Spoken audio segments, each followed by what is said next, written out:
aren't. Good morning. Welcome to School Board of Manatee County Workshop, February 2nd, 2024. Want to first just say we got a little bit of a different setup here. I think everybody's obviously noticed and got rid of the podium, doing something a little bit different. I guess maybe we got influenced by the congressional hearings that are going on. We wanted to be just as cool and important. But I do want to thank some of the folks that made it happen just to make it a little bit different. But Nancy Shorneman, Bill Farmer, Matt Messenger, and Nick Backelder, thank you all very much for putting some time in it, see what this looks like, see how it plays out. And if we like it, we'll continue to do it. And if not, we'll go back to the old ways. But we got a good workshop ahead of us this morning. A lot of great information. There was a change in the order of the workshop. So for the public's sake and everyone here too, if you go online to mainschools.net and see we did not update it there, but it is a change of order. So with that, we'll go ahead and get started. We're starting with the district mathematics acceleration update. So Mr. Jensen, if you want to bring your crew up. Thank you very much. Thank you. Chair Cho, board members, Superintendent Weissong. I'm here with Ms. Nichols and Ms. Fleming here to provide an update on the status of mathematics acceleration in Manatee County. When we talk about acceleration in this context, we're really talking about students who demonstrate their ability to handle on-grade level content and advanced content, taking coursework and engaging with content ahead of the grade level in which they currently are. So that's kind of what we'll see. And acceleration has long played a role, mathematics acceleration has long played a role in the state accountability formula, particularly at middle school and as well at high school. But you'll see kind of through the course of the presentation that there's been some changes since the adoption of the BEST standards, and we now have a very coherent kind of 3-12 acceleration pathway, and you'll get to see some data about the outcomes of that, which Ms. Nichols and Ms. Fleming will present.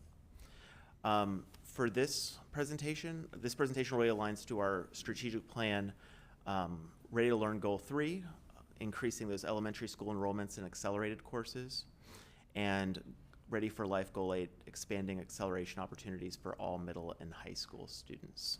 And the data you'll see today will align to those strategic plan goals. This slide shows our current mathematics progression, and we've long had a progression in middle school where students could take what used to be called advanced and are now called accelerated courses at the middle school level that eventually lead to taking algebra and geometry, which are high school courses while they're still enrolled in middle school. And as Ms. Nichols will share with you in a moment, what's changed the last couple of years with the transition to the BEST standards has been the development of a state-approved pathway and course codes for grades 3, 4, and 5 that kind of result in a coherent on-ramp for students to access that middle school accelerated content. So without further ado, I'll pass it over to Ms. Nichols to kind of talk to you about elementary acceleration and data. Good morning. So as you can see on this slide, on the left-hand side, that is that traditional pathway that we've always had in elementary then to middle school with math, where they would take those traditional math 3rd, 4th, 5th into 6th and 7th, and then the pre-algebra course in 8th grade. So with the addition of the accelerated courses that the state released that started last school year, we now have that accelerated option where they move into grade 3, which we're calling 3A or grade 3 accelerated math, where our students are getting all of 3rd grade standards the first half of the year, and then the first half of 4th grade standards for the second half of the year. Then from there, they would move into grade 4 accelerated math, where they get the second half of the 4th grade standards, and then all of 5th grade. And then for the first time this year, we rolled to 5A, which our students are getting grade 6 traditional math, where they are getting all of the 6th grade standards in 5th grade. So our 5th graders in accelerated math are actually taking the middle school 6th grade math course with that course code. And then from there, the plan would be, or the pathway would be for students who are successful, they would move into the grade 7 accelerated math in their 6th grade year in middle school, where they would get the second half of 7th grade standards and all of 8th grade standards. And then in 7th grade, they would take Algebra 1 honors. And then in 8th, they would take geometry honors. So you can kind of see the different pathway where if they're in traditional, they get to pre-algebra. If they stay on that accelerated pathway, they end up with finishing geometry honors by the time they finish 8th grade. So this slide was presented during when Mr. Jensen reviewed the math data with you. So it's the same information, just showing how many students we have currently taking those accelerated classes in elementary. Thinking back to that strategic plan goal that we wanted to increase our numbers. So looking at compared to the state in the 22-23 school year, and then our students currently in this school year who are enrolled in these courses, we do have a significant amount of students enrolled in taking these courses in elementary.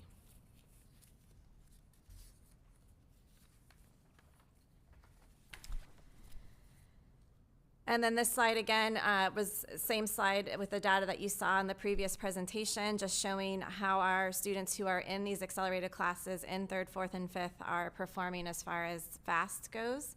You can see the comparison between the PM1 data to PM2, and we've had a really nice change with our accelerated students and their performance at the 3 and above. So that change is reflected there on that slide.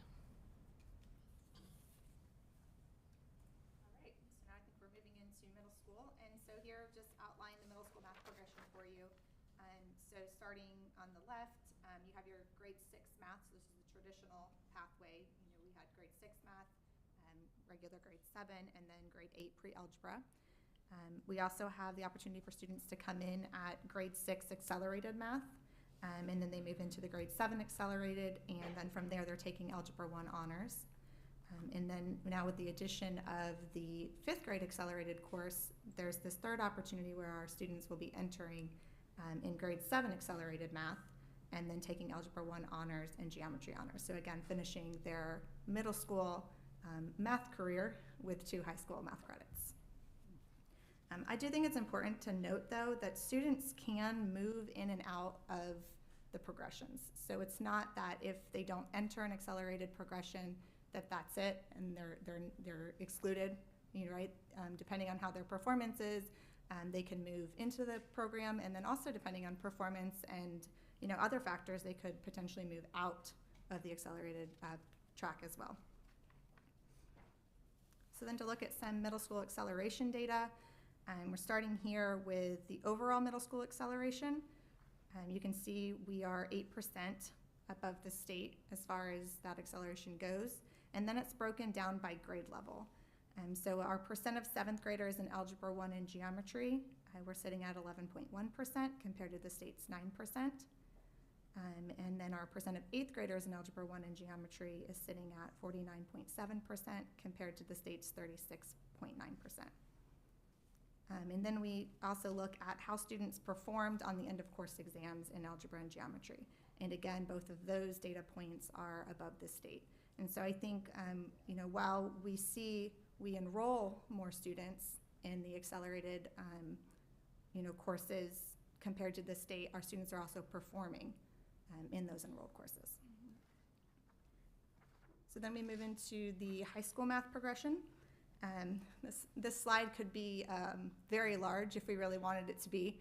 Tried to only include the courses that are traditionally offered at all of our schools, and kind of left off the individual schools like ACE, IB, dual enrollment, and AP, kind of different tracks that could be there, but just know that those are also variations of these courses at those schools. So looking here, that top row is really where the student comes in. So if they're coming in from middle school with grade 8 pre-algebra, typically we see them go into a variation of Algebra 1 and then followed by geometry, and the hope is that they'll go to Algebra 2 as well. Then we have, if they come in with Algebra 1 honors, going into geometry honors, and then Algebra 2, and then pre-calculus. And then, of course, if they're coming to us with geometry, the hope is that they're going into Algebra 2 honors, pre-calculus, and making it to calculus. And as a reminder, students need 4 math credits to graduate high school. And so some students are coming in with 2 credits, and then it opens up a lot of opportunity for them once they've completed the progression that we offer to go to like dual enrollment courses or AP courses, and some of our other programs like ACE and IB offer courses, calculus and beyond as well that they can take. And so looking at some data around the middle school and high school acceleration, first we're looking at the highest middle school math course taken. So basically just reading the data, it says if they've taken 8th grade math, so currently of our senior class, 1,484 of the students that we were able to match to an 8th grade math, that was the highest course they took in middle school. 42% of those students have taken now at the high school level an AP, IB, DE, or ACE course, so some type of advanced coursework. 43% of those students earned an industry certification. And then overall, just looking at that number, 69% of that number has earned some type of high school acceleration. And then that same data goes for the highest middle school math course taking being Algebra 1. We see 897 students, where 68% of them took an AP, IB, DE, or ACE course. 57% earned an industry certification, and 92% had some type of high school acceleration. And then finally, for our students that the highest math course they took in middle school was geometry, there was 183 of them that we were able to track. That 89% of those students took AP, IB, DE, or ACE course, 61% earned an industry certification, and 97% of those earned acceleration.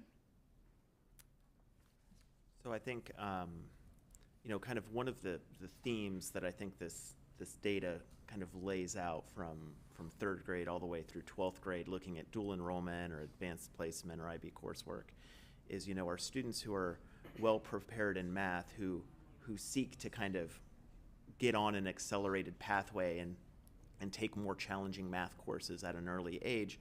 Those students are not only being very successful in those courses, but they're able to attain these kind of post-secondary credentials when they reach high school. So they can get on that track early. We're building a strong accelerated math foundation going from grades 3 to 12. And so by the time they're in their junior year of high school, their senior year of high school, they're really attaining kind of those post-secondary. They're accelerating into the stuff that, results in outcomes after high school. And I think that's really exciting.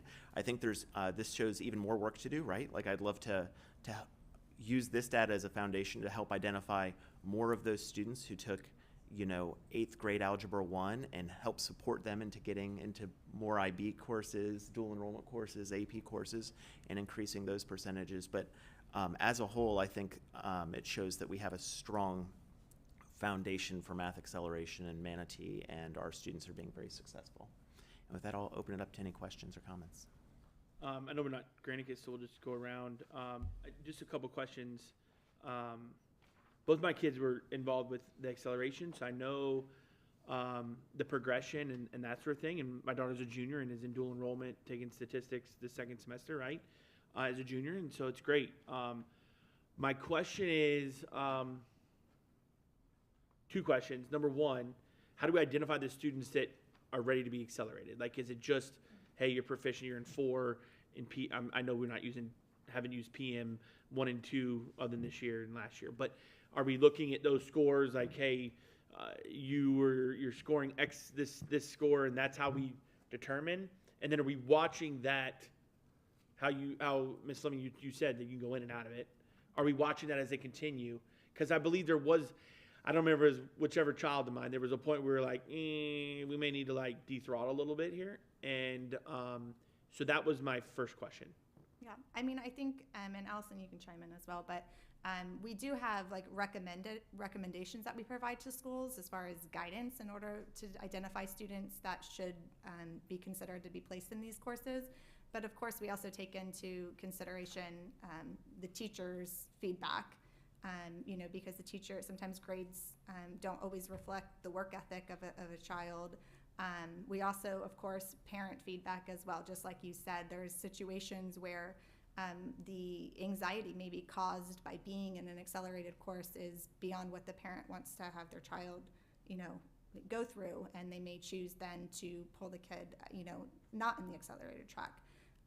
So we do try to provide guidance, and we provide, documents to our schools and have the conversations with the teachers and the departments and the school counselors and the administrators. But there is definitely, variance and students being, put into the accelerated courses and also being taken out.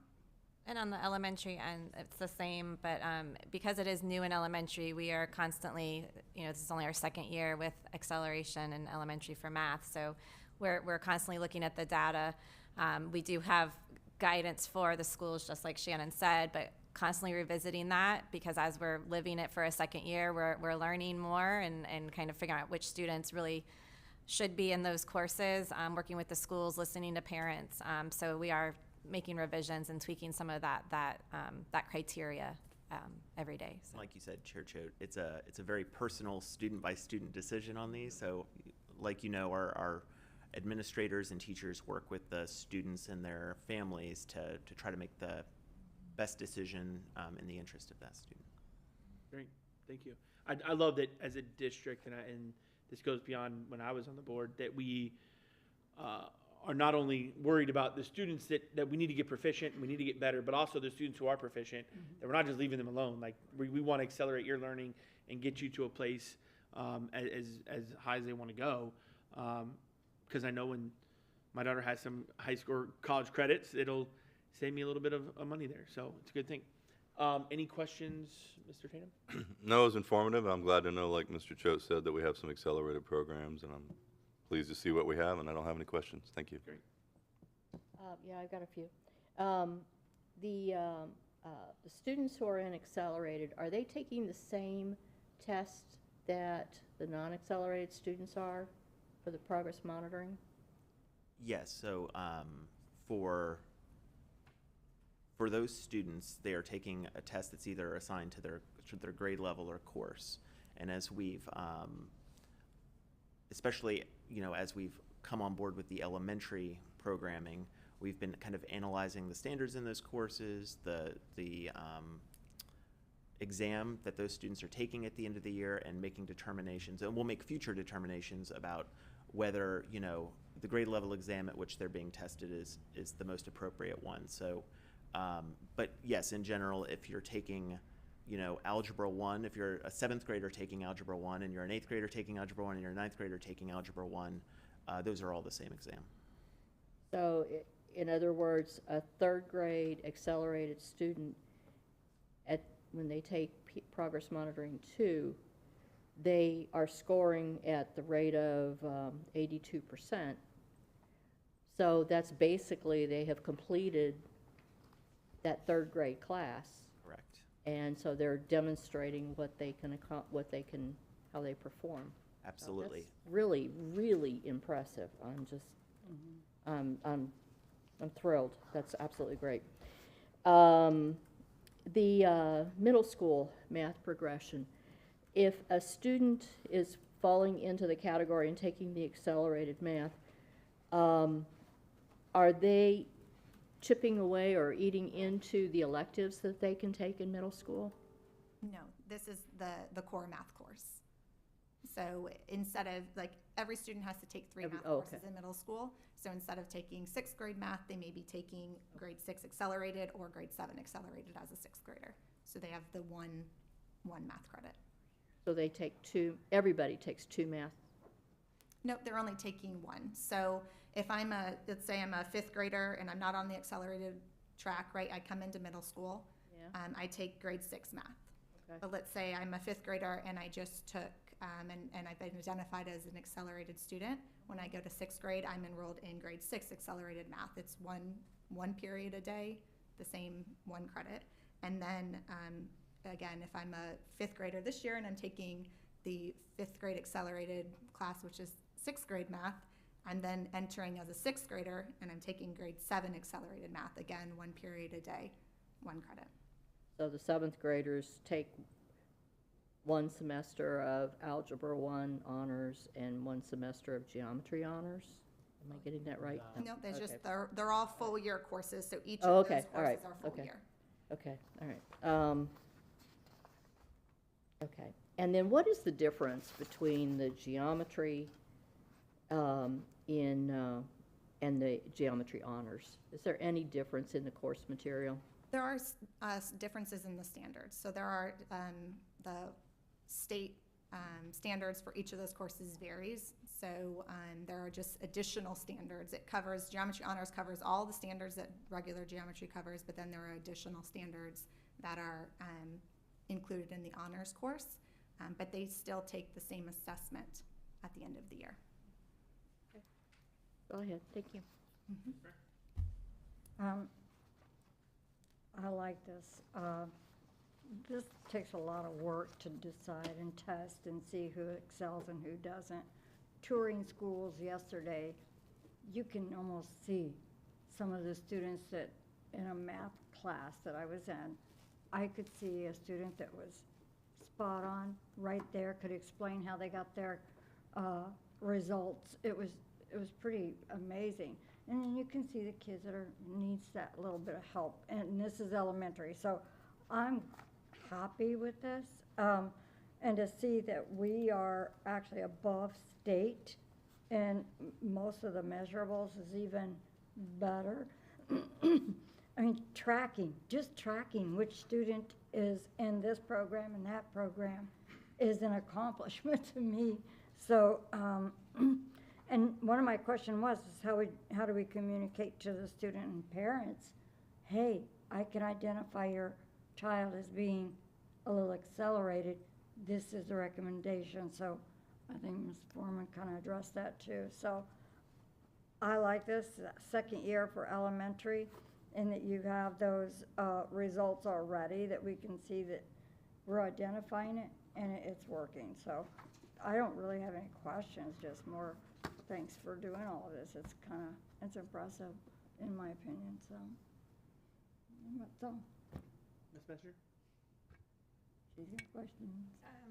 Well, 2 years ago when they brought forward the elementary stuff, I was really apprehensive, like really apprehensive, because I just want to make sure that whatever's happening is developmentally appropriate. Yeah, they might be able to do it, but then is it really where they are? And you don't want to put so much pressure on a kid so early on, kind of what you highlighted.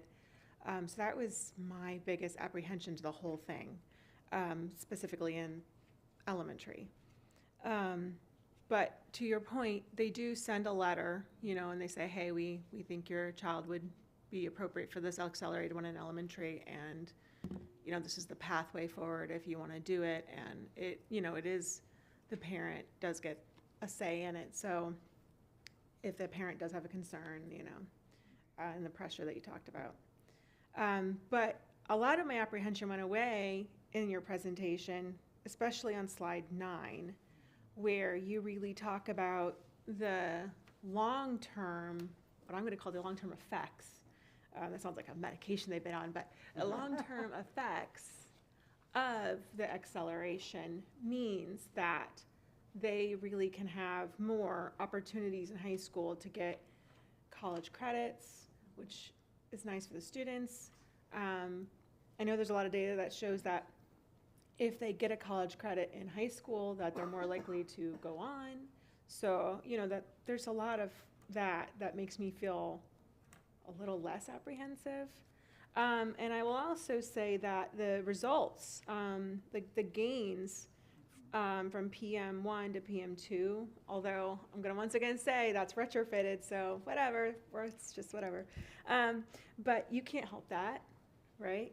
On page 5, I think that's really interesting. I do think it's also interesting, when I looked at that data for 5th grade district versus accelerated, that gain, the difference between the two wasn't as high. But then when you consider, and I was like, gosh, when you look at that last column, 17% and 18%. But when you consider that the 5th grade accelerated for PM1 already started at 71% on a level 3, that tells you also look, now we're second year into it, and look how those kids are even coming in. They're retaining it, even at this accelerated pace, which was another concern would be, gosh, you're doing, as you said, you're doing it so quickly, how much retention is there? But to me, that really shows there's significant retention, because here we are 2 years in, and you have fifth graders coming in, PM1, 71% already at a level 3. So I think that's 3 and above, I'm sorry, 3 and above. I think that speaks volumes as well. I did have a question about the curriculum materials for elementary school accelerated. The way you described it is that in 3rd grade, they're getting all their 3rd grade standards in the first semester and half of their 4th grade standards in the second semester, and so on. The curriculum for that grade, or for any of the elementary grades, is it a separate, set aside curriculum for that accelerated class? Yes, so, Okay. yes, so we have, it's the same publishing company, so it's Savis and Vision. So they have an accelerated curriculum. So we've purchased those books for those accelerated courses. So for 3A and 4A, they have the Envision acceleration core materials. And then our 5A, who are taking our 6th grade middle school math, we actually are using the Big Ideas, which is the core material that the middle school math courses use. Okay. Thank you. I figured that, because I don't know how else you would abbreviate the existing curriculums to really make it what you needed it to be otherwise, but I appreciate that. I had another question, and it was about the enrollment on slide 4, about Manatee County's number of students in the accelerated versus the state's. Why do you think Manatee County's is so much higher? I'm just curious. Do you want to take that one? Well, one, it's not completely apples to apples on that slide, because Okay. we're looking at historical data from the state, whereas we're able to, we're looking at last year's data from the state versus what we're pulling this year. I think even if we pulled this year's data from the state, we would most likely be significantly above that.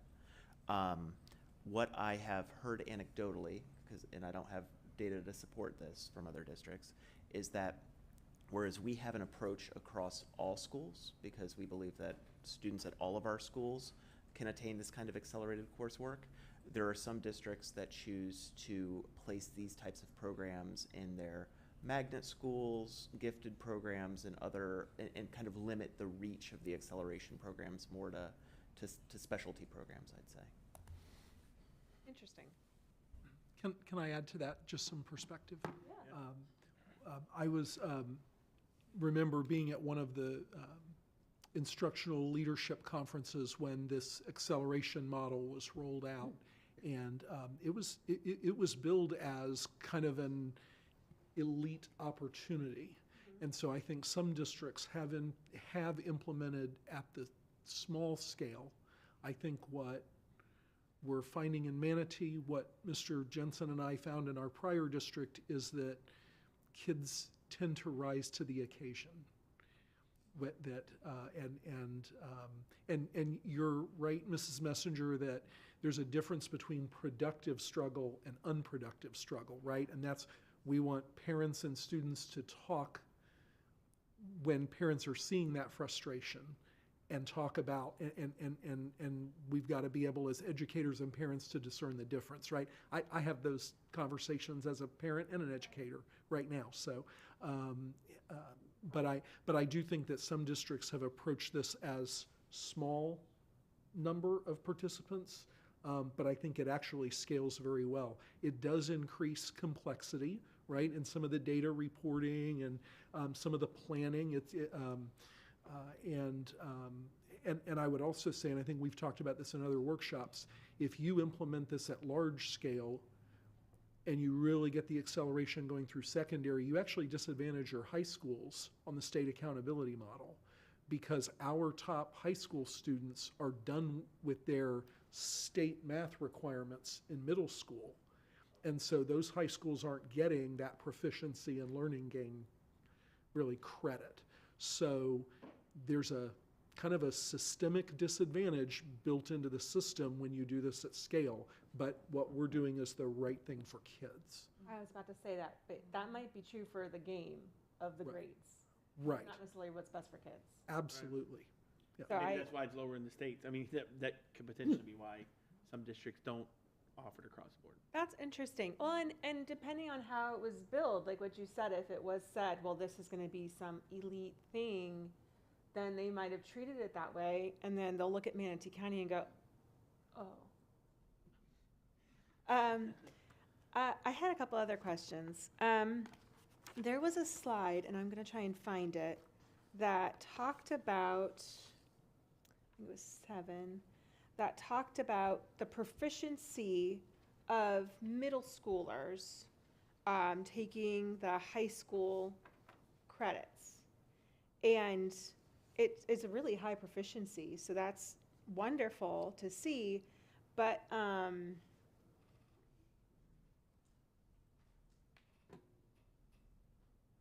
how this is the state test. What was their actual grade? And I ask that because that does translate to high school. And if you have, 11, it says 11%, which is higher than the states, once again, of 7th graders in algebra, okay, and then they have, but they're getting 87% proficiency. Am I understanding that graph correctly? Or just total? That's 47, that's the 11 and the 49 total in middle school is 87% proficiency out of these two groups. Correct. Okay, so that's 7th graders and 8th graders taking the Algebra 1 or geometry. This is the proficiency of those 7th and 8th graders taking those middle school classes, which is wonderful proficiencies. But how did that GPA translate to their high school credits? Like, did it, because that matters, like, right? I mean, there's a lot of colleges that look at, oh, you're 10th in your class or whatever, Well, if you took it in 7th grade and you got a B, but if you had taken it in 9th grade, you would have got an A, and that might have affected how you went, what college you went to, or, how does that get, my question is, how does that translate? I mean, I get that they're proficient, but what was their grade? So that kind of speaks to that individual data monitoring and those conferences with students. There's a few different, first of all, the grade rolls up because it's a high school credit, so that does affect their high school GPA.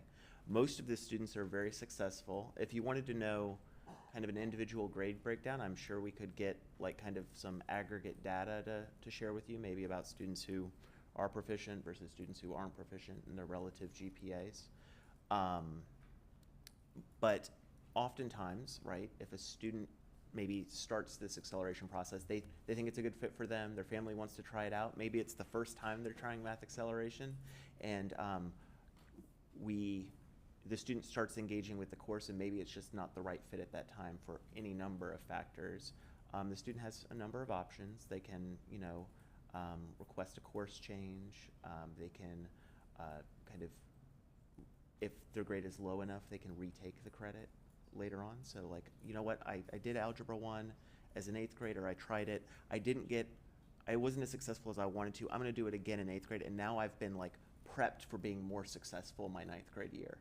So we have students who do that. It's a very personal kind of decision. It's something our school counselors work with our students on. But the GPA does roll up if they complete the class or complete, the half credits. But they have a number of options to either, if they weren't successful, retake the course, improve their grades, or just decide early in the process to make a change. We also have a number of our schools for those students who are kind of maybe trying an acceleration option for the first time in 8th grade, like I'm trying 8th grade algebra.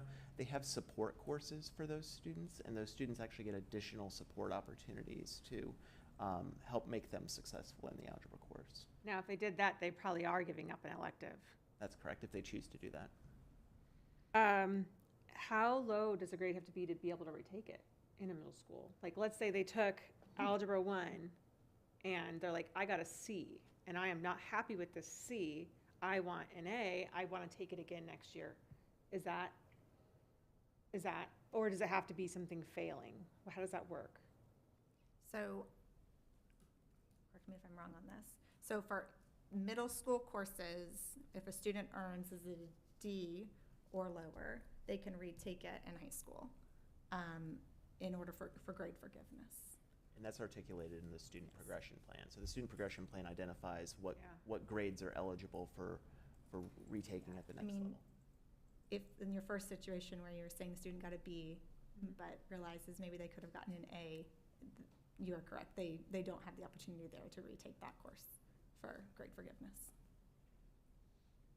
That, I guess that comes back to that developmentally appropriateness thing. And you hope that the teachers and the parents are communicating well and saying, yes, we really do believe your child will be successful. And I think that must be happening because you got 94% proficiencies, 86%, I mean, like they're very high proficiencies, which is funny that geometry is higher proficiency than algebra because I did so much worse in geometry than algebra. But that's, obviously I think that's happening.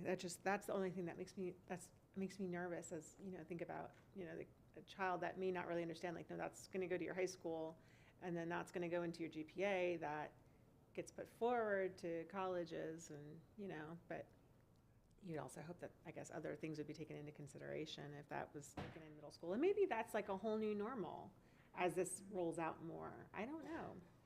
I think you answered all of my questions. I really appreciate this presentation. It makes me feel a lot less apprehensive about it, so I really appreciate it. Thank you. Thanks.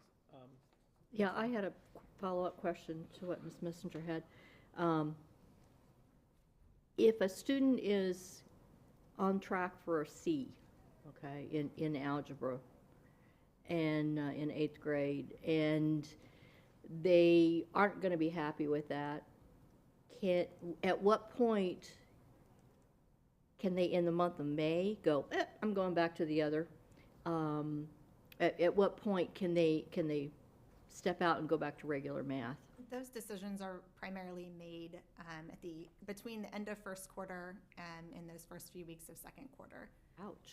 Yeah, because remember, those grades they're given, semester grades. So if they complete a semester, they're getting a half a credit of Algebra 1, let's say. And then they have the second half of the year, and then they have their end of course exam that counts for 30% of their grade as well. So usually our schools are making those decisions at the end of first quarter, if not earlier. If a student was really just comes out, starts the school year and is struggling right from the beginning, those conversations happen much sooner. But it's most of the time we're seeing it after the end of first quarter, once quarter has ended, and then those conversations happen and those decisions are made to schedule change or not in some cases.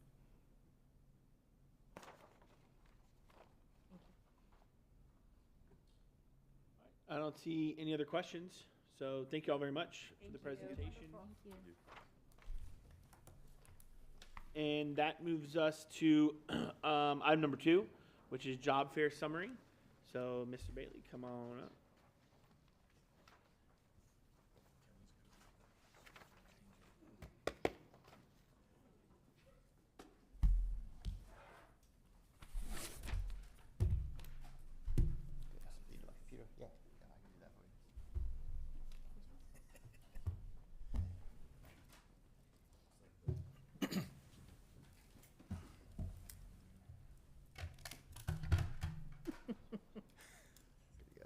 You have to swear them in?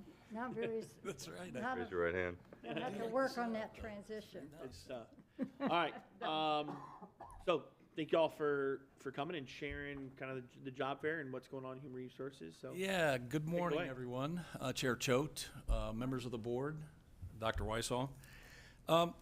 Usually, you receive just some statistics about job fairs at the end of Mr. Rinaldi's presentation during each board session. But we thought, in speaking with Dr. Weissong, we thought it would be important so that you get a little better taste of how these things are planned, set up, executed, and followed through. Just so you have more information. And we have, this is just one piece of our recruitment and retention work that we do in our department. But it's a big piece. Our job fairs are constant, they're consistent, and I think we do a good job of it. And I'm certainly not the one leading that work. Our assistant director, Craig Little, I wanted to introduce him, but I've also wanted to introduce the young ladies back here. We have Lainey Ellison, who was just hired as our recruiter just about a couple of months ago. But if you remember, we brought that job description to you for changes so that it would include recruiting and retention. So that's, you know, a piece of our work moving forward. And then also we have Paula Viego, our administrative secretary as well. And these are really the folks that you know, execute our job fairs. And you know, the employment landscape has completely changed. Where we used to be able to throw one of our openings up on our website and you would get 20 to 30 applications for each opening and you just go from there, and that's changed. That's changed. So we've got to go and recruit, bring people to the table, and qualified folks. Every single person that studies education knows that every metric out there will tell you the greatest change in student achievement can be because of the strength of the teacher standing in front of those kids. And that's exactly what our work is about. But all of the support personnel that come along with that as well is so important to a child's education too. So it's our work in job fairs is just, as I said, a small piece of that recruitment and retention work. And I was speaking with Craig the other day and when we were preparing this, and I said, you know what, we have a recruitment and retention task force of which Craig's a member, Laney's a member, Jamie Warrington's a member. We have a principal from every level that's a member of that task force. And what we thought was, well, if the board has interest in what that work is looking like now and what that work is going to entail, maybe we bring that whole group in for another presentation at a future workshop. So, but today, I mean, I get it. Today is about job fairs, and that's where we'll start. Good, please. And I'm not going to read each piece to you, but we have an extensive job fair calendar, first of all, but it's mostly at Wakeland, and it's mostly face-to-face for all of our operations and sometimes paraprofessionals. But we do have another arm of job fairs, which is digital. And Craig's going to talk about that in a little bit. But as we talked about earlier, the landscape has changed. An expectation of just filling all of your vacancies with face-to-face job fairs isn't happening anymore. And that digital approach is probably a third of our instructional fills. So we're going to talk about that in just a few minutes. But when in an anatomy of one of our job fairs, we believe that a person word on that date or they leave without an offer, our brand has to come shining through. The way that they're treated at the job fair, the way that they're greeted at the job fair, but also how they exit. And we're going to talk a little bit about that, and that's what that slide is about. When one of our guests or candidates enters the job fair, they're greeted at the very front of Wakeland. If you've ever been in Wakeland, that's where we hold most of our face-to-face. They're greeted at Wakeland, and we also have a Spanish speaker in that greeting as well. We gather all of their information, and talk about the openings that are there, but also the openings that we have maybe in the future. But we take all of their information down. That person is given almost a ticket into an interview under the division that they're looking for the job. So we take them to the area at Wakeland that's a little holding area, and we have hiring managers from each of those divisions on site. So we have our transportation, we have food service, we have our trades there, plumbers, electricians, and so forth. And we have everyone there that'll be able to interview them on the spot. Now, at that point, the hiring manager walks them either to our human resources business professionals, and those folks start the hiring process that day. And we took a little rub a little while back just because of our communication by our human resources business professionals, HRBPs as we call them. Some of the principals were saying, you know what, I threw these folks into the hiring portal and I'm not hearing anything back. I'm not hearing anything back. These folks, they've been sitting out there for 2 weeks. What are you guys doing in HR? And so it wasn't an HR work problem. It was a communication problem. So every single time from now on, anyone that's into the hiring protocol, every single time our HRBPs touch that person communicative-wise, we make sure that we are emailing with that request. We are emailing the hiring manager as well. We're copying the hiring manager as well. Because we do a lot of hand-holding through the process, and that's our job. We don't look at it as a task or a burden. That's our job, to make sure we get these folks over the finish line. But now what happens is when we reach out and say, hey, you haven't uploaded your transcripts yet, or you haven't submitted whatever document is part of that regimen, we haven't received it yet.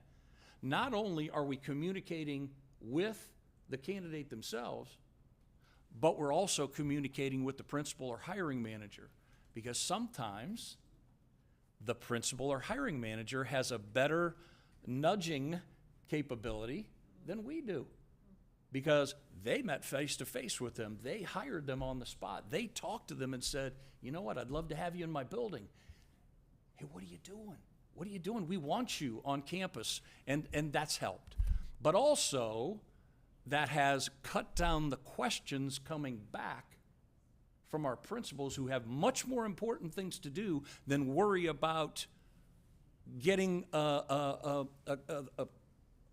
hire through the process and helping us with that. Much more important things to do so they can focus on student achievement to where they should be.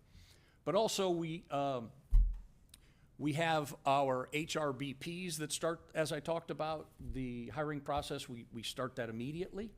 We have certification specialists on site as well, so that the certification, if the position requires a certification from the state, we can check. But we can also, if they are close to a certification or in need of some document for certification, we can prompt that process with them as well. So the candidate moves from a holding area to interview to offer, but hey, if you got an offer, you got to do these types of things. So the HRBPs are there. And then when they leave with 90% of their information in our database, and they're 90% hired. Well, Rick, why don't you hire them on the spot? Well, because there's 3 important things that the certification, as we talk about all the time, our bar for hire, we can help you through anything else, that there are 3 things that you must have before you step into our classrooms: drug testing, fingerprinting, and certification. Have to have it. Anything else, we can buy our time with the transcripts and all those kinds of things, but I know some folks get a little testy with us when they want that higher, but you know what? That's our job. We're the gatekeeper on that. We'll stop that at the beginning. So, gone through, spent way too much time on this slide, as I probably should. Well, I have a question just real quick on that great. slide. Sure. Do we have drug testing? I'm assuming we don't, but drug test fingerprinting at the job fair or no? No. We don't, but we can. And that's what our new recruiter, Laney, has, we've talked about that just, several days ago. We'd like to get everything on site so they can walk out, and we know if we have the results back, we can start them immediately and put them on that board agenda because they've met all of that criteria. But the last little piece on this slide, I'm sorry for taking so long, is the little bubble at the end. And I wanted to put this in here because everyone, as you'll see in some future slides, everyone does not leave with an offer.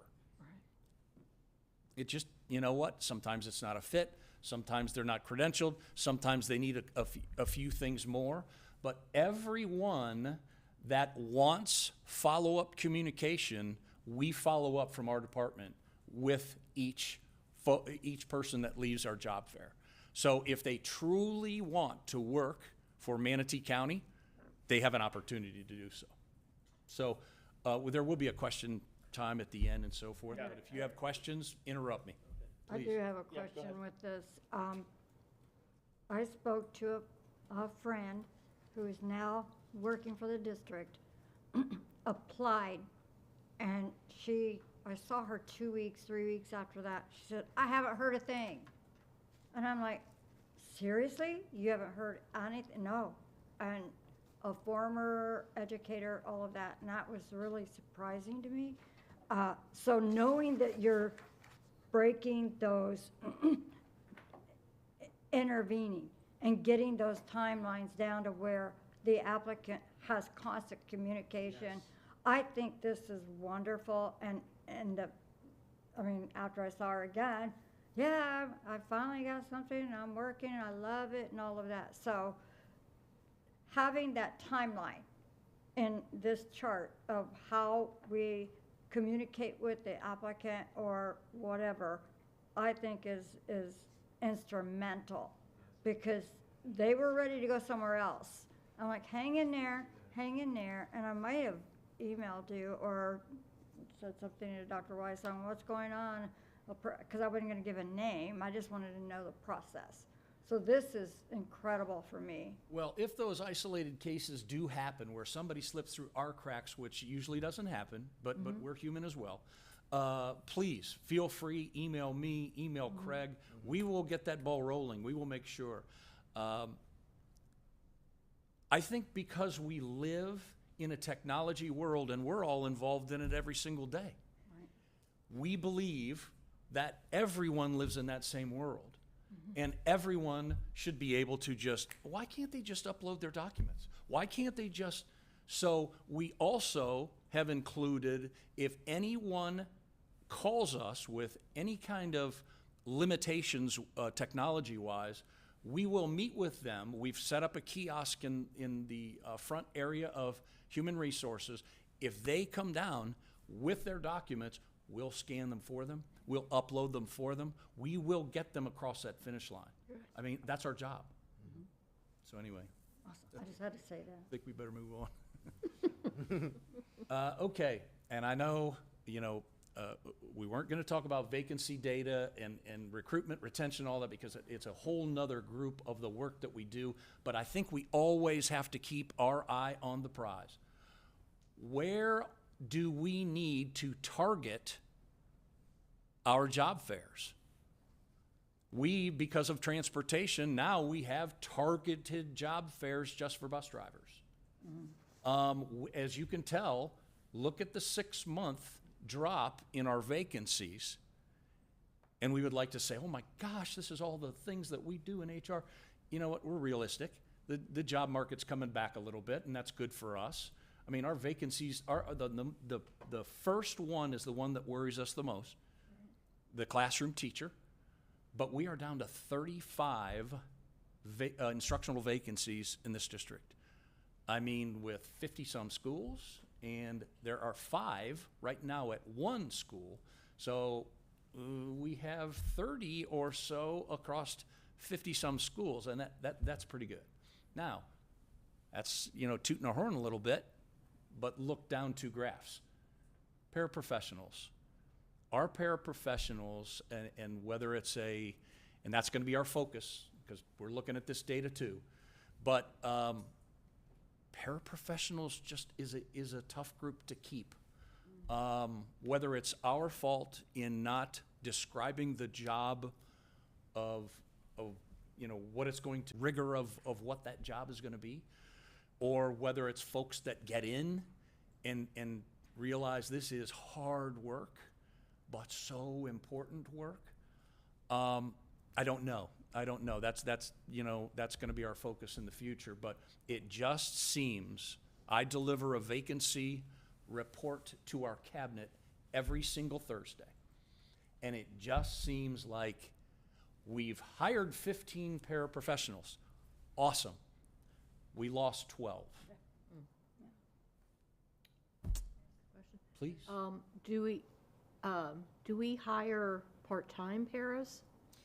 Good Like question. if you have students going to school to be a teacher, Yeah, it and would we be a just great talked job for about them. that. We most of our part-time employment so far has been through MTC, through adult education. We have about 200 part-time employees there.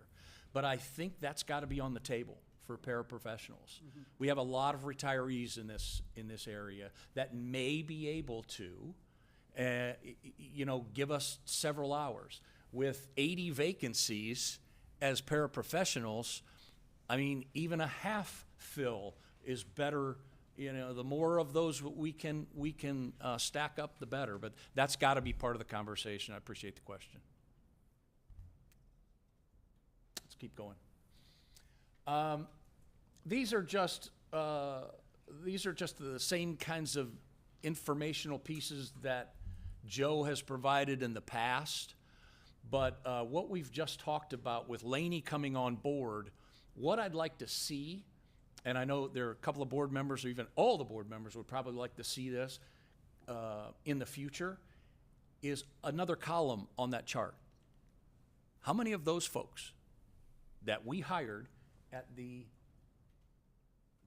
December 7th, 2023 Operations Job Fair, how many are still with us in December of 2024?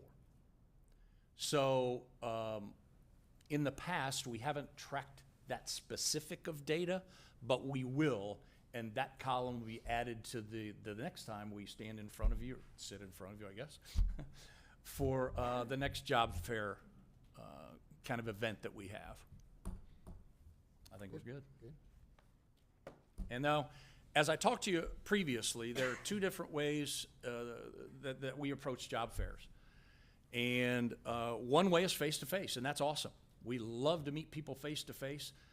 But like we said before, there are a whole lot of job seekers that aren't in our local area that we need to garner. We need those folks down here. So in that, we have an instructional piece that we pay for, and you generously allow us to pay for. It's called Brazen, and our principals love it. Our principals love it because they don't have to leave their desk. But I thought the perfect person to talk to you about that would be Craig Little. Craig Little is only 6 months as an assistant director for us, but longtime principal at Paris Community High School before we brought him over to the dark side. Craig. I'm up now. Good morning, everybody. I know Rick mentioned in the very beginning, it's a lot of hands on deck to make these job fairs work. One thing I mentioned in my short time here is communications has a big piece as well. Mike Barber and his team do a fantastic job advertising the stuff out to us, and that's when Rick showed that one slide of all the people that come out. whether they get a job or not. We do have a good number of participants coming to those job fairs, so we appreciate them. Also, Mr. Chapman and his team, Mr. Edwards is out there time and time again. He's out at our high schools working with those seniors who may not have their mind up yet with what they want to do and are looking something. We give them some opportunities that they might be interested in when it comes to working for a school district, which is kind of nice. And you know, sometimes it's one of those things, and Mr. Bailey spoke a little bit about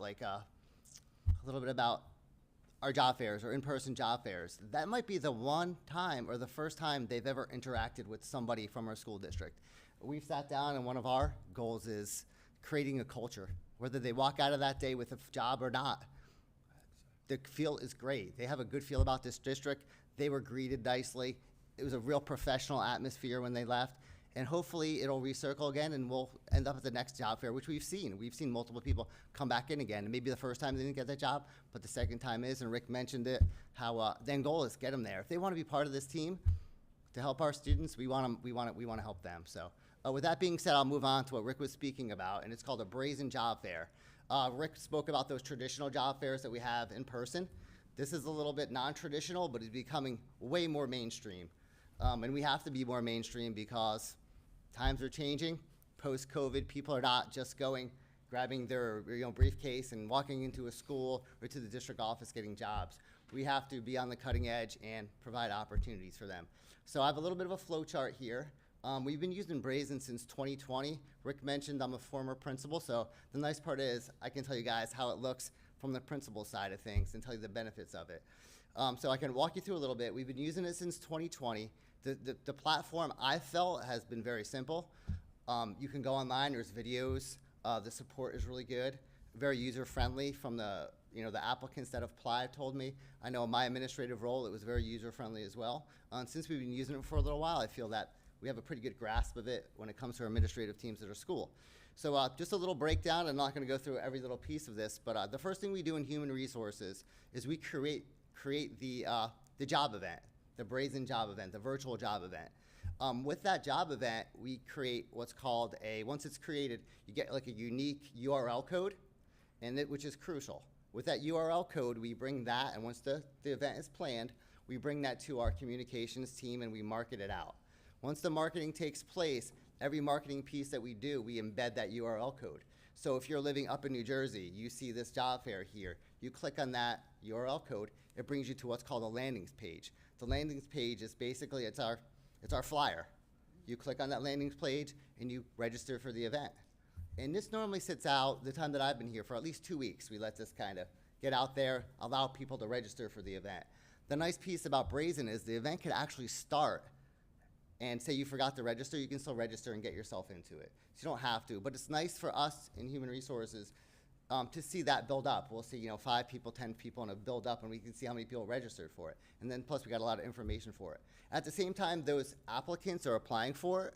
Now our schools are creating with their booths. It's called a booth inside it. It's kind of like a traditional one. It would be like their table. Like you go to a traditional one, a school goes in, a principal goes in with their admin team, they set up a table. Kind of the same thing with a booth. The booth online, they go in, they can put down the job openings that they have. If they'd like, they can put a short video in there, welcoming them, showing them a little bit about their campus.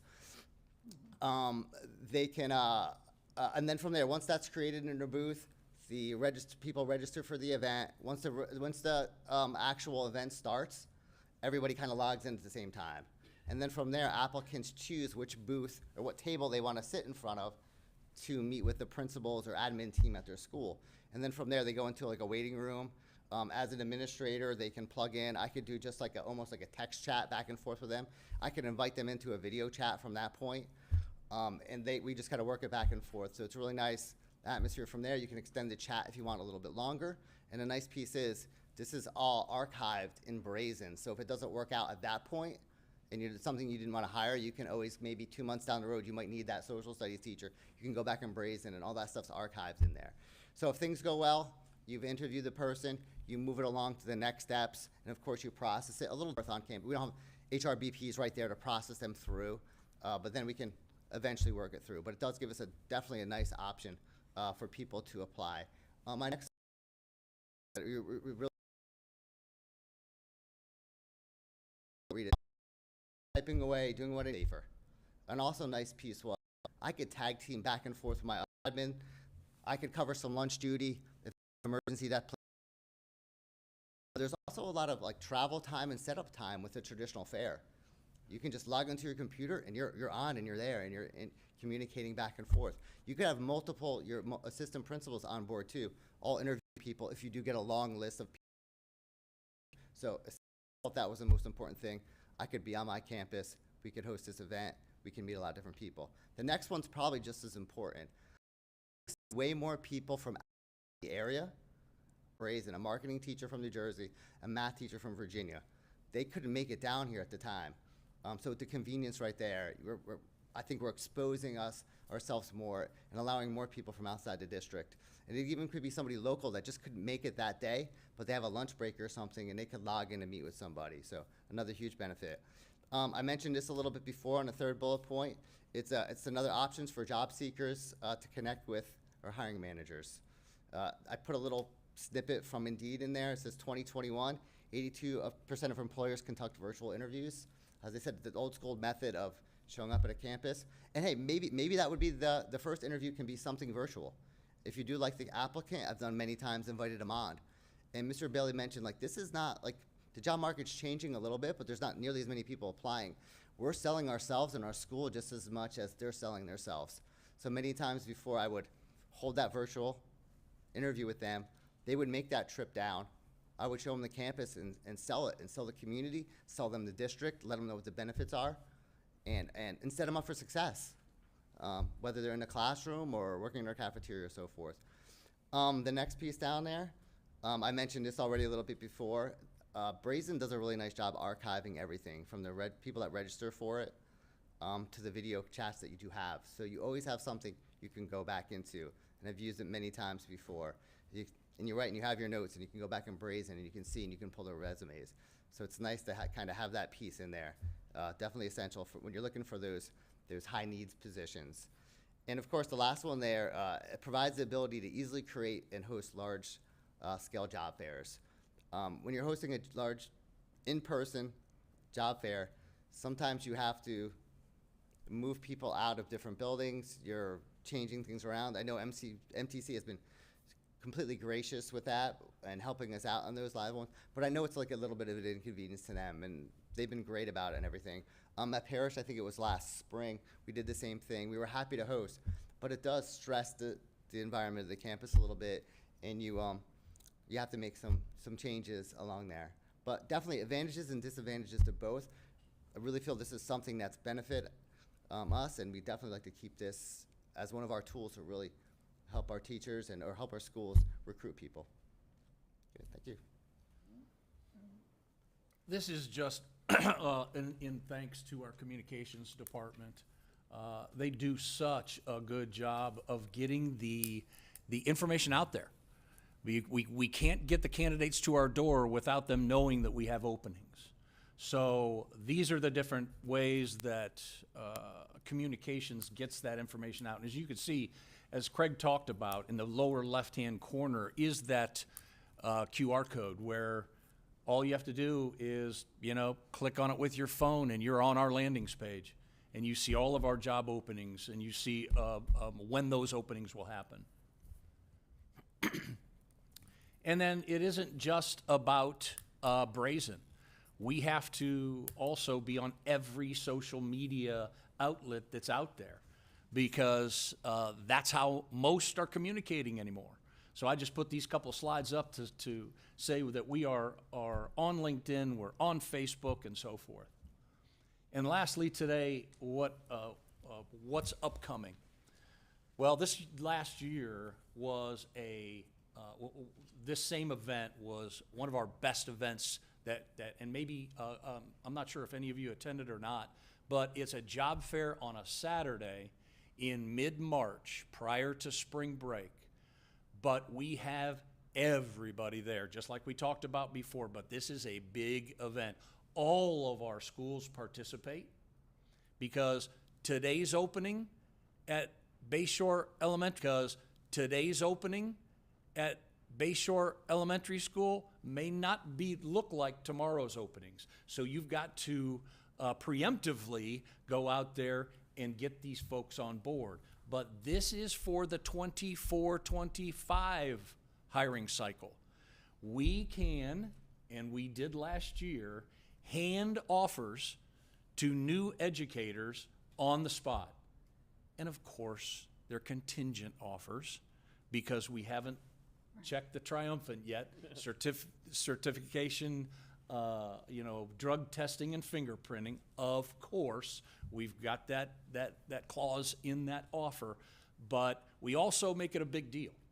They walk across a small stage, and we announce them as the new Cindy Lou Who, the new first grade teacher at Bayshore Elementary School. And the entire room erupts with applause. They walk, they get a swag bag of our stuff, and they leave with an offer for us. So I just wanted to make sure that you were aware that event is coming up in March 16th, as long as we have our allocations done and everything in place for everybody. But it'll be Saturday, March 16th from 9 a.m. to 1. That's all we have. Awesome. Any questions from anybody? Go, Miss Mister. Go ahead. I've had teachers in the past ask about, like, there's career fairs at high schools, and does a school district come to those to try and attract high school students to come and work for us when you're done?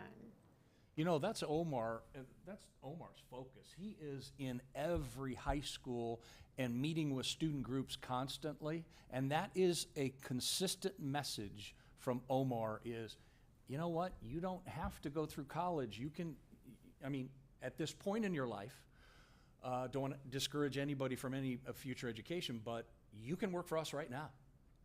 And so we do get some referrals through that process. Okay. I was sitting here thinking I had some other questions, but I'm worried about some of it because some of it's probably contractual and therefore bargaining, and therefore I don't feel like I can ask some of that. You can email me. Well, it's probably something to talk about when we have a session, but I'm going to go back to like your slide 3, your vacancy data. Sure. And okay, I'm going to just cross off all the ones that I really can't talk about and go with the ones that I can. So the non-contractual employees and the non-contractual vacancies. You talked about recruiting the most qualified people, and for a non-contractual person, some of that might come down to like negotiations and those types of things. What type of negotiation does HR do with employees to, in the normal business world, if you said, gosh, Joe over there, he is the best. He has everything we want, but he wants $3,000 more. Or, yeah, because I know there's certain things like you probably can't say, well, you get 5 more days off than Susie. I get that, that's set in policy, but what kind of negotiations does HR do for, I can't talk about contractual, because that's all contractual, but non-contractual employees? Yes, we do that, and we have a compensation manual that we all, it was written before I got here, but it's been accepted and so forth. If you are one of those outside the negotiated agreement groups, and it kind of dictates where we place someone on the salary schedule based on experiences that they have. Typically, it'll be somewhere up through the 5-year range, unless they have exact matching experience from a very similar job to the job description that they're applying for. We can go further up that scale, but it's like you said, it's a negotiation type thing. Right, there's this belief that it's government, and then it's set what it is. It's set, right? but in the business world, that's not really how it happens. And so there's gotta be leeway when it's possible. And I understand, like, if it matches and they have the experience, that's fine. You said that the compensation manual was written before you were here. Yes. How old is it? Well, I think it was written, I mean, it's modified every year. Yeah. And checked every year by the superintendent of, should we move this, should we change this, whatever. And it's currently under discussion with Dr. Wysong, I know that right now. But, yeah, it kind of lays out for those employment groups that aren't in the negotiated agreement, it kind of lays out where, so that our hiring managers know what to talk about and how far they can go with folks that they're interviewing and possibly trying to match someone's salary.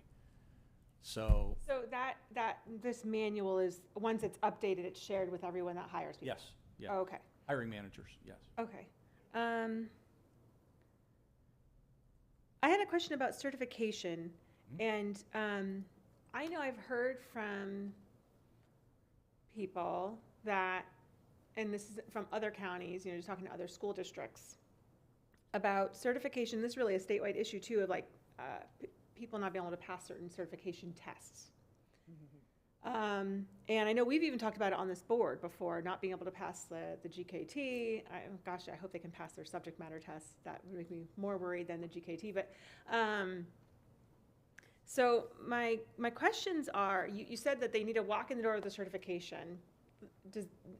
Like a temporary one is what you're saying, like you're requiring like a temporary certificate like that for a teacher, not necessarily the professional long-term one. no, They need to have no. some temporary one. Our district does not trump the state. Whatever the state allows us to do and bring in folks with an intent to earn and those types of documents that are out there, that we give them a little bit of leeway to get those exams passed. Whatever the state allows, we take it to that edge, but beyond that, we don't. Sure, and I wouldn't ask you to. My question then is, if that's what Manatee County does, and I think that's what most districts do, what do we do to help those temporary certificate people pass the tests and be professionally certified? Do we offer any type of aid in training on that test? Do we offer paying for the test? What do we do to help that certification get finalized so that we can actually hire that person in the time period that they have? Well, in our new teacher orientation, and it was started by Tara Brown, who was part of HR, but she's now part of curriculum, which is fine. Stole one of our superstars, that's fine. Anyway, perfect timing. Section walking into the wrong tent. But no, she has that as part of the new teacher orientation, and that's for that group. But currently for sitting educators, I'm not sure, maybe you can speak to that. And I know our certification specialists, when they are working with somebody who is having a difficult time passing, there are some companies out there that do help. They provide a discount for some of our teachers in our county, so we definitely give that information out to him to help them pass the subject area exams.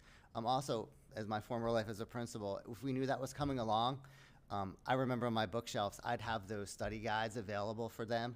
I'd also try to match them up with somebody on my campus that recently took that similar exam to help coach them along or get them in the hands of somebody. So, and that's something we'll continue to do in certification if somebody's down, and we'll work with those hiring managers and principals to help them out.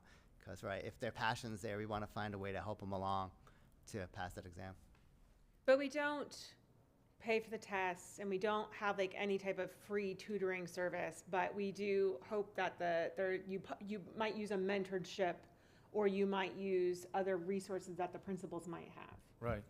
But that's a great question, because there are so many more alternative pathways that the state has opened up Yeah, that's true. to gain certification, that we need to keep our eye on that as well.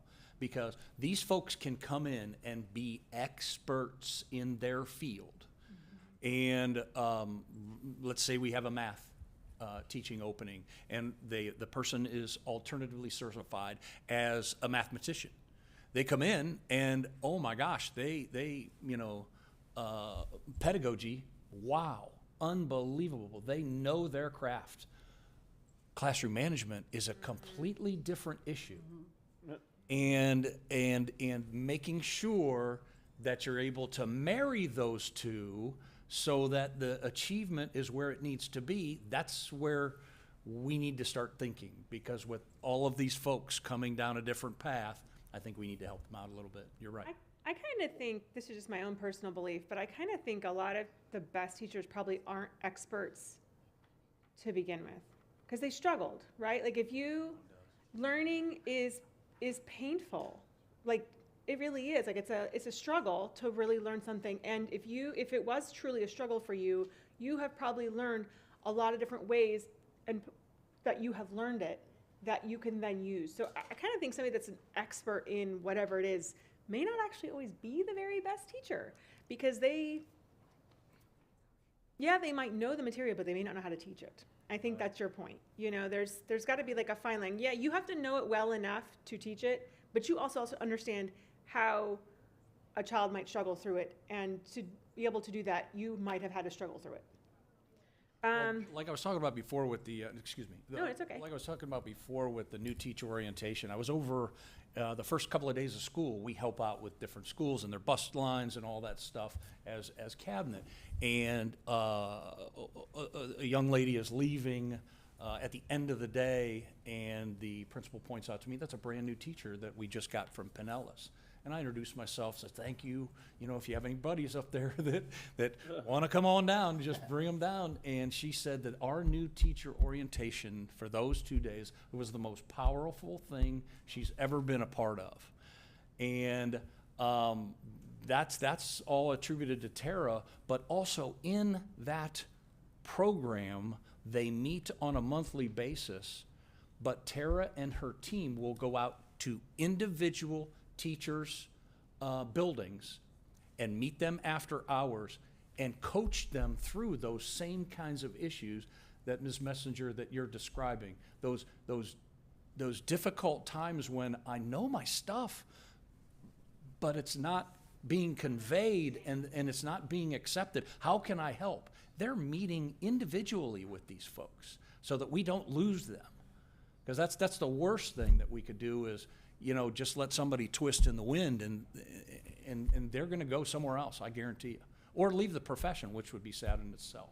Yeah, I think, unfortunately, I know a lot of people that think they can teach because they know the subject or they love the subject, and that's not the same thing as loving teaching and understanding not the pedagogy of the math, but the pedagogy of education. Absolutely. So that's a totally different thing. Anyways, I had another question about, first, interns. One of my children, they have an intern in their class. What do we do? And I'm not saying that's a good intern or not. I don't know the person. But what do we do to recruit interns? Because, hey, they're already here. We'd hope we can keep them if we can. You want to speak to that? Yeah, I know, and I know Tara is overseeing those as well. But I believe there's some things in place right now that they're already given a pre-contract, right? And we're paying those interns as they're in the classroom. We have a connection with USF, and the interns. Ms. Saunders started this, and Dr. Wysong said, absolutely, we're going to keep this program going. We started with 25. We're up to 50 now. And we look to improve that. The person starts off as a type of a paraprofessional in the same classroom, but then takes over their own classroom when they are credentialed and ready to do so. Okay, so there's a pathway forward. Yes. I had a question about exit surveys. We talked about this vacancy data once again and how, you're hiring this many, but you're losing this many. When you're losing all of them, what kind of exit surveys are you doing? We have an exit survey right now that we are, it's currently under review. That was the first week when Lainey came on as a recruiter. I said, this is your first task. We've got to look at the data we're receiving and see if it's actually garnering the information that we want to receive. and get the feelings from these folks that are walking out the door and so forth. So Kevin's office and Laney's office are working together to make sure that that exit interview shows us what we need to see. Okay. We do have one. It is being utilized. I'm just not sure how much we're utilizing it right now, but that's a focus for sure. Okay. You mean like, you're saying you don't know if the questions are really giving you the data that you need in order to make necessary changes?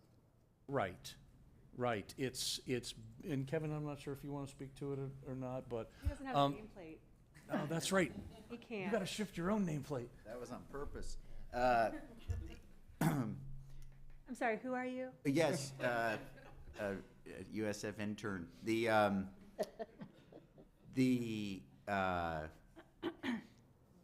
one thing we're trying to execute better is when the employee is leaving us, they don't have a manateeschools.net email anymore, right? So they have a Gmail, Yahoo, all of our personal emails. So now you're depending upon that employee, for whatever reason they left, which is why we want to know why they left, to fill out the survey. And so they actually have to click on their personal email and fill out the survey and want to do that, right? So we do get a response, but we're not getting, 100% response. So some would say, well, how, you got to incentivize them. Well, they left us, right? So we're going to figure out with Laney as well, just how to maybe try to execute that a little bit better. But on every employee is sent that survey as they leave us. And so we encourage them to fill it out and be honest.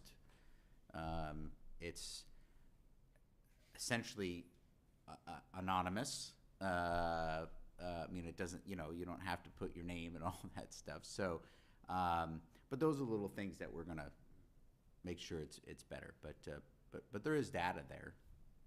But it may not be telling you what you want to know, is what you're saying. Right. Obviously some employees are leaving because Small they're amount of data. It's like Yeah, a very they're- small sample. Yeah, because what we really want to know is, you're retiring. Are you leaving the district because let's say your partner, spouse, needs to move, so you're moving with them, or are you leaving because you don't like it here, or did you leave because there's more money or another opportunity? We want to dissect all of that. So, but we need somebody to take the time to do that. And sometimes, as we all know, when we move jobs, we're really concentrating on our next position and not thinking, oh, I got to remember to fill out Manatee County's exit survey. Optional survey. Yeah, so we're, we'll keep working on it. Almost like when they hand in the resignation letter, but wait, here's this. Well, yeah, and some have said 5-page questionnaire before you walk out that door. yeah, and some have said that but you don't want to hold up things, right? You don't want to, No, it's just, it'd be interesting to know. And the same thing, like, that kind of survey for, like, if people turn down the job, like, you have all these job fairs, and you're offering all these jobs, and you're getting some, but some, I'm sure, are saying, I'm going to Pinellas, or whatever. That kind of thing, like, if you're turning them down, that might be kind of good to know as well. Can I jump in real quick on that, just piggybacking off of that? Can we just not make sure that, like, a procedure, and I'm sure we do, as a principal, if a teacher were to come up and say, hey, Ms. Little, I'm leaving, I would hope that you would ask, what's going on, that it's not like, okay, see you later, I know it's not. So, but then my question would be, if we're gathering that data at, like, the school level or supervisor level, whether it be at Matsky or whatever, are we then relaying that back and, like, putting that into compiling that as data? I don't think we're probably doing, I don't know if we are or not, but that may be something we'd like to see, because if it is consistently XYZ problem, then we can fix it. But if it's oh, my spouse got a job in Georgia, we're leaving, retiring, those types of things, it is what it is. But Housing costs, or sure. lack of training, or whatever it Sure. could be. But if, I would want to know what it is. but if the principal's the pay. issue, they're not. They're not going to say, please fill this survey out. I know, I hear No, you on true. that one. But I mean, we've probably all resigned from jobs, and so I mean, I've always been asked, well, why are you leaving? And here's why, right? So, yeah. But sorry. We could hold up the last paycheck. Well, I was thinking that in my head, but I wasn't gonna bring that up. Gosh, I knew legal counsel would be like, what? trust the accountant to say that one, right? I'm glad Okay. I wasn't fun as that. I had one final Go ahead. question, Sorry, and I jump in. will be done monopolizing all the time. Talked about exit surveys. Is there any type of survey, like when an employee is hired 6 months in? How's it going? You know what I mean? Like, yeah, I would hope that the hiring manager is doing those types of things, but if it was an anonymous survey, you might get more honest feedback. Is there any type of mechanism where employees can respond to HR, hey, things are going really well, but I wish there was more training? Hey, things are going terrible, my boss stinks, and what, I don't know, hey, my neighbor in the cubicle to my left doesn't stop playing rap music all day long, and I can't hear Run DMC one more time today. Like, I just, you know what I'm, like, is Oh, there I know something exactly what you're saying. like I was that? just at a virtual conference 2 weeks ago, and talking about the new generation of employees need to be reinforced on a consistent basis, on a monthly or bi-monthly, hey, glad you're here. Hey, we are lucky to have you. It just seems like that's the employee that we have now. And that would be a great idea to include with those positive messages. And, that's something that we can look at for sure. But it's only meaningful if then you take stuff to heart, right? Like, it's only meaningful if you gather the data and then do something about it. If you gather the data and then they feel like, well, I'm just yelling into a canyon, they're going to stop yelling into the canyon and walk away. But if they do it and then you go, oh, there's a significant number of people that say they wish they had X, Y, and Z or whatever, maybe we should look into that. I don't know, might be helpful. That's all I got. Thank you very much. Ms. Messenger, if I can expand. Sorry, what? Part of the program that Tara Brown has built is also, most new teachers, if not all, have mentors. And so the part of the new teacher program that Tara built is to do that, is to kind of have a mentor, somebody to guide you, somebody to hear those points. But we've got to make sure that mentor is then feeding that information to the principal and so on. So, but we do plan on doing a staff survey, an all-staff survey here, hopefully before spring break, to collect that data. And one of the questions at the end is, because all the survey is anonymous, is what business unit you're in the district. So hopefully that person selects teacher, educator, and then also how many years you're in the district. So you'll see, if a new teacher's filling out that survey, hopefully they'll answer a few questions that may give us some guidance on what you're asking. So, and we'll working on that survey now, so we'll obviously make sure you all see that before it goes out. So, Okay. actually, you all get it because you'll get the survey, I think. So. Ha ha ha. Joke's on you. Ms. Farr? I have a number of questions, but we're at an hour and a half. Can we do a 5-minute recess? Because I have like several questions and it's going to take a little bit. So I didn't know if we could do a 5-minute recess. Yeah, we can jump to the recess now. Yeah, we'll go ahead and jump to appreciate an that. hour and a half Sorry. recess. We'll come back at 10:40. Have been way more than 5 minutes. Hey, Derek.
welcome back.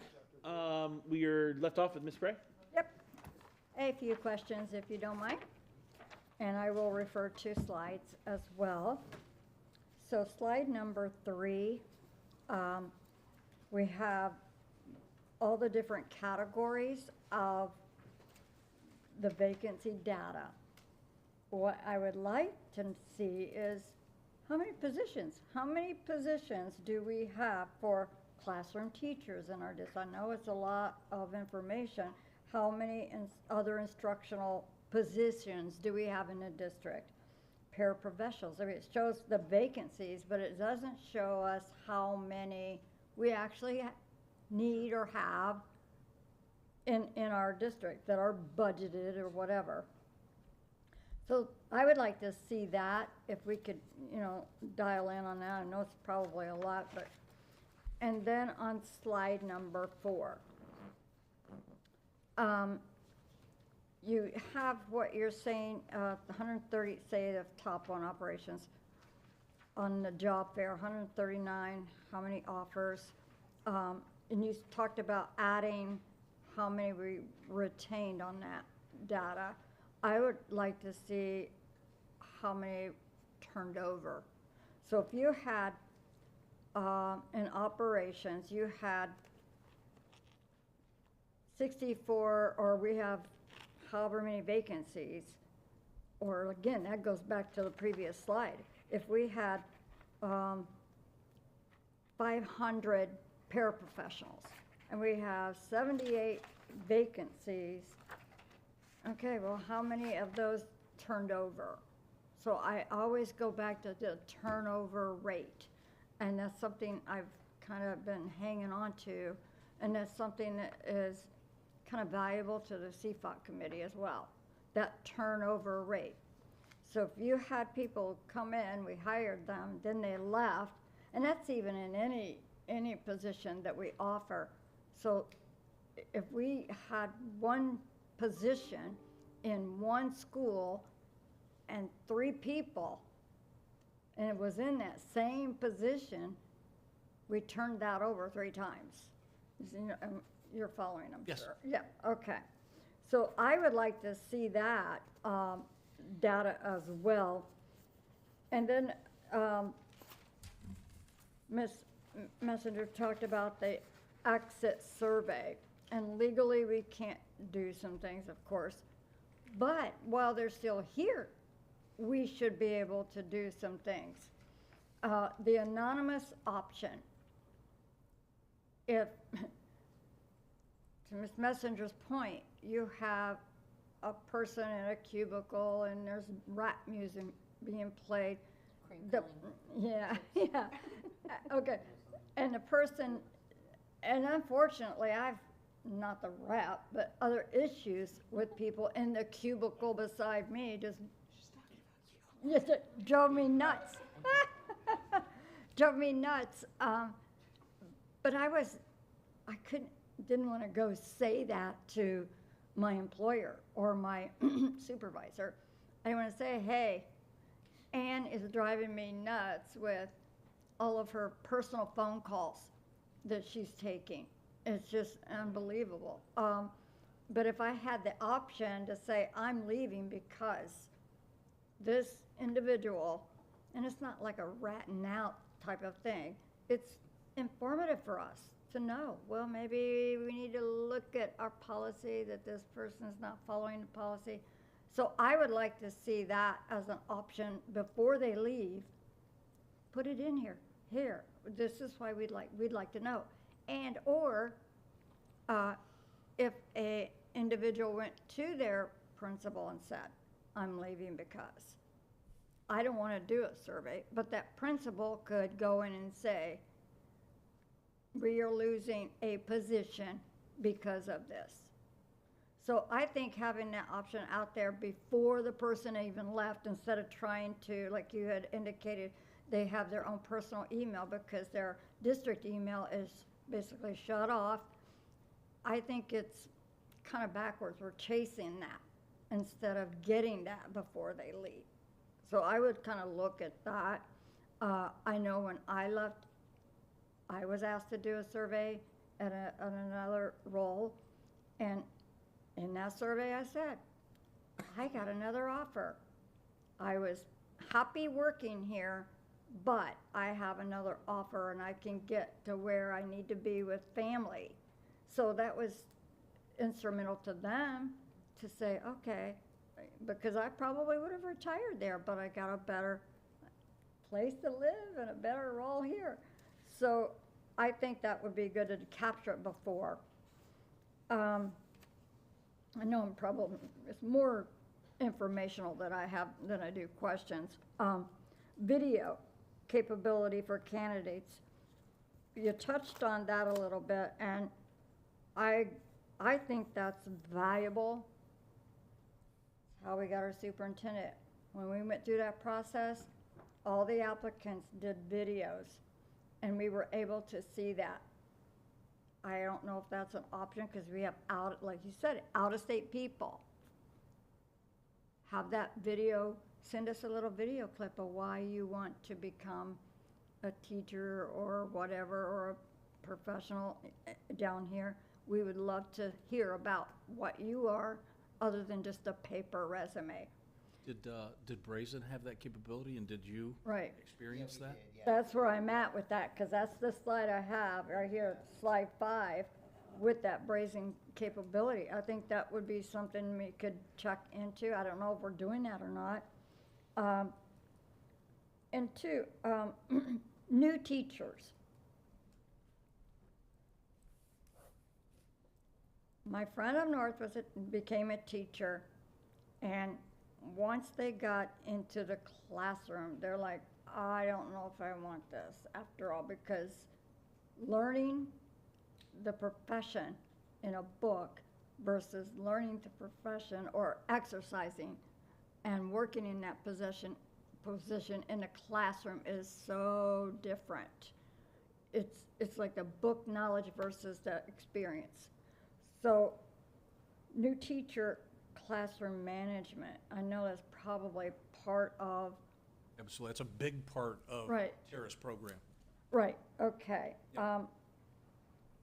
And then, because you're dealing with all kinds of things with that, student personalities, parent interactions, all of those things that come into play that might be why they're leaving. I would like to know, are you leaving because of that? What can we do to help you?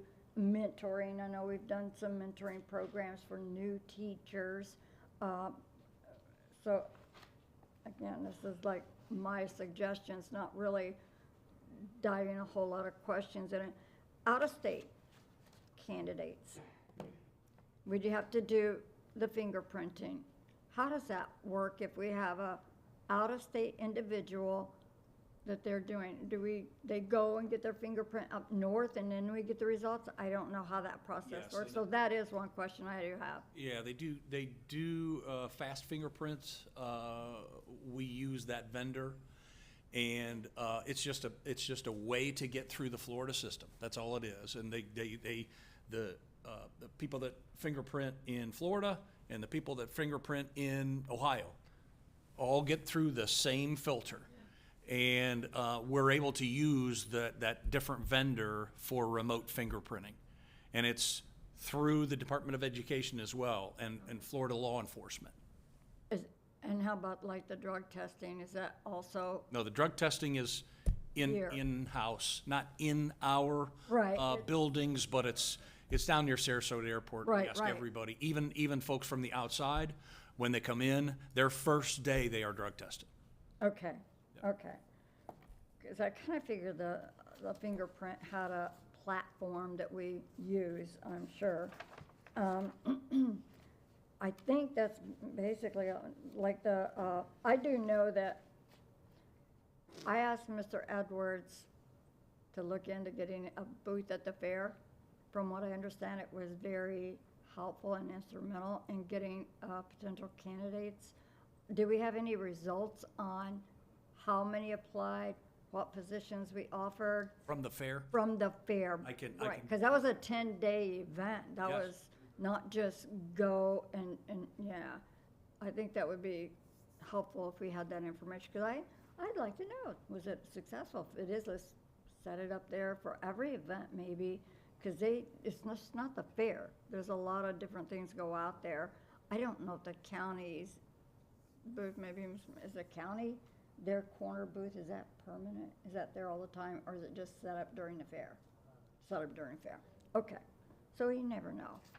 But that's all I think this is great. There's a lot of stuff in here I didn't really know, but taking the whole thing and putting it into a nice little package to help our potential employees, and for me to know how you operate. There's a lot of good data here that I didn't know is what you do. I didn't know about Brazen at all, you know. So, I mean, when you're in HR, you're expert in HR.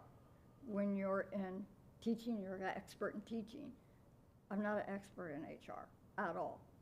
So I think this is helpful, and I think we got a lot of good people in place to help our district move along nicely. So that's basically, it was more, yeah. Thank you. Ms. Foreman? When we send out the request for someone to complete an anonymous survey, does it come from the district or does it come from Panorama?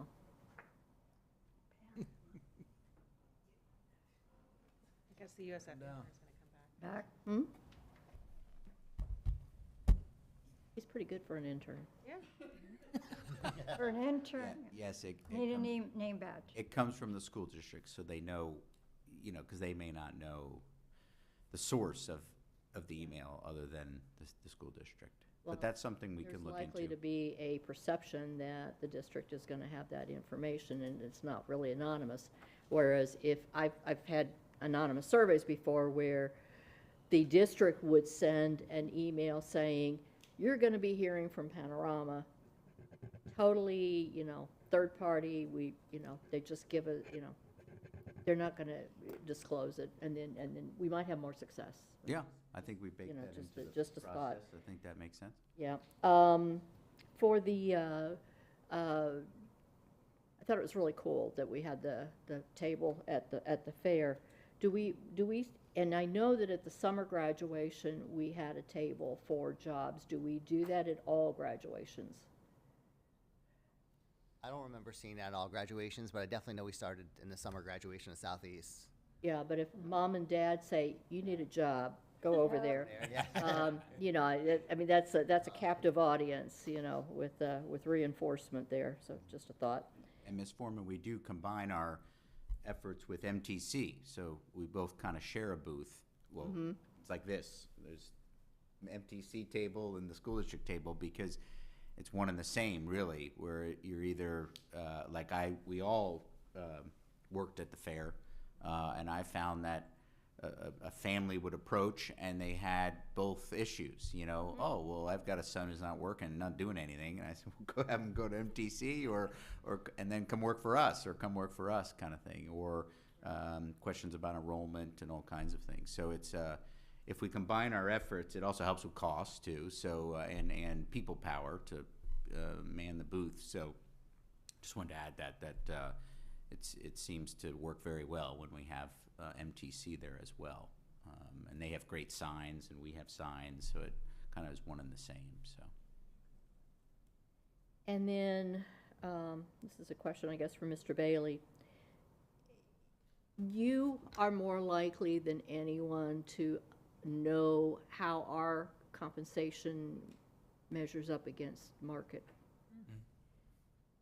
Are you consulted before we go into making collective bargaining? I'm on the negotiating team.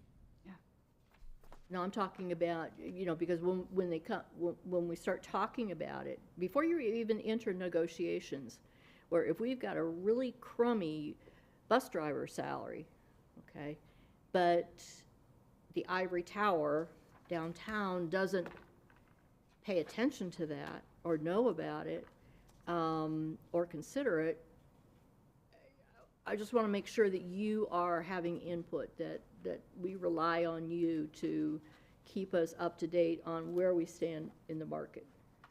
Well, Ms. Foreman, a great question. That's what's so nice about this district. and that's what I like about this district, is that we are collaborative in nature. If it's anybody's problem in cabinet, it's all of our problem. So we have these discussions constantly, and we had them consistently prior to negotiations, even before we started negotiations, of where we wanted to try to land because of the market share with certain positions. Good. Thank you. Mr. Tatum? Good morning, gentlemen. Morning. It's good to see you're being proactive. I remember I used to do leadership education and work in that world a little bit, and one of my favorite stories is about a collection agency that was having trouble collecting from the people they were trying to get money from, and then they all sat down one day, and apparently they said, why can't we get money from these people? And the answer was, well, they don't have any. And so then they said, well, what could we do to help people get more money? And they actually went into the job recruiting business, and they actually went out and helped these people find jobs and got them interviews and called them on the morning of their interview and helped them get dressed for it. And come to find out, after a period of about 3 years, they had the highest collection rate of any other companies in their industry. So when I hear you guys talking about being a little bit more proactive, especially as a government agency, and going out there and trying to follow up with these people. Now, obviously, if someone isn't taking a lot of responsibility, you kind of might wonder what kind of employee they're going to be. But it is good to see you guys being proactive and helping people get through the process. So, do you have any technology challenges? I've had a couple people since I've been on the board now for about a year that have, they tell me, and this is anecdotal, but they tell me that sometimes the application process, they can get stuck in certain places. They click a button, it says they don't have the right requirements, but they actually do, but the system doesn't process it right, and then they call. But I don't know, have you encountered any of those technology challenges? We do. And it's not really technology challenges usually. Okay. Because, as you know, Scott Hansen is on technology like no other. But it's typically someone who isn't familiar with getting their information into that platform. And about a year ago, we started, we're going to have a laptop in our front office for those that we can walk through the process and make sure that technology isn't the barrier for them not working for us. Okay, good. So, yes. That's good to know. Yep. Actually, I called the VA, been having trouble verifying myself as a retiree from the military. And I called 2 days ago, and I would log onto the system and it wouldn't log me in, or it'd log me off. And so I finally get to the tech support people, and the guy's like, yep, that's just the way it is. Sometimes you have to log in 3 or 4 times. Some days it works and some days it doesn't. And I just thought, he goes, sir, I'm actually a veteran myself, and some days it works for me and some days it doesn't. I just hope we don't have that problem here in our We in really our don't. county. We really Okay. don't. And those folks that work as HRBPs, that's their focus. They want to get people to the end of the employment cycle for us. Good. Because it sounds, from your briefing, and I can just see, I haven't spent a lot of time, but I got to know you here right now, and it sounds like you guys are really being proactive and that we're really putting the effort out to get these people on board. So thanks for that. Thanks for being proactive instead of reactive. Now let's see, so we talked about technology. I'd had some conversations with people about what we might call double jobs or double employment, like taking a paraprofessional maybe and saying, hey, would you like to drive a bus in the afternoon, or would you like to maybe, do some custodial work for a couple hours afterwards? Do we encourage that or not? We accept it when folks do it. It's just hard to keep track through the FLSA, the Fair Labor Standards Act, because if you're in 2 different locations and you're working in 2 different spots as an hourly employee, at one point, not that we care that they get overtime, because if they are over 40 hours, they deserve it, no question. It's just sometimes hard to make those 2 things weave together. Okay. So does that mean? But we do not keep people from doing that. Do we actively, would it be? We a don't good idea? actively encourage it, no. Would it be a bad idea to actively encourage it, or? I think we'd talk to payroll on that one and see how they feel about it. But right now, our team, we're open to almost anything.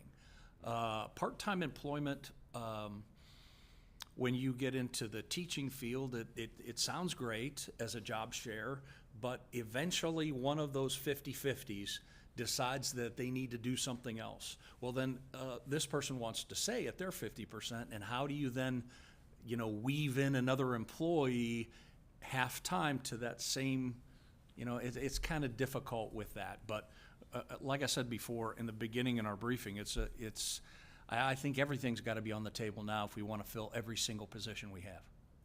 And maybe not so much for teaching, but, a paraprofessional who Yes. would like to do some custodial work, or a bus driver that maybe would like to, I don't know. But Well, just throw that you back. saw the numbers on the paraprofessionals. We have not been successful with that employment group. Okay, great. Okay. Do we do any 1099 type of employment with people? The reason I ask that is maybe there's somebody who is retired and they have really good benefits. They don't need a job with benefits. They just would like to have maybe a part-time job. But do we do any 1099 contracting with people, or no? I don't know that. I would have to get back with you on that. The only reason I ask is that, potential money savings if people wanted to come and work for us in a certain capacity, but then we don't have to pay their benefits and stuff. That's, IRS frowns on that. You have to be truly a subcontract labor to be eligible for that. Because of a government agency? No, because because they are working under the control of the district. So when you're under the control of the employer, you're an employee, you're a W-2. Gotcha. So, that's true for most jobs. I would agree with you, but I've done some 1099 work. But they're coming after you.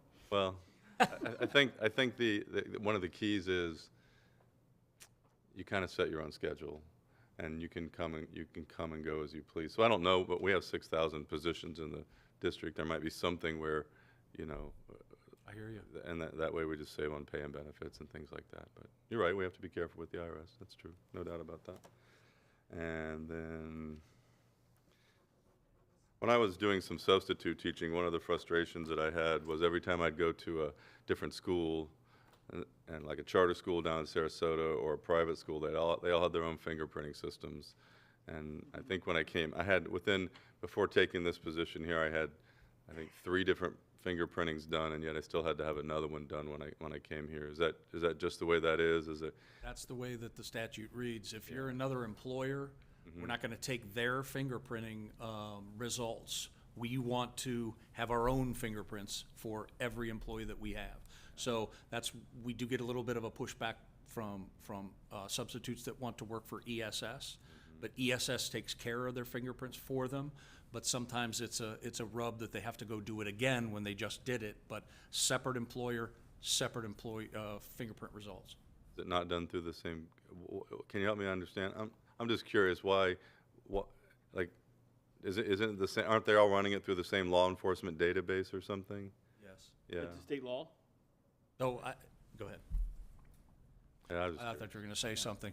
From what I understand, that's written in the statute that if you have a different employer, then a new fingerprint set has to be done. And even though ESS is part of us and we pay them as a vendor, a separate vendor has to do a separate vendor fingerprint. I would just think that, for instance, I was at Sarasota Military Academy, and that's a charter school, and it's a public school in Sarasota County. You think that would count, but still, when I came here, it didn't count. I was just curious. Do we pay for that fingerprinting, or do the prospective? Right. Okay. Great. All righty then. And then, as far as the out processing survey goes, do you have like a little out processing checklist? I'm thinking that something that you hand, because I know when I out processed out of the military, it was like something like this, and it was step 1, step 2, step 3, step 4, and on there somewhere was, I think, an out processing survey. Do you guys have it on Yeah, there? I mean, there are building checklists that each principal walks an employee through when they exit employment for turning your badge, turning your keys, and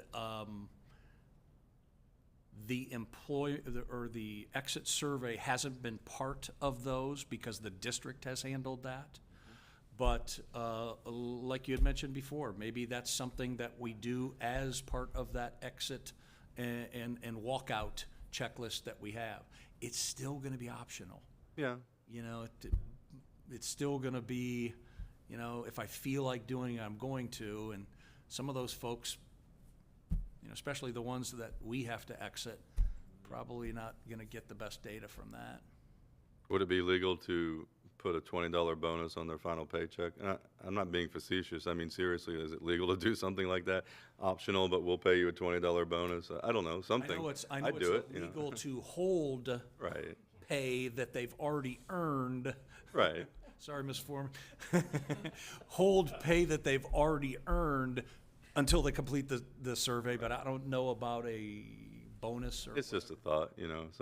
Somebody asked about incentivizing them to do it. Well, I mean, if I were leaving a job and they said, hey, we'll put $20 on your check, as long as it wasn't a 30-minute survey, it was like 5 or 10 minutes, I'd go, okay, I'll put it on there, so, okay. And then, let's see, did I have any more questions?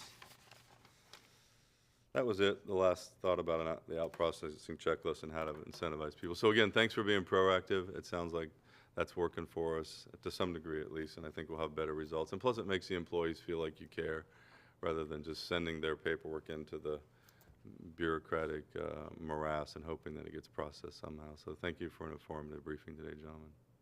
Thank you. That's all I have. One thing, that on the checklist, you turned in your badge, you turned in your keys, all of that.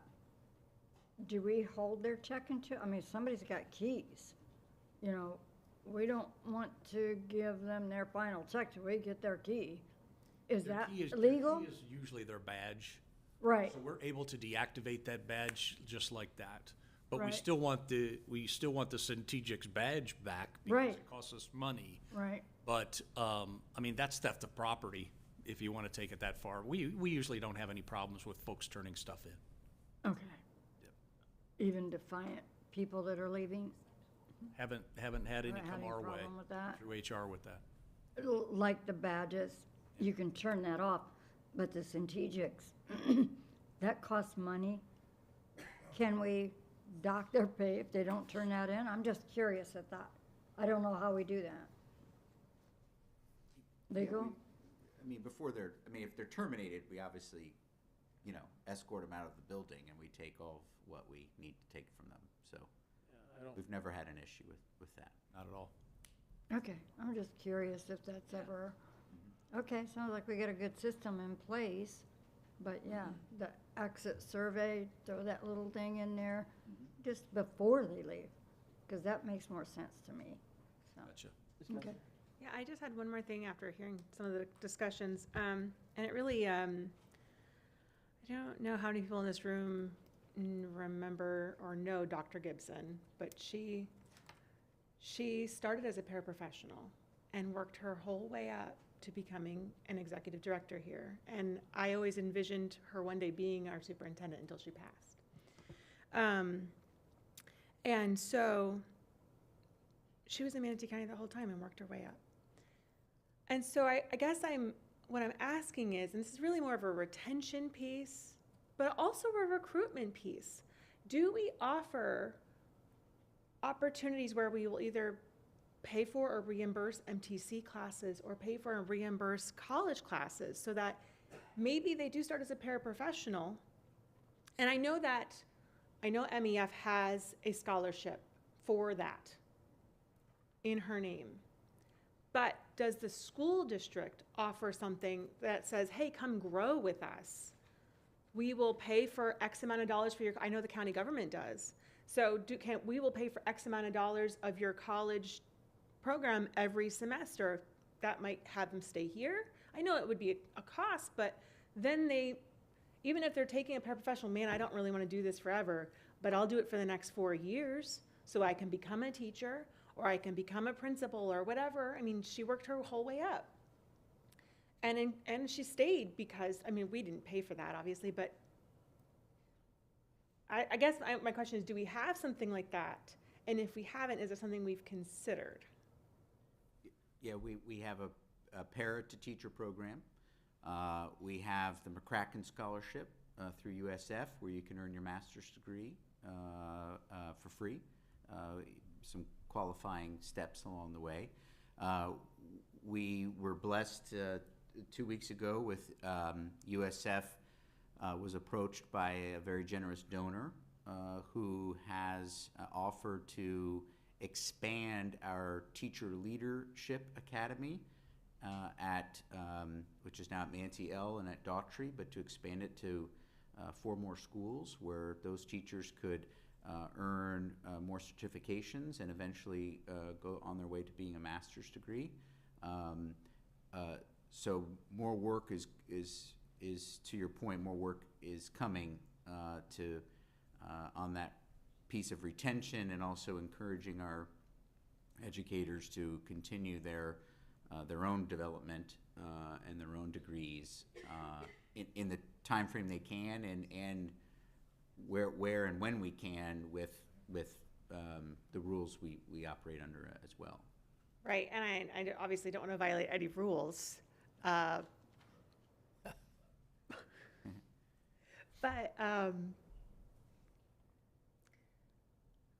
those are all outside entities, not internal. And they're all geared towards educators. But I am 100% sure that Ms. Sellers would love to be able to watch some of her employees get a higher degree in finance or budgeting or accounting, or I don't know what's accounting, but accounting, and help her employees grow too. I'm not just talking about educators, I'm talking about the entity as a whole. And I get that that's our biggest group, but there's other needs that are also on the operations side where you're going to lose people for that same reason, because if they start out in a lower paying bookkeeper job, but they eventually want to work their way up. Do you know what I'm saying? Yeah, absolutely, absolutely, and I think that's a great point.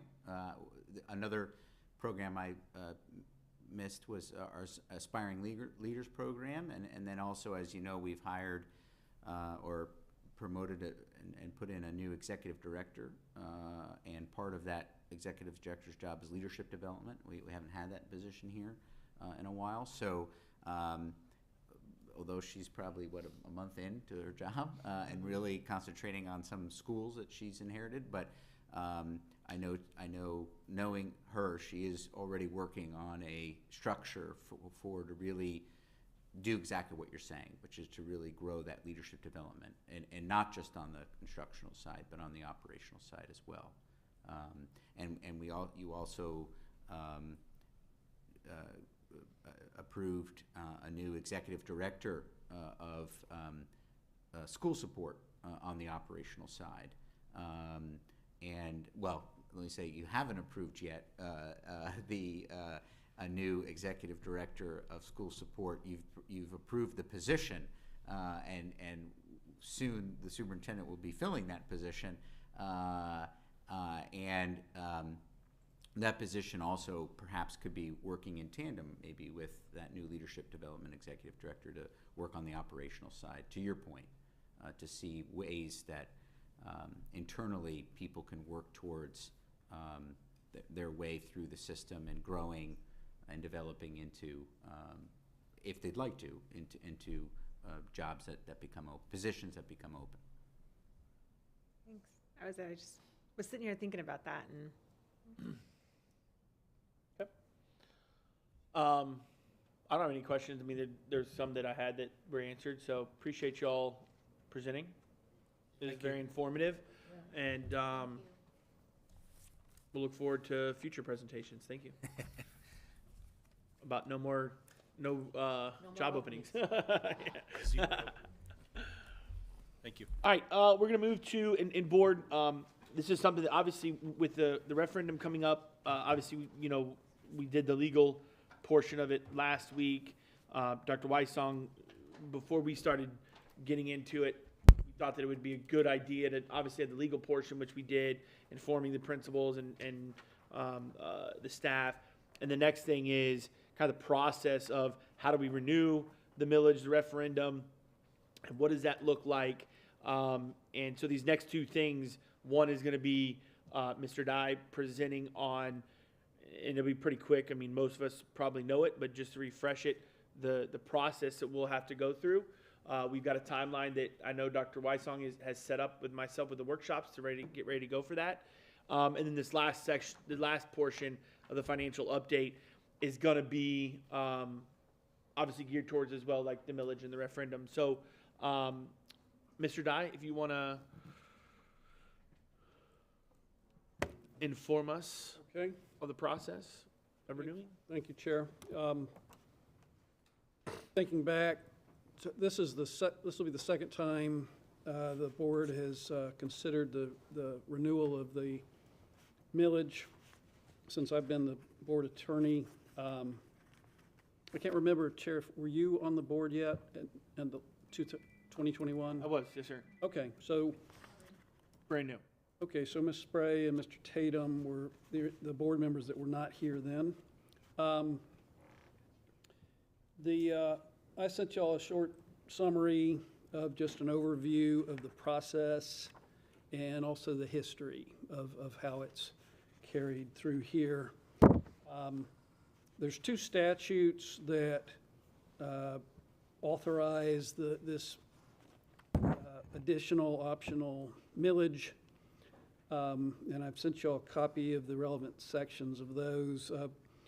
The short summary that I gave you basically said that section 1011.71 authorizes a local optional tax levy of an additional millage for school operational purposes. So this is for operations, not capital. Has to be approved by a vote of the electorate. So you have a resolution that the board does, and then it has to go to a vote of the voters in the county. And the millage that we're talking about is a one that cannot exceed 4 years. So it can be 4 years or less, and it can be extended after that 4-year period. And that's what's happening here, and it's happened one time before. So the statute that gets into more of the nuts and bolts is 1011.73, subsections 2 and 3. It's not a perfect statute. It has some peculiarities with it, but it doesn't really affect anything. Going through it real quick, the district school board, pursuant to a resolution, adopted at a regular meeting. So you've got to have a regular meeting and adopt a resolution.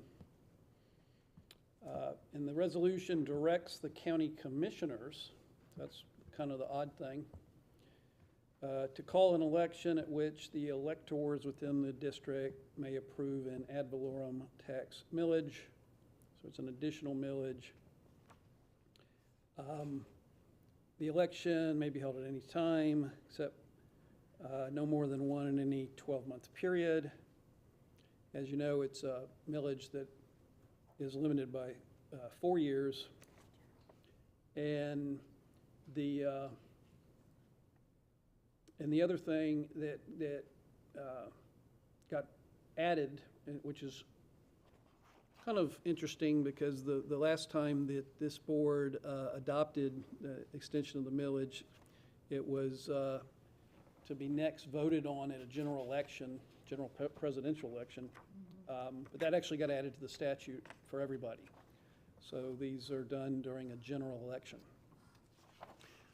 The good news on that is that makes it where it's almost cost-free to the district, because it's up to the district to have to pay any costs related to one of these elections.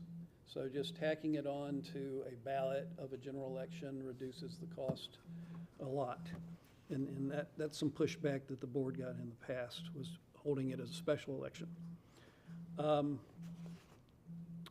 Quick history, 2017, the school board, through a resolution, actually 2 resolutions, but implemented the first one of these additional millages, which was passed by the voters.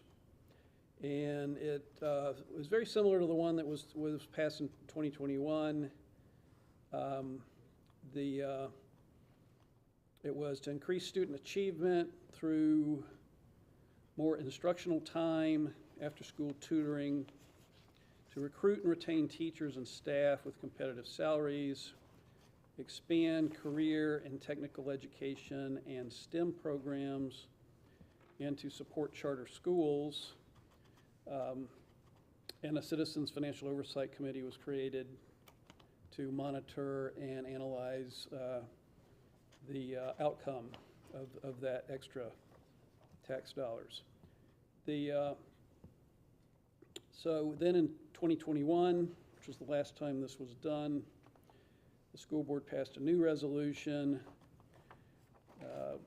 with a similar ballot language as in 2017, with the addition that visual and performing arts programs was added on at that time to proper expenditures of those funds.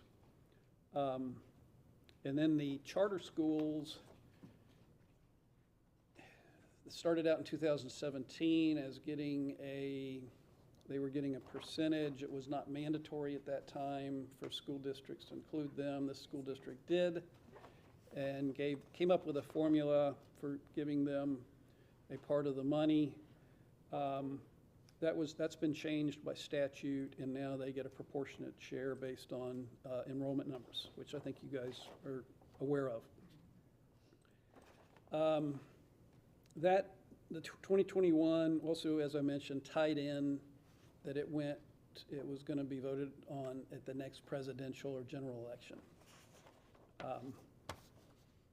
It also, it's important to note, it expires June 30th of 2025. So if a new resolution and referendum passes, it would start the next day for 4 more years. The procedure, talked about it already. The process begins school board passing a resolution at a regular meeting. Resolution would state that would be sent to the county commission, and it would direct them to call an election. Some procedural aspects. So you've got to anticipate the time it takes to put this on your own agenda, and then you've got to anticipate giving the county commission time for it to go on their agenda so they can pass it, and then it'll go to the supervisor of elections office, and they would add it to the ballot for the November 5th election. At the last go-round, they wanted 120 days. I don't know, they just, when I inquired about how much time they would need to make sure this happens properly, I was advised that they need it no later than August 2nd, which is less than 120 days, but that's when the board was doing a special election, and this time it's just adding it to a general election. It probably takes them less time. I would encourage the board to do it way before then. There's no benefit in waiting. It's, because you just get it done and it's done. And, it's ultimately up to the voters to approve it, but just getting it, out there, it's advantageous to do it early. You also have to work around the fact that the county commission takes time off in the summer where they don't hold meetings. So you really want to do it before all that. The cost is covered by the district. There won't be much cost other than in Manatee County, the supervisor of elections requires referendums to now also be translated into Spanish, and that'll be a cost of the district. They have some certified Spanish translators service that they're recommending, and we would be well advised to use that, and probably isn't a material cost. The only other thing that always comes up, the ballot language can't exceed 75 words. We usually get it to within about 74 or something like that, right? I don't see that as really an issue. We have some ballot language I've given you in my handout, and I think it can be tweaked to fall within that. But you always got to remember the 75 words. So that's all for my presentation. If there's any questions, Yeah. happy to answer. I'd just say, just to the board, because I know that the timeline was mentioned, I kind of mentioned it before. We've got a shade meeting next, and correct me if I'm wrong on it. Shade meeting next, workshop. Second workshop in February is when we'll discuss the ballot language, et cetera. Depending on how long that takes, my anticipation, Dr. Weiss and I figured sometime in March, whatever meeting, to be the first or the second meeting in March, that we would have, hopefully that resolved, and us voting yes, or voting to the resolution, and then sending it off to the county commission at that time. So they've got April, May. I know they take off summer, but they've got several months to work with it. So am I correct on that timeline, Dr. Weissong?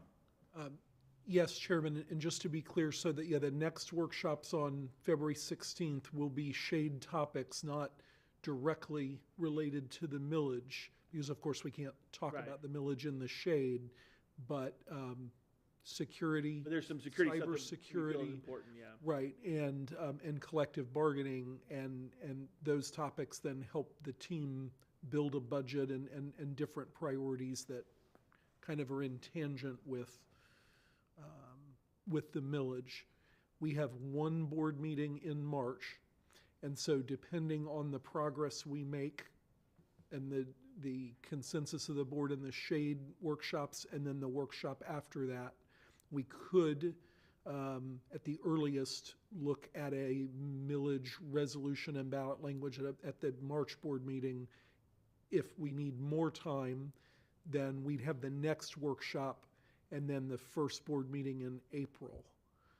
So I've got kind of two timelines depending on how much time you all need, and also not trying to lock in too many other workshop topics, just so that we're adjusting based on what you all need. But obviously, the sooner we move past this, because we have other things to do to be ready for the next school year, irrespective of the millage. Great, thank you. Any questions for Mr. Dye on the process? Yeah. I just want to mention one thing, and ask if you're keeping an eye on it, any legislative changes to these statutes. I know that they're referenced in a couple of bills, and so many of these bills are the effective dates June 30th, 2024. So I just want to make sure that we're up to date on whatever happens. Yeah, best I can, I am. Yeah, because I think there are some referendums that they're going to require a 2/3 vote of the, but from what I can tell, this is not one of them. Is that correct? I've not heard that or seen that. I wouldn't be surprised if there's kind of a glitch correction on this bill or on this statute, because they tacked on the requirement of you can only do these at general elections, Right. and it conflicts with some of the existing language of being able to call these whenever a board wants to. So, so I could see some glitch corrections, but I've not seen anything where I would hit the brakes. Is that it? Mhm. Okay. Anybody else? Yeah. So does the term general election mean a presidential election? Are they synonymous? I don't think so. I think you could have a general election that does not include the Okay. So President- how would you define a general election then? it's really not a special Midterm. election. Okay, So special elections when you call for a specific purpose, okay. which is what was being done. And The last one, oh, yeah. and the criticism of that is that, it was being done time of year would be less people in the county or things like that, so. So it's typically done in conjunction with congressional elections or Yeah. House elections, Senate Or- elections yeah, for or the even- state or something like that? Or- Yeah, or even when a school board member, or county commissioner, runs their normal cycle, Okay, so. great. Tatum, that's typically called like a midterm election, yeah. So that's why. General election, you actually have a general election every 2 years, so. We have a correction. Sorry, there is a statute that defines a general election. It's 97.021. And specifically, a general election means an election held on the first Tuesday after the first Monday in November in the even-numbered years for the purpose of filling national, state, county, and district offices and for voting on constitutional amendments not otherwise provided for by law. So it's not necessarily presidential, but Right. okay. It's the even year elections. Yep. Correct. Great, it's good to In know. November. Okay, The odd numbers are upset. yes. And then the date of 30 June 2025, when it ends, that somehow coincides with the fiscal year of the school district, because I'm just curious why it expires on, there must be, can either of you explain why it expires on that day from a fiscal standpoint? Or, I don't know the exact answer, but my understanding is that it's for planning purposes, okay, coming up with a budget. so because it sounds like, because the school will get its taxes through that year, and then it'll stop, and then the school system can say, yeah, Mr. Chapman, if you, It's based on the tax levy. That's It's what I was on the tax appraiser. So, because he's got to send out the notice to you as a taxpayer. right, So it's got to be set so that you know, so that you start getting your information about what you're going to need to pay come every fall. yeah, because typically we pay, what, in November, I think, somewhere around there? And that was based on an appraisal that was done in the months prior to that, and then that money comes in January, and so it's used in the current school year. And then if the school system were not going to get it for the next school year, then they would have to know a year in advance, basically. Or they would want to know the November prior that they're not going to have the money anymore for the next the next fiscal year. Right. I'm just trying to organize this all in my mind so that it makes Yeah, sense so to me. so under our current millage Mhm. renewal, Right, we have one more tax collection to Right. go, which will be the November 2024 timeframe of tax collection under the current millage renewal. Okay. So that's why we need November's vote to happen, so that July 1, 2025,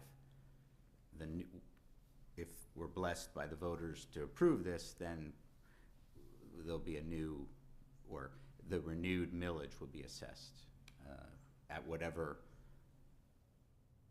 the rate will be for this ad valorem millage. and the taxes are collected in either November, late fall, in the current school fiscal year, and distributed to the school system in that current fiscal year. That's how those taxes work. Yes, and then there's people like myself who just paid property tax this month, even though I was supposed to pay it in November.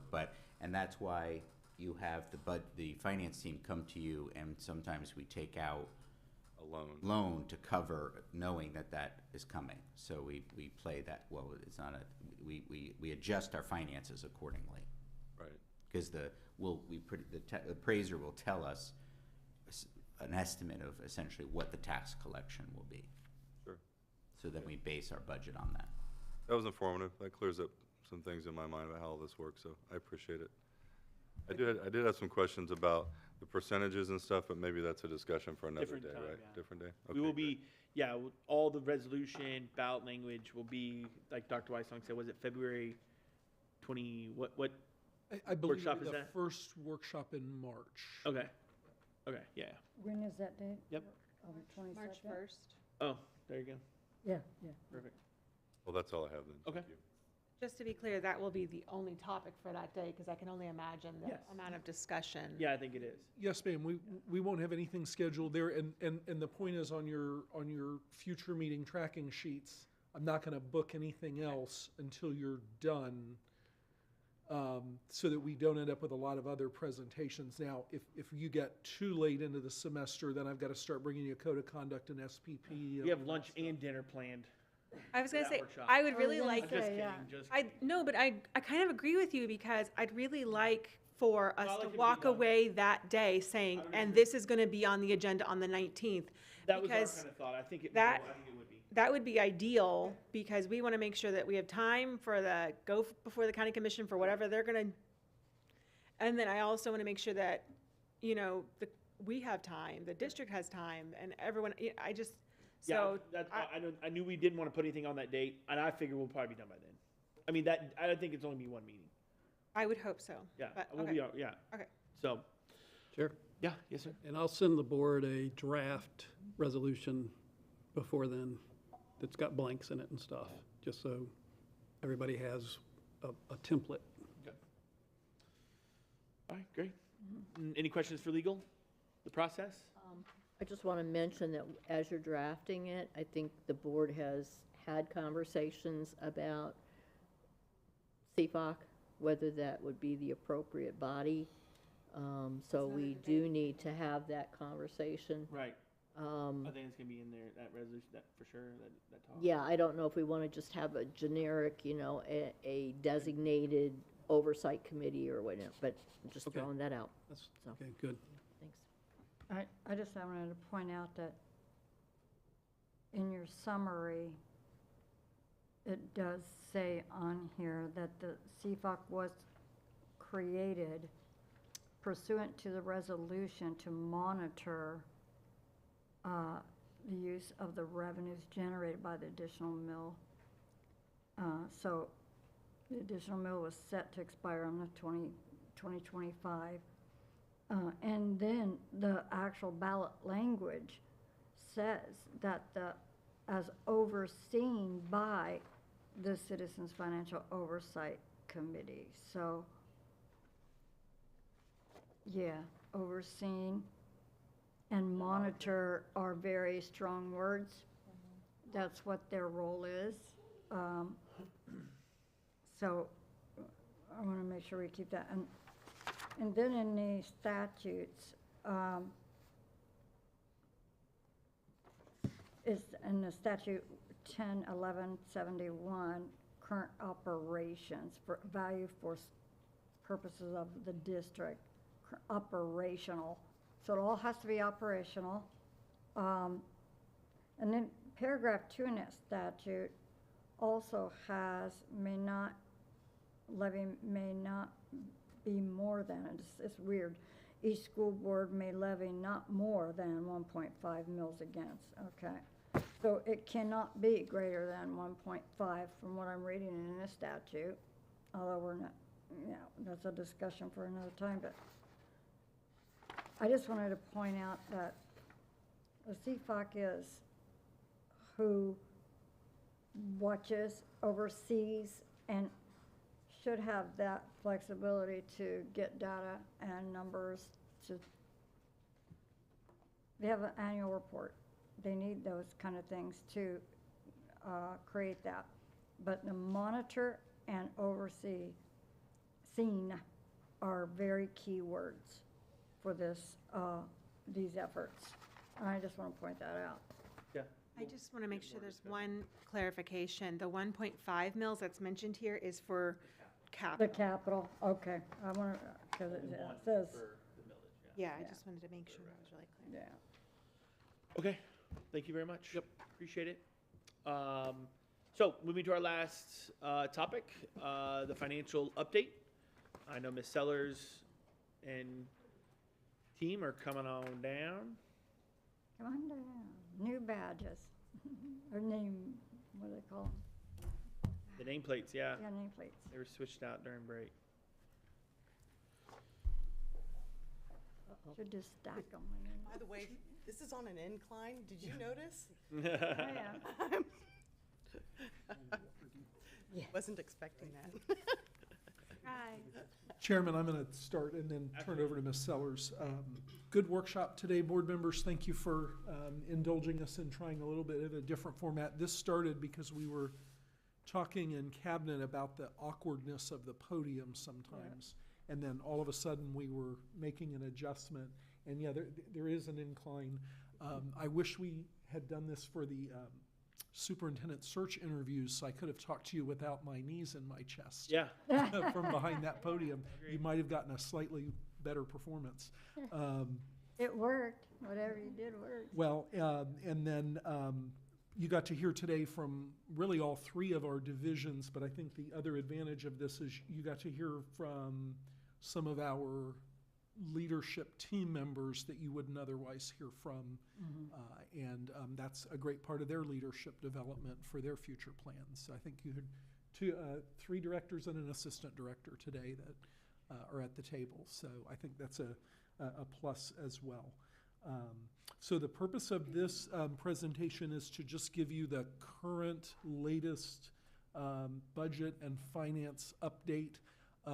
These numbers were changing even last week with the last Florida DOE report, which we call Calc 3, but it's really the financial statement based on our first semester enrollment. And so all of these numbers are fresh.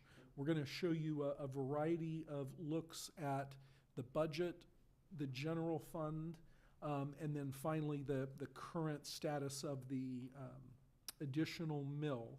And we're going to go slide by slide, and Ms. Sellers is going to stop at the end of each slide and take your questions. We know you may have some at the end as well, but this is the first time we've put these slides in this package, and so we really want to be sure we're capturing all of your questions so that we can modify this for future use as well. It won't be the last time that we use this particular slide deck. So for that reason, we'll take our time working through these.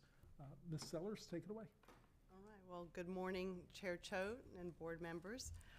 This is the first working workshop that we've been able to have since I've been here. Looking forward to this. And like he said, I'll stop at the end for questions and discussion. We're going to start off with the total budget for the district. And on this screen, we can see that half of the expenditures of the district's budget is out of the general fund. That's our operating fund. Now, you'll notice at least a third of the capital projects is, a third of the expenditure is for capital fund, and that represents multiple projects over multiple years. So this particular amount that you see for the capital funds, what is not used rolls to the next year. We also do that 5-year capital plan, which incorporates what makes up this particular amount that you're seeing here as far as the capital fund goes. And another item that I wanted to point out is that in the general fund, that is where you see the voted 1 mil. That's where the revenue source is recorded in, and we're going to discuss on that further today. So opening now with this slide, any questions or discussion? You just said that the special revenue is rolled up into the general on this one. Capital. Capital. Sorry.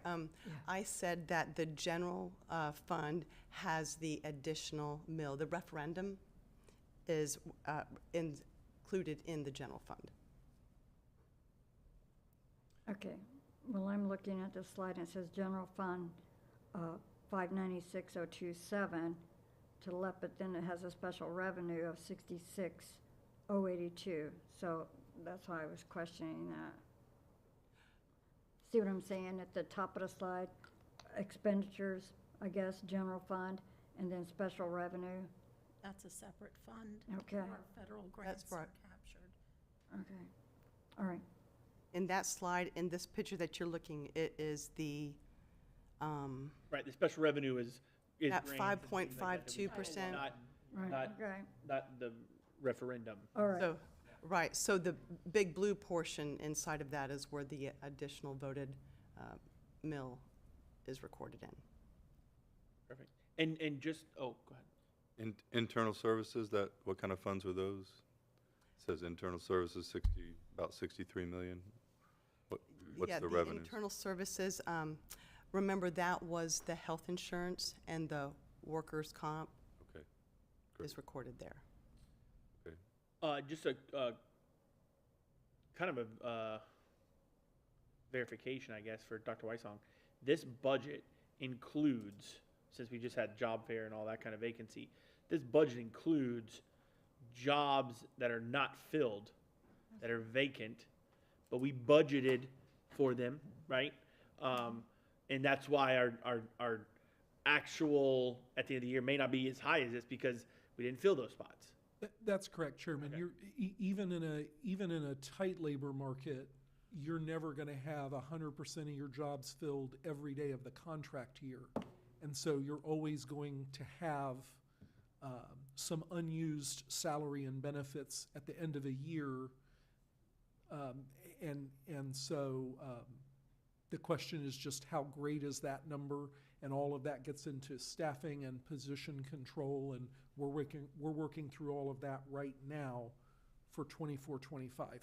The other thing to keep in mind is this is the whole budget, and remember that salary and benefits are captured in multiple funds. So many employees are paid out of the general fund, but we do have employees paid out of capital, and we have employees paid out of special revenue, meaning federal grants. So all salaries and benefits are not in the general fund, they're spread throughout the pie chart. Great, thanks. I don't think anybody. No, just, so I'm trying to get smart on school finance, just so I understand all this stuff. A trust agency, does that have something to do with our investment money, or what is that exactly? No, the trust and agency is, refresh my memory. So those are where we would receive money for scholarships or donations. Oh, okay. Okay, and then capital, so, and the 1.5 mil for capital, I assume that that's included in the capital fund line, is that correct? That's the capital fund, so that's our construction and our maintenance. Okay, and then the GF after capital project transfer stands capital project transfer to general fund? Is that what GF stands for? Yes, exactly. So remember, the capital project fund does have some cost that gets transferred over to assist with both in the general fund, those particular positions, and for the debt service. And that's what DS stands for, is debt service, right? My understanding is that we're actually now paying bus drivers and bus monitors out of the capital fund? Some, yes. Some. Yes. Just this past year, we were able to include that in our advertisement for the LCI money, and that was included in to be captured. Is that bus drivers and bus aides, or just bus drivers? Yes, Bus aides? and other Other transportation? professionals that assist with that. Any idea, is it $5 million, $7 million? I'm just curious. This year, at this point, at the beginning for this semester, we had a transfer of 4 million from the capital projects to assist with that very effort. Great, thank you. Thanks for indulging me in that. I'm just trying to get smart on school finance. You know? Absolutely. All right, great. But Chairman and Mr. Tatum, that's why we're going slide by slide, because Yeah, there as should be you're different asking questions, we're going, okay, we can make that more clear, this more, so that's why we're really going in detail. So thank you, that helps us too. Sure. So this particular slide is actually honing in on just the general fund expenditures. And you'll see here in the general fund, 2/3 of the general fund is used to pay for salaries. Now, part of my thunder was stolen in the last slide, where I also mentioned that the capital and special revenue also pay for salaries. So essentially, 80% of the budget, the total budget, is salaries. So the bulk of what is spent by this district does go to the people supporting the children. Now, you'll notice that the second highest expenditure that this district has is the portion that we end up paying to the charter schools. And I also wanted to highlight a few other items in here that in that purchased services line is also the contracted schools. And that's PACE, Just for Girls, the AMI Kids, Easter Seals, Palm Shores, those particular contracted sites. And also in the other category, in that particular group is all of the carry forwards that are for the grant programs, MTC programs, referendum programs, and even includes the TAN's interest. So I could open the floor up to any discussion with this one or questions. The charter schools, what does that include? part of the BSA that goes to them, as well as capital funds, or what is included in that? So this is the general fund. So what is included in here is the FEFP distribution that they're supposed to be getting, and also included in here is the referendum that they get. If I were also covering the capital fund, now, well, one, eligible charter schools get the PICO funding, but they also now get 1.5 mil.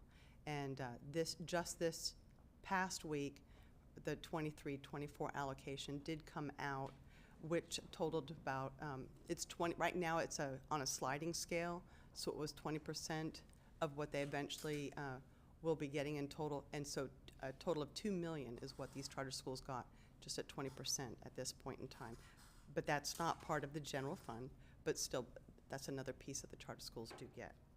So a charter school gets 95% of the BSA, and then we keep for each student, and then we keep 5% for administrative overhead. Is that your understanding of how that works? Is it 2 or 5? I think it's 5, but I mean, it depends on the charter school. It's written into each of the contracts, so. Oh, is it? Okay. Mhm. It's just, when I go to these conferences, that's I what. believe the highly performing ones, we don't hold a fee back. Oh, really? Okay. And when you, are we going to talk about capital funds for charter schools later on a slide, or? That we are going to touch on some of that as well, too. And Okay. if not, we can address any of those questions when we get to there. Okay. I think the key point to keep in mind with the charter line, and remember, this is a budget slide. Right, yeah. So we are estimating enrollment Right. and then allocating that amount of funding because it's proportionate share. So if it's that per student cost. If charter enrollment comes in higher, then we're actually going to send more than what was budgeted to those schools. Great. Thank you, that's all I have. Ms. Brown, you got something? No, Oh, he actually, answered it for you? he has the same question I had, Ms. Foreman? so. I thank you for this, and I've looked through it, and some really interesting numbers.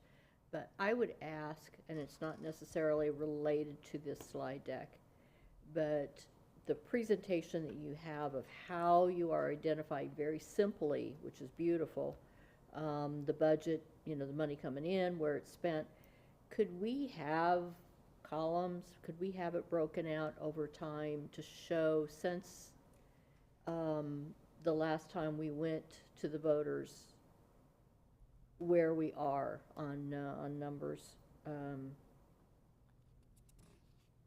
Because I know, like, energy, we have to have gone way up, Oh, you mean cost? Yeah, Oh, yeah, expenditures, like yeah. in 2020, what was it Yeah. for energy? Oh, right, I gotcha.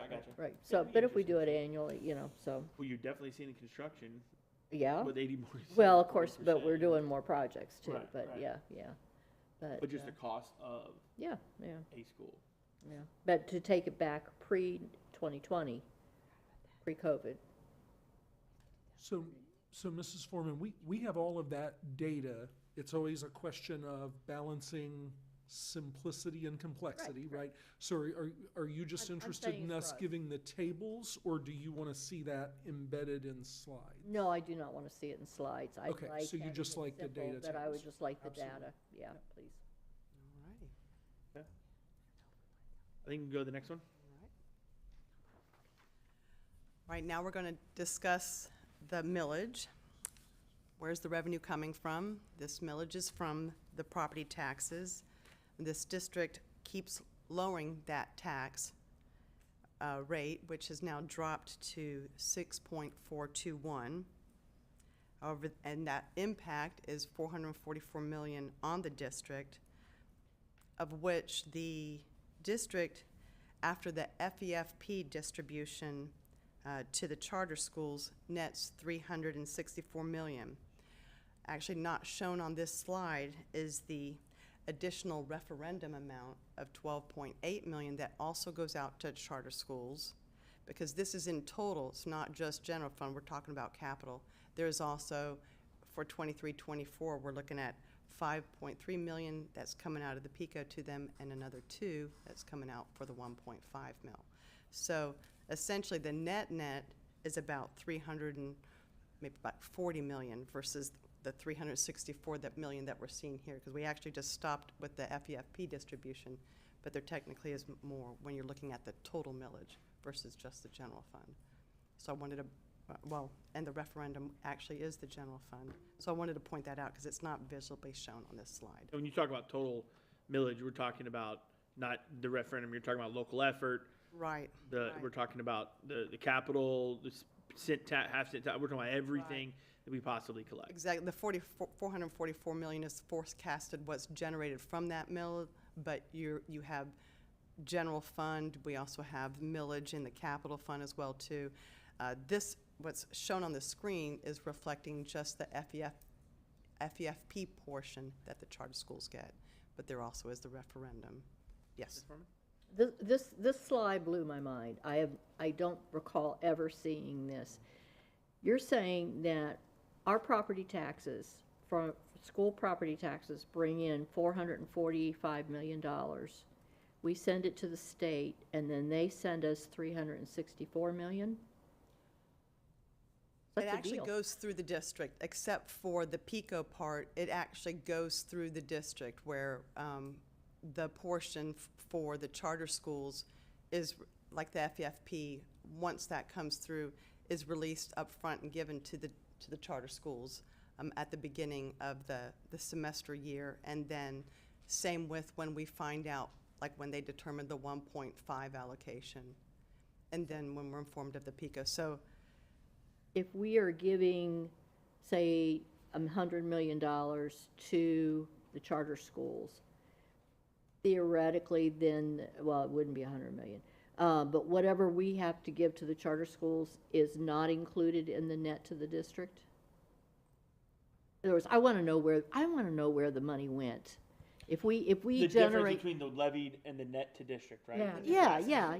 That this is charter difference schools. goes to charter schools. That's charter schools. It's broken out in a few different pots, but because they get a portion of the FEFP, they also get a portion of the referendum.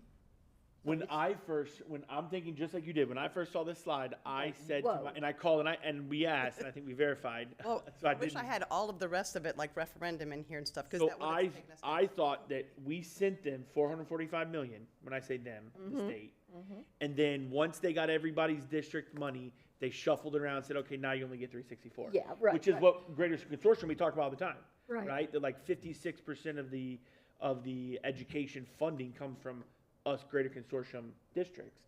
And so that's what I asked too. I said, wait a minute, is that what the state is basically keeping back from our levy here? But it's not, it's just what we're losing. Now, I don't know, we may be getting way off if we're talking about like, what did we actually, like, I don't know their formula, right? I don't know the states. I know because we produce some, we don't get that extra. Remember in the finance, like we don't get extra, we get a little bit less because we produce more and yada, yada, yada. But so that's what I originally thought too. I'm saying, wait a minute, they keep $80 million? I was going to go over to Tallahassee. Correct, but it's not. So that's what's going to the charters though, but that was my first reaction All too, right, like, okay. wait a minute. So could we add that on here instead? And that would have been, because Yeah. this of course is a big thing. Okay, where's all that money going? So that might have been a good thing to add on there, is We this can goes to definitely this, improve yeah. that on the slide when we Yeah. bring this back, 'cause we'll be having different discussions. Right, yeah, well, and again, all of these slides will be updated, you're seeing where we're at today. I think the key talking point is that Manatee County residents, taxpayers are paying a slightly lower total millage than before, and we're gonna see the history on a future slide. Altogether, that's expected to generate $444 million. And after the charter school proportionate share is distributed, we're operating all the schools and buildings that have that seal on them at $364 million, not the full value of the levy. And I think that, so two things. One, I know Mr. Tatum, I think in a either workshop or meeting, you just mentioned this about how taxes, the rate 6.522 has gone down to 6.421, and it has been consistently. But folks can think and look and say, oh, look what you levied. You levied 444 million, but we don't get to keep that because it goes, we're obviously missing 80 to charter, 80 plus to charter. What's interesting too is like net to district, the 364, 409, blah, blah, blah. You turn back to the next page and our salaries and benefits is 408. So 408 million and we're only getting 364 levied. So where's, you know what I mean? And so that has to come from somewhere. And if we were able to get everything we levied, I mean, it'd be different, but. Right.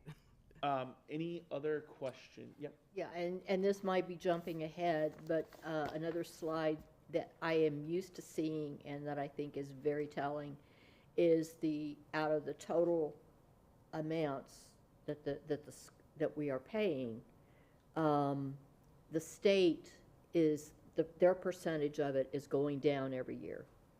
And we are counting on more and more the local taxpayers to cover our needs. And I would like to see that slide included in here. Yeah, I don't remember that being in. Some of that information, there's one slide that at least brings up, we added the net state funding on a page where we're showing the millage, and it's to come within this slide deck as well too. But at least we see comparison from this year to even just last year. It's a 2-year comparison, but where you can see it's declining from the state versus the increase of the local, the RLE. But that is because the property taxes, but the property values are going up, not because the tax rate is going up. But you know what I'm talking about, Gina, right? I know, yeah. You know, the Yeah. one where we're, Right. This one probably shows 18, more and more we 19. rely on I local think there's taxes. something very similar. It's coming up. Yeah, okay, all right, Because I think that's the best slide Mhm. to show it. Yeah. absolutely. So, thank you. All right. Now, this slide is going to be a coverage of those final millage rates that we are having in this particular current year, the generation of the 448 million based on that property value of 72 billion. Now, the taxpayers are taking advantage of the early pay. They get the discounts, so that's why we average or take the budget at 96%. And we're going to further on talk about the required local effort. But on this slide, I wanted to take a moment just to brief again on the capital outlay. Those are the items that I highlighted in orange, where we have the 1.5 mil that is also shared with the charter schools, and it's for the construction and maintenance.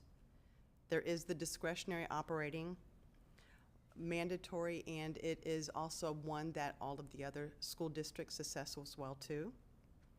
But then we have the additional voted 1 mil. This is the extra revenue that this district gets because it was voted in, 69 million, and from just looking at this screen, and we're going to talk about it a lot more too, that's 15% of the forecasted revenue for this district. And it's very important, and it'll be highlighted as we keep going along on this discussion. So, Ms. Sellers? Mm-hmm. So additional voted millage at 1 mil, I see that, that's 69,287,000. The top number though, that's different than the 69, so what does the top number? Oh, sorry, the top orange, and probably didn't need to remain orange, but it was just to highlight that the value of the rate that is applied is to the property value of 72 billion. 72 billion, that's right, that's a bigger number, okay. So that's the gross taxable value, got it, at 90. Proposed amount to be raised at 96% collection rate.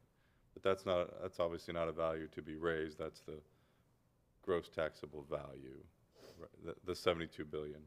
That's Yes, that's the gross taxable value that the millage is applied against. applied against, got it, okay, thank you.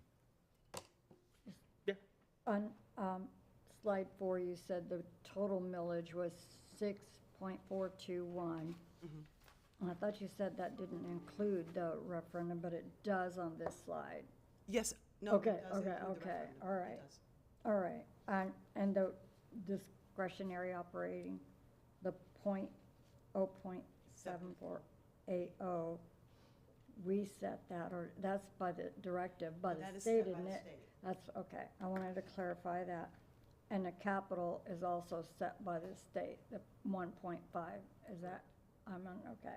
I just want to make sure, so when people are On this asking. page, the only district item that can be assessed is the additional voted mill. Right, okay. So on this particular slide, the only one that we can set here is the additional voted. The others are controlled by county, state, am I correct? They're controlled by the state. So the required local effort at 3.172, Is the state? that's what you levy in order to participate in the Florida Education Finance Program, Right. which then gets you additional state funding. If you don't levy that, you're not participating, you get no state money, so every district participates. Right. Prior period funding adjustment, that .001, We find out about that once the tax collector has gone through. There's been years past that they didn't have an adjustment. When we first started our budgetary preliminary look at it, we didn't know that that was going to be applied to the district at the time. So it's very well this, for 24, 25, there might not be an adjustment. right, okay, I just wanted to, We don't set that either. we don't set any of that, okay, that's all I had, thank you. Just to be clear on something, because maybe I have a misunderstanding, the capital outlay on this page, I think Ms. Spray said that that's something that we can't control, but, Cannot control. so that comes from the state. So our 1.5, so we have a 0.5% sales tax, that's actually what I'm thinking of, And right, that's for separate. capital. That sales tax is That's not right. part of the millage. Okay, that's right. Okay, got it, thank you.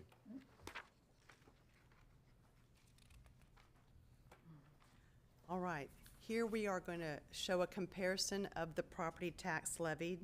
These property values are going up very high in this district. So is the cost of living. We've got in the green portion, I'm focusing in here on what is levied levied for the district. And while our budget is increasing, it is not increasing as much as the property values. And approximately, when you add to that 8 million, also the referendum and the 1.5 share to the charter schools and the PICO share, it's about 22% of the revenue that is raised from the charter schools, 18% was the FEFP, to get to this portion where the district is net. So this was a slight comparison of maybe some tables that Ms. Foreman wanted to see, but it's just a little touch. You do see right below the green box, we do have a line that does show the net state funding, and you can see from 22-23 to 23-24 the decrease in state funding while the required local effort was increasing, which was not because of the millage rate, but because of the property values. And then the blue box below, this information is displayed just to make a point that the FEFP revenue that we get, where we see the BSA portion per FTE, it is shared with both the voucher program and the charter schools. And that is approximately, when we look at it, 25% of just the FEFP revenue goes to charters and vouchers and not this district. Ready to open this one for discussion. The last thing you said may open up a lot of discussions, but so just so that I'm verifying this one, where you said the net state funding, that's what we're getting back from the state. Out of the FEF, yes.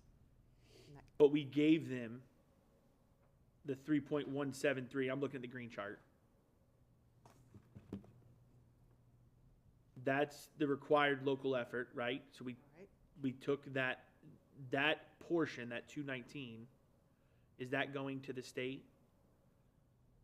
And then we're getting back to 138. Does that make sense what I'm asking? No, this is the millage. So the millage revenue that this district gets It's more or less separate in a way from the FEFP, even though it's part of the FEFP formula. So the sources that the state is using is not this district's property taxes, but it is used in the formula that the state uses. I'm assuming that the state's revenue sources, the sales tax, that type of information, and those particular pots is what the state is using as part of their state funding for the FEFP revenue. But they look to this local effort. millage, the local effort of what the particular county is getting to weigh, because remember, the whole FEFP formula was to create equity within the entire state of Florida and all the districts there. So because we happen to so they do look at it, and so we're making the comparison to show you that this is the levied revenue that we're getting. It is not the source the state uses for that net state funding that's noted on that small little line in between the two boxes. So It just impacts it. yeah, no, I got you. So just to kind of clarify my thought, our taxable value last year, 22-23, was 60 billion. Now it's 72 billion. So there may be arguments of like, wait a minute, our value's gone up so high, we don't need this mill. But when you look at what the required local effort was last year, is 3.274. We didn't keep that same value on 72 billion. It's been lowered to 3.173. And so the difference in the reality is, yes, we went up 12 billion. It's cool to say that number. Taxable value went up 12 billion in the county, but for us and what we took only went up 19 plus 4, 23 million. From 196 million to the next was 219, right? So 23 million. So that's an extremely small percentage. I mean, and that's what you were saying, I think, when you first started, was we went up 12 billion in property value, but we only went up 23 million comparatively to that. Right. So it's not like we're bringing in millions and millions and more based on that 12 billion increase. And then to add even more injury is we don't even get to keep that. We then have to. Correct. We still got to give it out. With Yeah. the- Correct. Okay. Anybody on this? Questions, thoughts, concerns, loud noises? Ms. Sellers, I think, or somebody said, I think it was you, that the state is maybe I misunderstood, providing less money year over year or something to that effect. Did I hear that incorrectly? Or? Their net state funding from the FEFP funding source has declined since last year. Okay. How can I see that on this chart? You can actually see, if you look, the one row going across right up above the blue box where you see net state funding, it's only 2 years. You only see it from last year to this year. But you can see where it was 141 million in 22-23, dropped to 138 million in 23-24. And that would be because the required local effort millages have gone down? Or why would that be? No, that is because in the state's formula for how they calculate what the district is going to get, as part of that formula, they look to see how much required local effort is going back to the district. And out of their pot of money, they see that this district is getting so much. There might be another district who's getting less from their RLE. So out of their separate bank account, they're going to use some of their extra funds to divvy it out to those districts who weren't as in good favor with their property values as we were.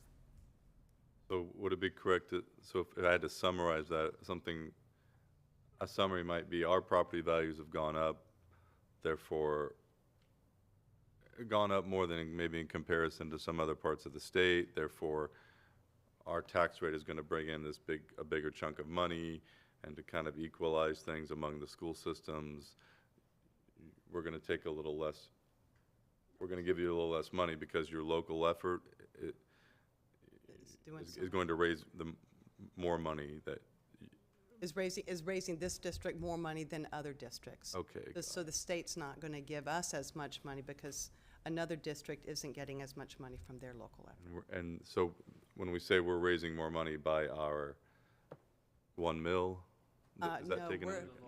we're getting more money in our local effort because the property values in this county increased so much. The local effort, the 3.172, the Yeah, the 0.748, the 1.5 mil, are all those considered, or is it just the local? Is it, Well, the other ones are multiple, well, they are based on property values as well, too. right? But I don't But each think of the state those, uses, I think you may be asking, the state doesn't look to see if your county has an extra 1 mil no, referendum. no, That they doesn't, don't that weigh doesn't that in. equate into what they give you. No, they're Only the only looking property at the tax value. RLE. Because remember the 1.5, when they do the REFP formula, it's only the general fund. It's not what the capital is raising, which is your 1.5 mil. Right. And they don't know about the additional. I think coming at it from a different direction, right? The legislature meets annually, they set the base student allocation, they run all these calculations. Here's how much, based on your projected enrollment, here's how much money you're going to get from the FEFP formula. This amount of money is being generated through your required local effort. The gap in that is the state funding, that's the difference. So property tax value poor counties are gonna generate less on their own and get more help from the state, right? Okay. Communities that have that higher property tax value are gonna get less assistance from the state to get to that bottom line number, and that's, again, where you get that equitable distribution across the state. I think the key is where the voters are saying that amount is not enough, in our opinion, to run high-quality schools. The only opportunity to increase that funding is through that additional voter-approved 1 mil levy. So that's where districts that have that are at an advantage. And that's why it's capped, so that the advantage is never too much, right? We can only get 1 mil. Right.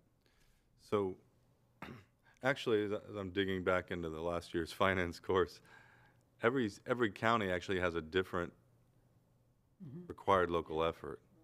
And that's how they, okay, I'm getting it. So that's how the state says this is, that's how they, I don't want to say fiddle in a negative way, but that's how they adjust things, by giving each county, and they say, we think you're going to get X amount of money because you've got this tax base, so your local effort is going to be 3.173 in Manatee.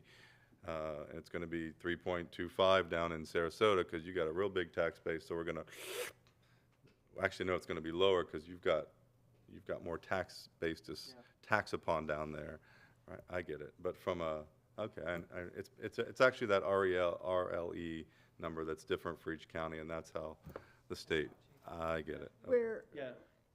Where the rural counties don't have the population or the tax base there, their REL, I mean, do we know what theirs are? I don't know.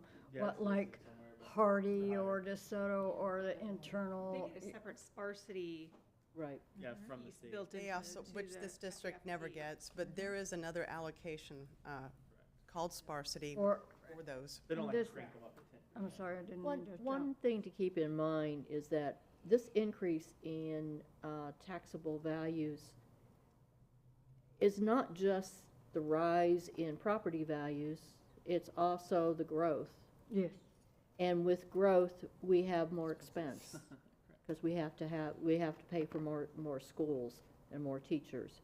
So, so I think that's important to keep in mind. And as far as the state share decreasing, it would be like, I have a kid who I send them a check every month, even though they're working, and they get a big raise.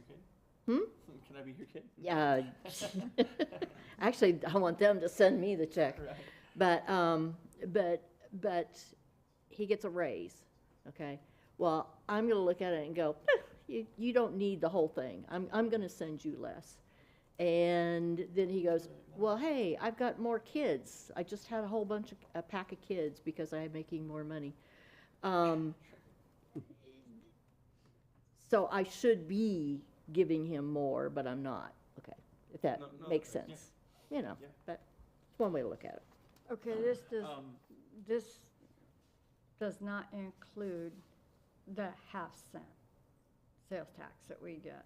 So this is not anything, anywhere connected. I just want to make a clarification, this does not include that for our Right, capital. Right, we were just talking about Okay, property tax. all right, all right. Ms. Foreman brings up a good point, and this is something I think that I overheard you say somewhere, I don't know where, but Ms. Foreman brings up growth, right? And so obviously this levy, the 72 billion is growth, which brings more kids, which brings more expenditures for us. And like I said, we're roughly about 24 million-ish, 23 million-ish more.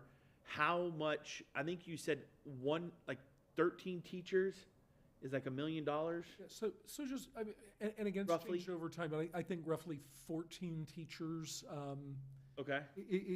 When you look at average teacher salary, Sure. and then you have to remember benefits, right? Because you're talking about health insurance, but also the retirement FRS. contribution, which is significant. When you roll it in there, if you just kind of throwing darts at the wall, 14 teachers is about $1 million. So, we're adding 4 to 5 new schools in the next, so you're talking how many new teachers? I mean, I don't know, hundreds, several hundreds times, divided by 14 times $1 million. Right. It's more than what that is.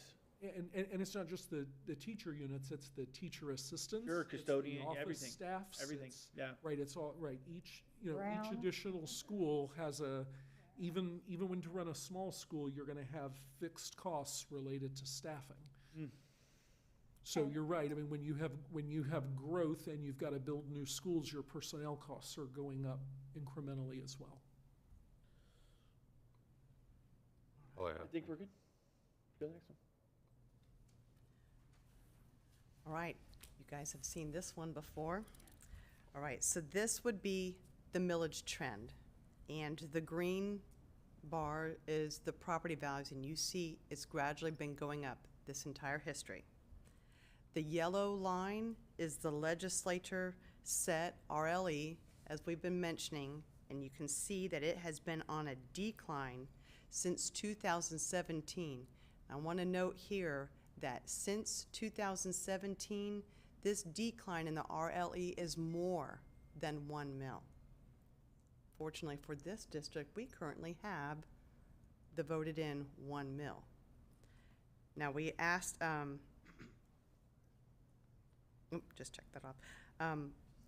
So at the same time, this has been, the millage rate has been decreasing, and 23-24 marks the lowest millage rate that this district has had, even though we've had the highest property value. So, does anybody have anything else they wanted to add or discuss on this slide? All right. Ms. Ellis, you said Right. it went down by more than 1 mil, but it seems to me it's gone from 7.33 to 6.42, which is about The point- RLE. RLE. So the I total see is that the portion. total. But the RLE back in 2017 was 4.36. This year is 3.173. I see that. And that's the one that we're concentrating on, because that is the one that affects our state funding, And that's set by the state. set by the state. Got it. Okay, thank you.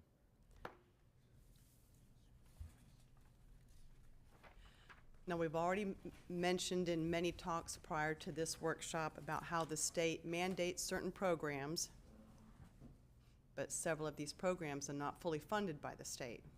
So this is where the district kicks in and pays the extra to make that particular program work. So we've just selected just a 5 examples of those particular mandated funds. I'm going to highlight the ESE. And you'll notice that the district picked up 45% of the cost to support those students. At the same time, you also see that the student transportation, the district picked up 45% of those costs. So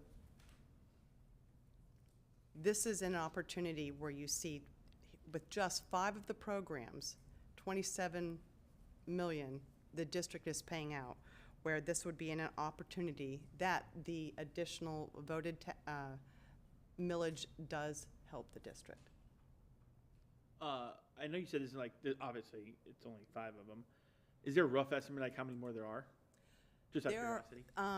There are several items that were previously called categoricals that have been rolled up into FEFP, so it's a lot harder to measure those any more than the way it used to be with the several different buckets that we used to have. Yeah, it's also difficult because, and again, these are broad examples, but every new mandate has a cost to implement, right? So every time the legislature goes in and adds a required instruction topic, for example, Mr. Jensen's people are doing the work to develop that curriculum and put it out. We're training teachers on how to do it. Administrators are monitoring.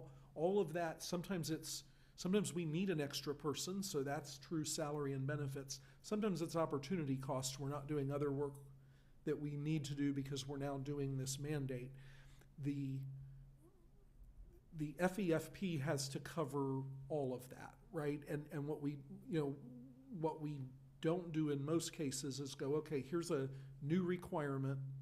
This is the cost to implement. Here's the FEFP adjustment for that requirement. Now, there have been some, like there is a mental health categorical that didn't used to be there, right? There's been the governor's mandate for raising the minimum teacher salary, that did come with funding. But not every new thing comes with funding. It's just you have to figure that out within your FEFP calculation.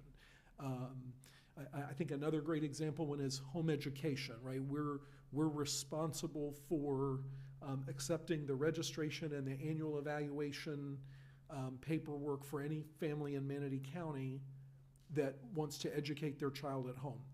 So we have an office doing that work. We have people in those seats. That's not funded. There's no separate allocation to run that requirement. It's just part of the cost of doing business.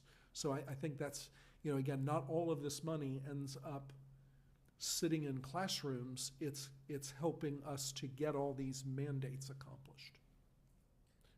This slide, I know, Ms. Messenger, you bring this up quite a bit because this is, when I first got on the board, this is one of the things that I was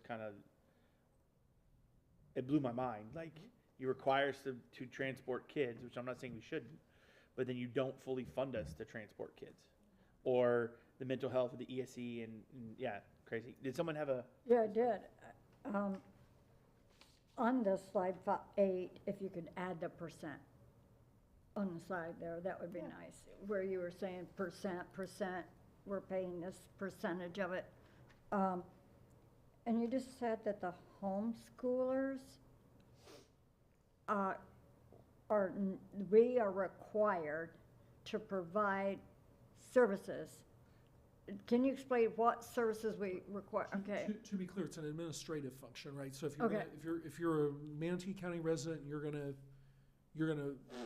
use the home education option to teach your child at home. You have to fill out an intent form and send that in. Okay. And then you have to do an annual evaluation, and then you have to do a notice of termination.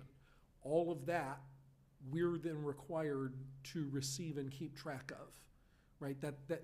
There's no cost to run that. There are people opening that mail, receiving those emails, maintaining those files, contacting parents when they don't turn in the annual evaluation. So all of and again, they're little things, right? But ultimately, in that big staffing book we give you, there's a couple of positions that are doing that, and that salary and benefits cost is in the budget. And so, those folks are doing, regulatory work, and that's coming out of the same general fund that we're educating students who are our students, right? Right. So so that's just one example, Vice Chair. There are certainly others. The point is they're not truly unfunded mandates because we're told you're receiving FEFP money and you operate your district from it. But every additional mandate has a cost. Of course. It's like, okay, I gotta go clean this room. That's a custodial cost before students come in. That would be kind of an example.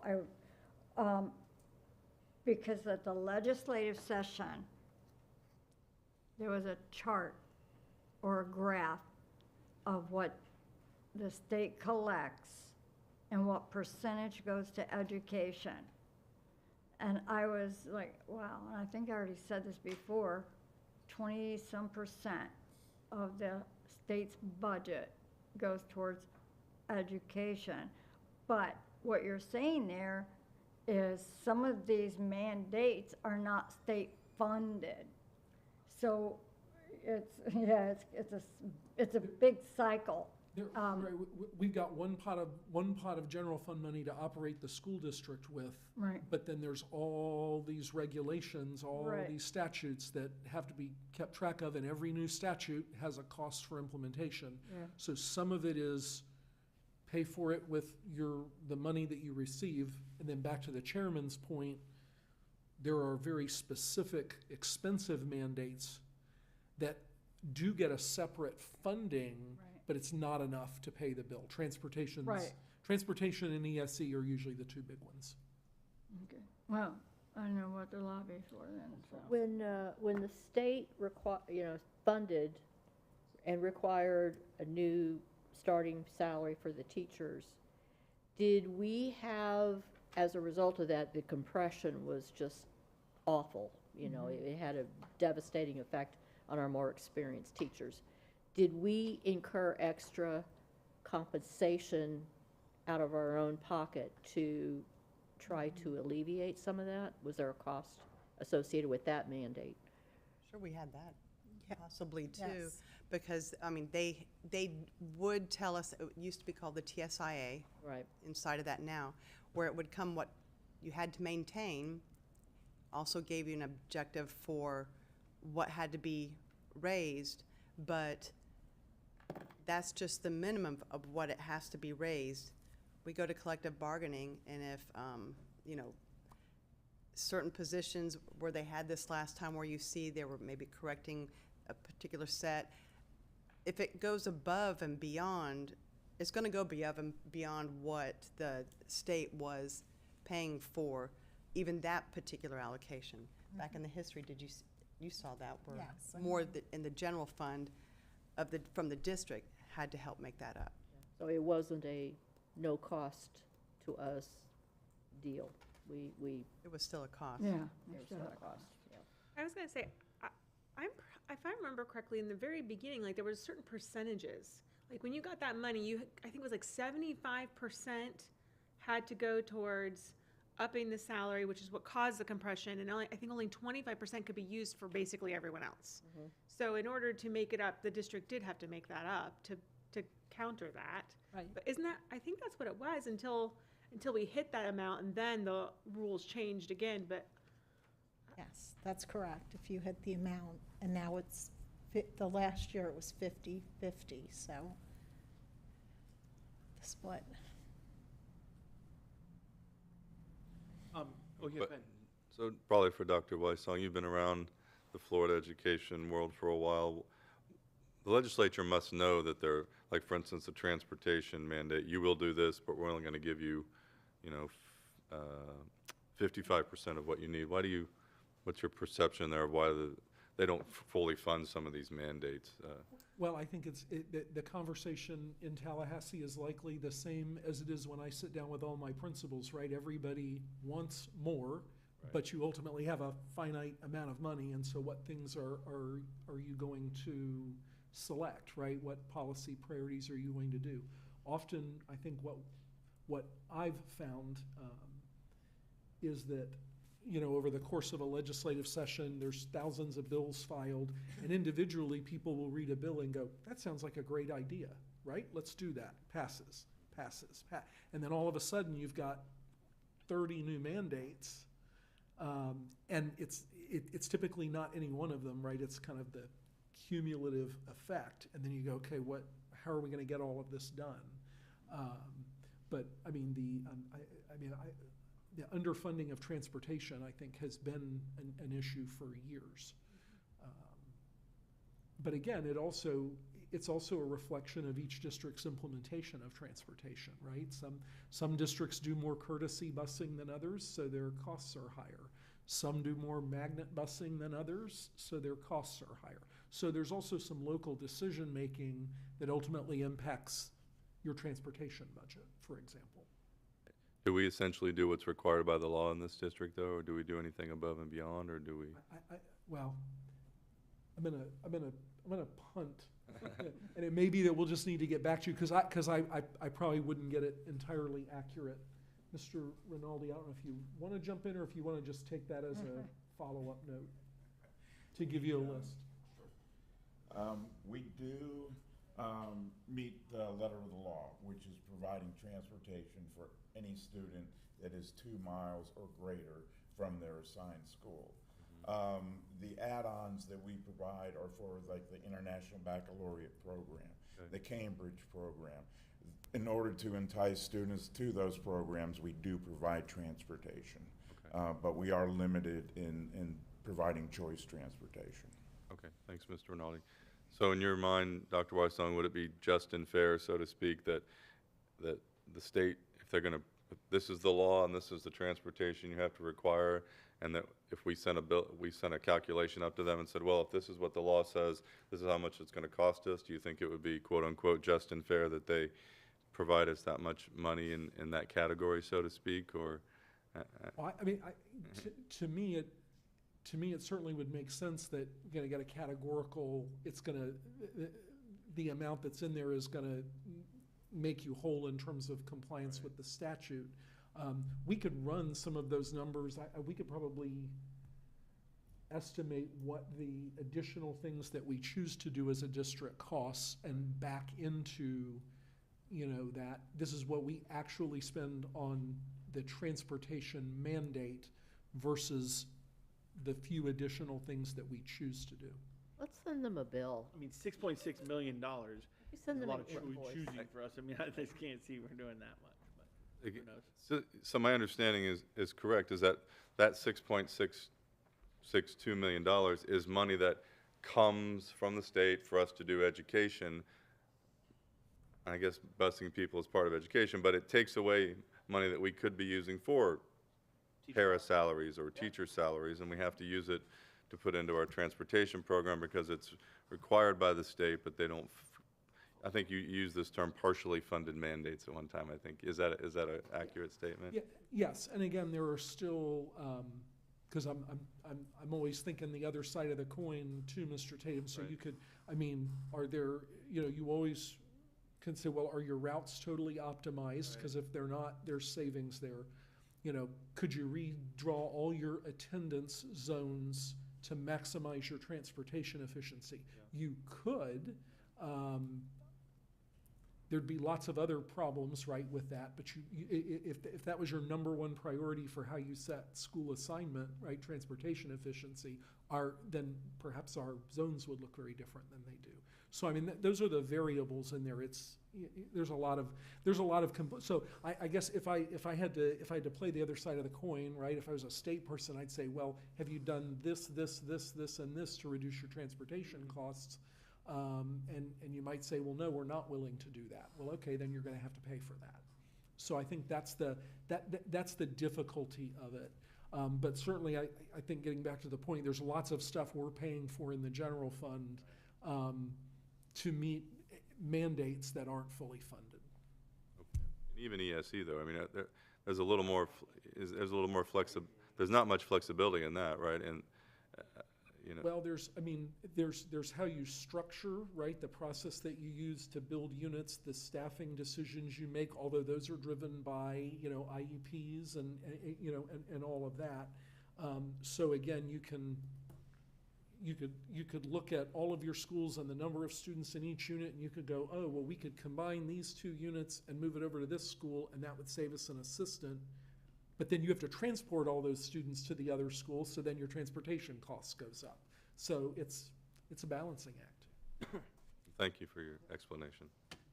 I think in the presentation, we're at a good spot of like stopping from millage to then moving to some fund balance look and things like that. So board, I know it's been an hour and a half since our last break, and we do have some lunch. So why don't we go ahead and take a if you guys want to. Yeah. Break till 1:15. It's 30 minutes. Yep. Sounds good. So recess till 1:15.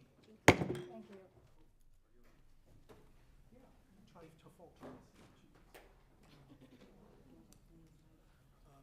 It's the bolt on the floor that I tripped on. I'm gonna tell them that.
back from our lunch break, and I think we're on slide 9.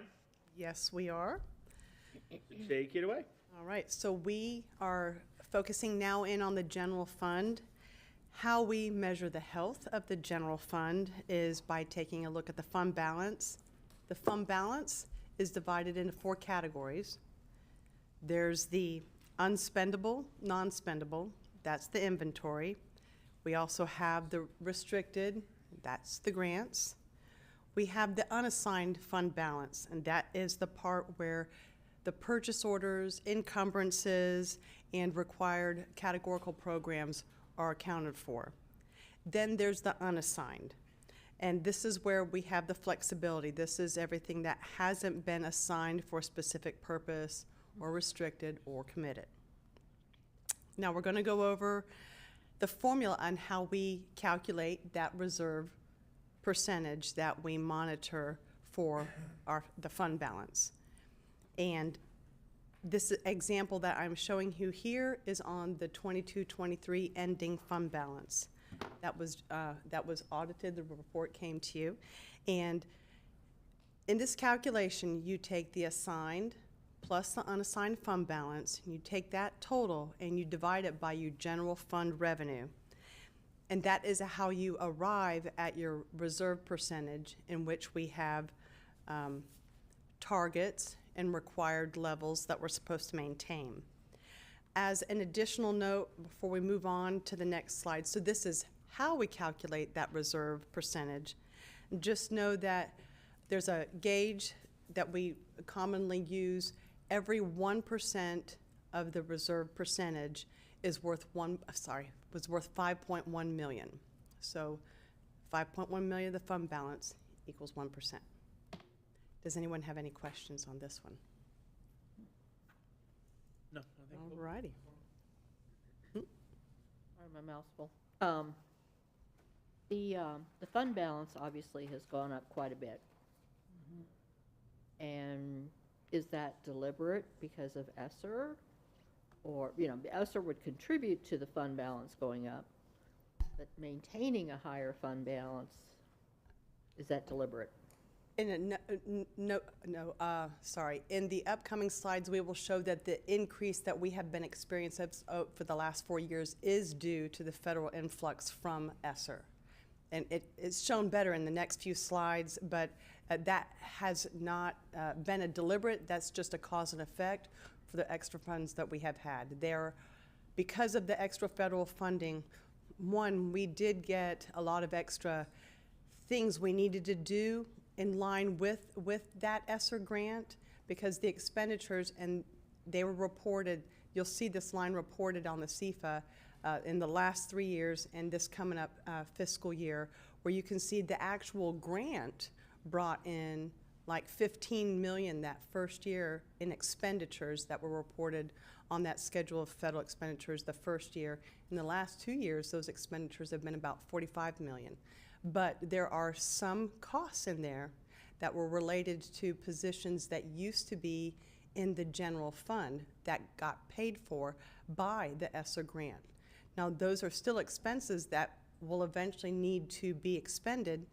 Those have been sitting in the unassigned as we've been going through using the federal funds, which are going to expire. So we make sure we use those first, which has caused the unassigned area and possibly some of the assigned related to any purchase orders and encumbrances that we have. So it's in both of those two pots.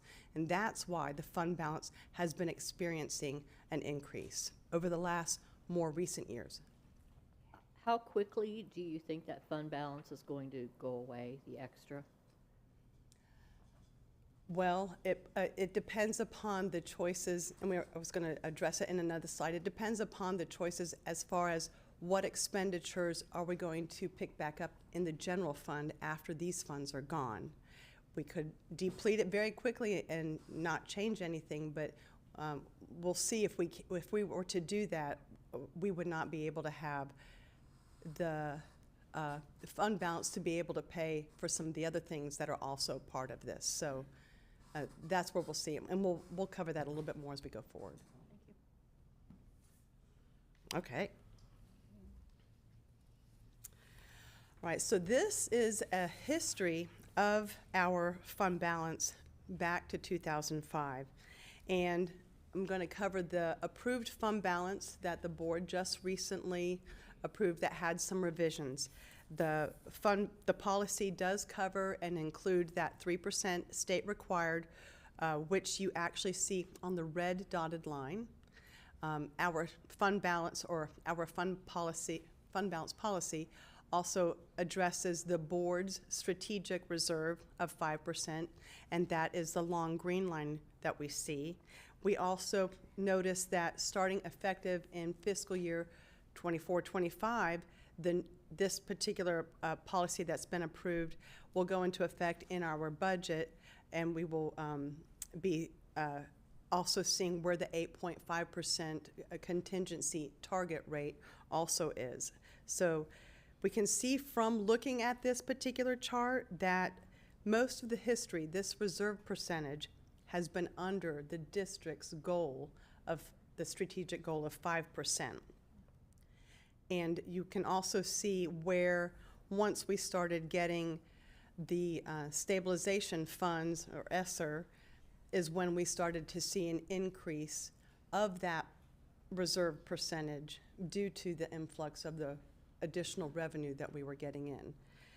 Now, part of this, you can see that currently our target is at 8.5%, but starting this past fiscal year, since these funds are going to be running out in 2024, we started to do a spend down just this past year, where we had mentioned we were taking some of like the counselors, middle school and high school, back into the general fund.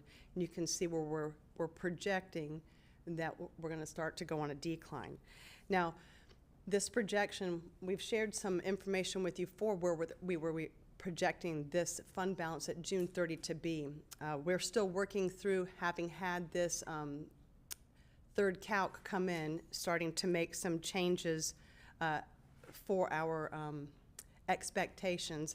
This is a reserve still in progress. That just came out like a week and a half ago, so we've been going to try to get this information into this projection as we're going down, but we'll see it worked through. It's to note, Rick Bailey was discussing that vacancy rate, and we started that off when we began this conversation, that the vacancy rate does have an impact on this fund balance, and the fund balance is going to fluctuate based on what we're reporting that to be. So we'll be monitoring that. Let's see.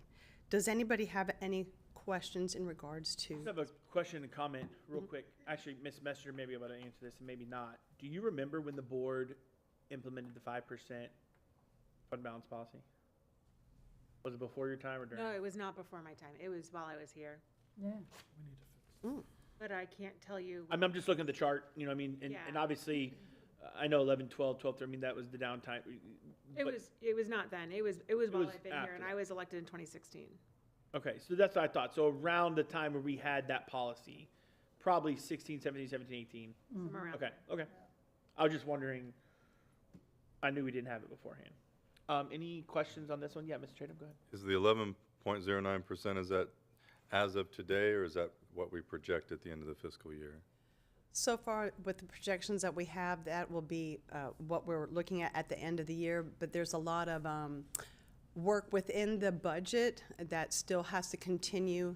Like we said, shoring up, looking at the vacancies, which could change this, and other information that we might not know as of this January, but we should shore up and get closer to those expectations later on. But right now, with the information that we could have as we tried to put this together, it was basically as of like January 25th or that kind of a thing when we were trying to, with the information we had, to put that together, expected at June 30.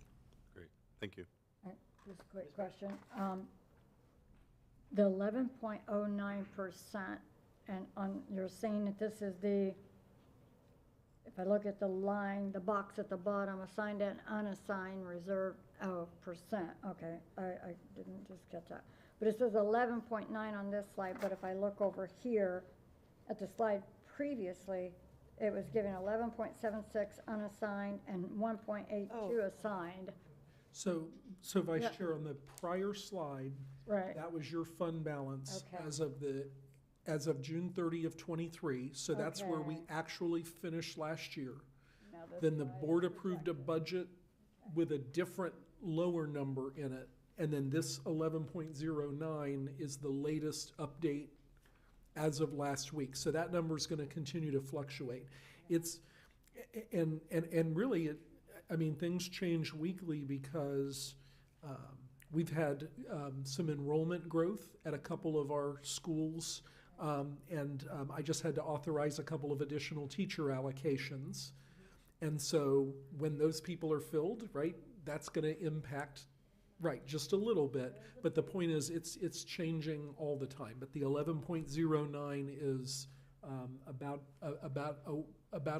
about a week ago, based on that Calc 3 report that came in from DOE.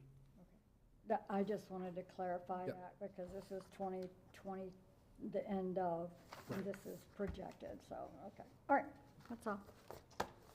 Anybody else? Yeah, good. Okay. Right, this slide is zooming in on just the last 5 years. It's just a concentration of demonstrating and showing the impact of the federal funding we got as a result of the pandemic. This is showing that in 23, 24, we are starting to pull back some of those expenditures back into be paid out of the general fund, effectively about a 3% decline. If you look at the dotted green line for the 8.5% contingency, we are going to be looking to bring that level, target that level between the two green lines, between 5% and the 8.5%. So, and this is an environment where the grant funds are running out. We're adding back the general fund expenditures. Depending upon how much of those ESSER items we bring back over to the general fund will determine how much quicker that general fund is depleted, or choices get made to maybe reduce or eliminate some of those items that were picked up in the ESSER fund, because remember, everybody's been living with these additional help and services for the last 3 years that will have to be weighed in on the budget with all of the leadership and combined to determine where the general fund will land, since the grant is ending in 2024. And with that, I'm going to take any questions, discussion. I like that this one's zoomed in, because obviously this is the most important parts, right? Like right now. And I think what this one shows to me when I first saw it is if we were not a fiscally responsible district, our fund balance wouldn't be this high as we got influx from the government, right? If we were spending frivolously when we got this ESSER funds, we wouldn't have a climb in our fund balance because we'd continue to spend, right? Correct. And I think what we did as a district was very smart to say, hey, if we can spend from these ESSER funds, naturally our fund balance is going to grow, because those funds we were using for those positions we don't have to use anymore. And what we do, we socked it away and we kept it, and our fund balance grew, right? And I think we've done a really good job in the last, since COVID, as receiving these ESSER funds. I think we've done a really good job of doing that. And I can't speak for everybody else, but we could easily have not seen that much of a climb in the general fund and then be in real big trouble, right? But I really think we have a chance to absorb whatever we want to absorb from ESSER and be okay, because I think we've done a really good job in this district of not spending that money that was originally used for those positions. So Yes, and to also to note, I did a comparison. I went and looked out at some of the financials just this past year of where some of the other districts in the state of Florida were in regards to how did they handle and what was their fund balance looking like this past year, had they been growing. And I did find that for the ones that I looked at that were similar as far as the funding source. They were doing the same thing, but I also noticed that two of the counties, both Collier and St. John's, they both happen to have reported this past year, either in their budget or at their ending financial statements, they reported or chose to have a reserve committed. Now, if you were to commit your reserve, you'd have to go to the board, set aside some money for a particular purpose. One thing that this district could have done when they started getting this extra, instead of the extra federal funding, they could have chosen to say, you know what, we're going to have ESSER pick this up, so instead of leaving it in the unassigned and assigned, we're going to go ahead and commit it.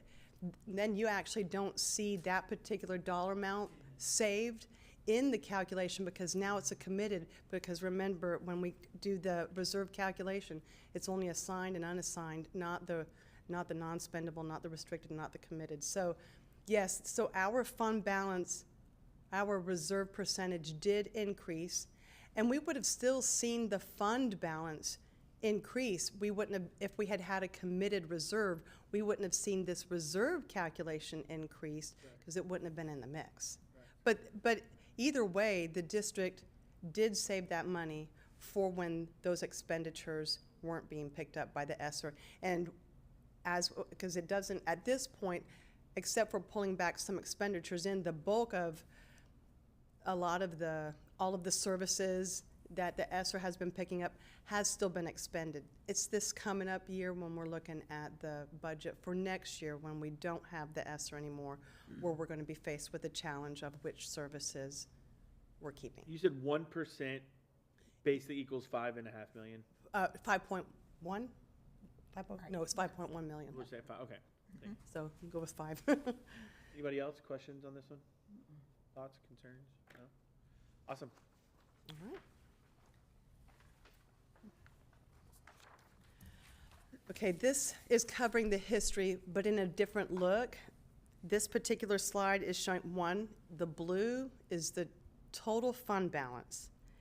The orange is the fund balance that is part of the fund balance that is assigned and unassigned. What I've added to this particular slide is the portion of the positions that were pre-pandemic in the general fund that ESSER did pay for in the last pay for or budgeted, as in 23-24, as far as those positions. If we didn't have ESSER in each of those years, that assigned, unassigned, assigned would have been even less.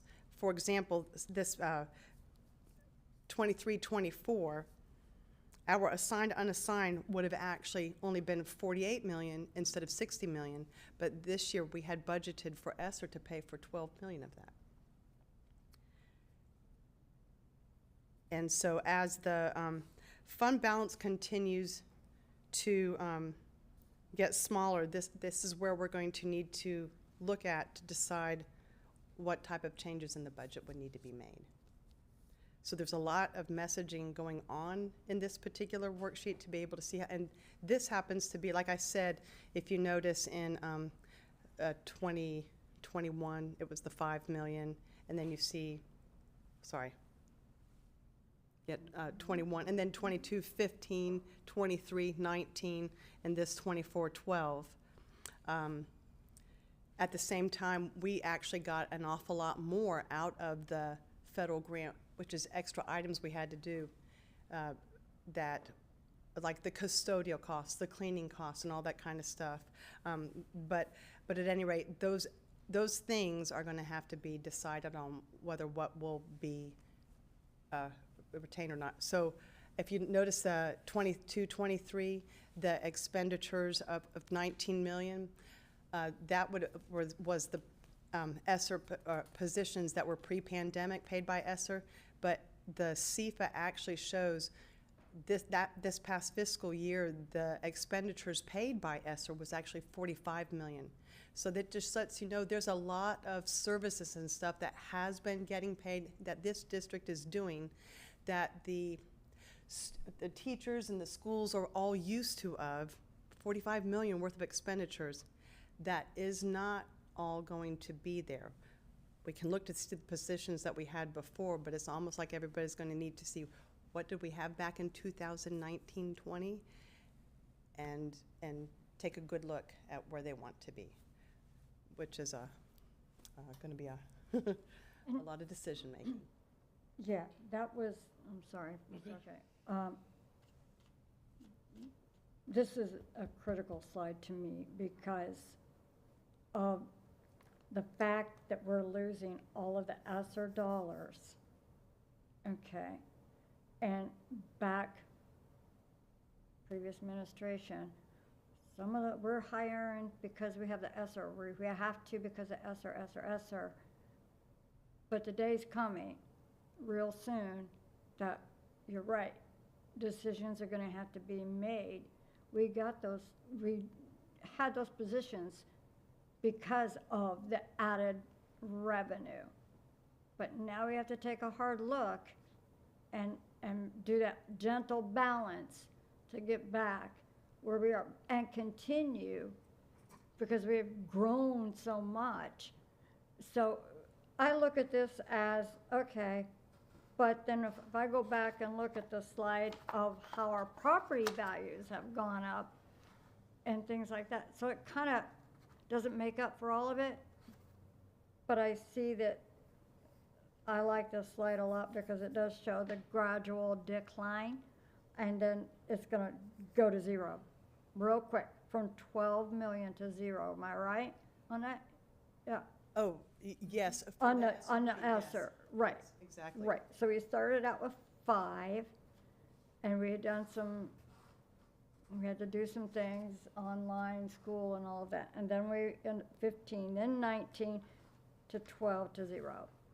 So I just hope the messaging out there is we're losing that funding, and there are going to have to be some hard decisions made on some of those roles, because, yeah. Can I just, real quick before, so, Yeah. but as the yellow is growing, 5, 15, 19, so is the blue. Right. So my question is, when you get to the end of this and there's 12 million, 12.1 is currently what we're saying in 23, 24, we paid for 12.1 from ESSER funds, correct? That's what this is showing? Mhm. So we need to absorb 12 million? Because we're not gonna have ESSER funds anymore. At a minimum, for if you were going to try to keep at Keep least everything. at that level back at 2019 Yeah. 20. So if we need to absorb 12 million, if 1% is 5 million, let's just say 5, 3% is 15 million, and we would go from 11.09 or whatever we're predicting to 8.09. So we'd fall right to where we want to be landing the ESSER plane, theoretically. Theoretically, yes. So the unknowns in there are, what will the outcome of the legislative session be, right? Because with costs going up, right, if we're doing everything we're doing now and we get no additional funding, then that's a problem. You also need more funding in order to be able to do compensation adjustments next year, right? So that's the part where we have to get through the legislative session. Right. Right now, on paper, yes, we could take, there's approximately 200 positions remaining in ESSER.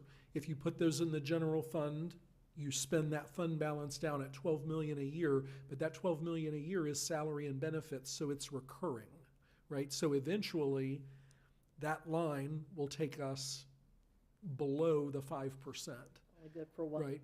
Only for Right, you could do it a year, maybe 2, depending on what the state does with their budget and where we want to land on, salary and benefits and what we want to negotiate and all of that. So the art of this is going to be landing the budget somewhere between, and board, that's where that policy decision was so important for the team, because now we know you want us above 5, and you're comfortable if we land around between 5 and 8.5. You don't really want to be much above that. And so now it's just a matter of trying to get the slope of that line where we don't do anything too drastic, and at the same time we don't do nothing and then find ourselves back in a precarious situation. So it's just going to be how we set this next, really the next two budgets up. Right now, I have in addition to all the cabinet level conversations we've had this year, we have a staffing review committee that's meeting.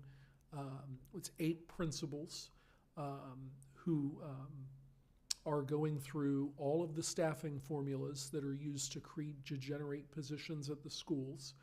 They've met 2 or 3 times now, and they have access to all the enrollment data. They have access to all the spreadsheets, and they are working toward, I believe, next Friday, I believe, is their deadline to give me their recommendations related to, if conditions are favorable, what are your most urgent needs that you'd like us to address? If conditions are very unfavorable, what can you live without? And then some other specific questions I've asked them to answer, and then we'll take that as a cabinet group and use that feedback along with the budget data and the policy direction you've given us, and we'll try to craft a budget that lands the plane in the right place. Again, it's everything we're doing now is tentative until we have a final budget from the state, which this year we'll get, right around March 8th. And then I think we'll know really where we're at. Yeah, awesome. Thank you. Anybody else? So in the yellow portion there, starting back in 2020-2021 school year, were those additional positions that we put in place, or did we just take existing positions and fund them with ESSER money? Well, the ESSER did pay for some other positions, but this yellow is positions that had been in the general fund that ESSER was paying for. So there is other positions ESSER was paying for that we have staffed right now. That's not part of this equation. That's not part of that equation. Okay. But a lot of that is like the grants personnel that was necessary to administer, right? Money. And remember, this wasn't one grant. There's like 15 of them. Yes. And so there's a whole, administrative piece to managing this much money and this many grants. And obviously, those positions end when the grants end, and those positions aren't needed because the work isn't there anymore. So some of the grant-related infrastructure just goes away automatically. Okay. So we took approximately 200 positions that were already on the books in the 1920 school year, and then said, hey, we can use this money we can use ESSER money to fund these positions. Why not do it? Seemed to make fiscal sense. If you get another pot of money, you spend it before you, like if you got a bonus, you'd spend your bonus before you went into your normal fund balance, you might say. Okay. So maybe more for Dr. Weissong, what type of positions, the reason I'm asking this is that I would like people to understand that these are not frivolous positions. It's right. So what type of positions are these that? So there are a lot of guidance counselors, social workers, and assistants, paraprofessionals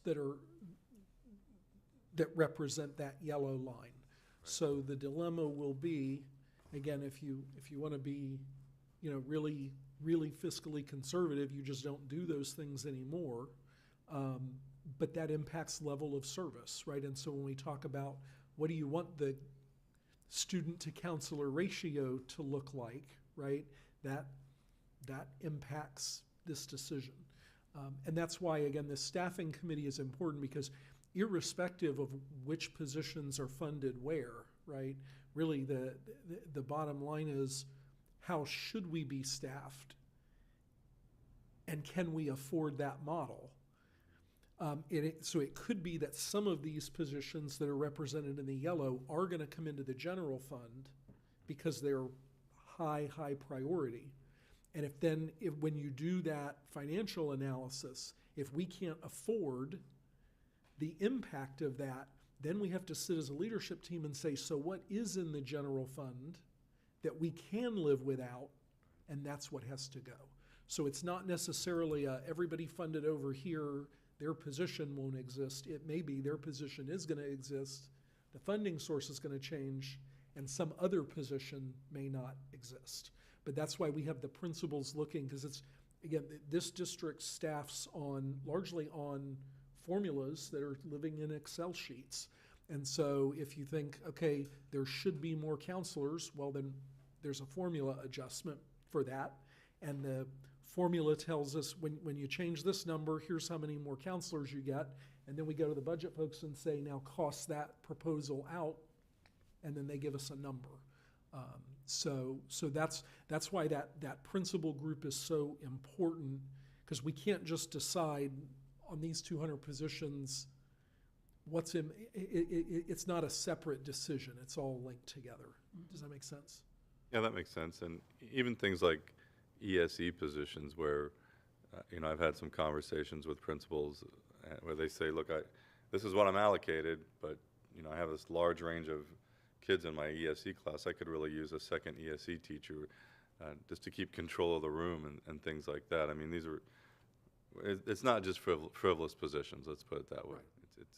These are things that, you can run a bare bones operation, but it may be not even safe, we've had people go to the hospital and emergency rooms and things like that, and if we could do things that mitigate those dangers, that would be helpful too. So. Well, and we have to meet our obligations under IDEA, right? We have to be able to implement IEPs and do all of those things, and then yes, it really is about addressing how do you first of all make sure that you're 100% staffed, right? Because if I'm a principal and I say I really need 2 more assistants, but right now I have 2 vacancies, I can give you 2 more positions, but if you can't fill them, it doesn't change your service quality. So that's why the retention and recruitment is important, and the staffing management is important.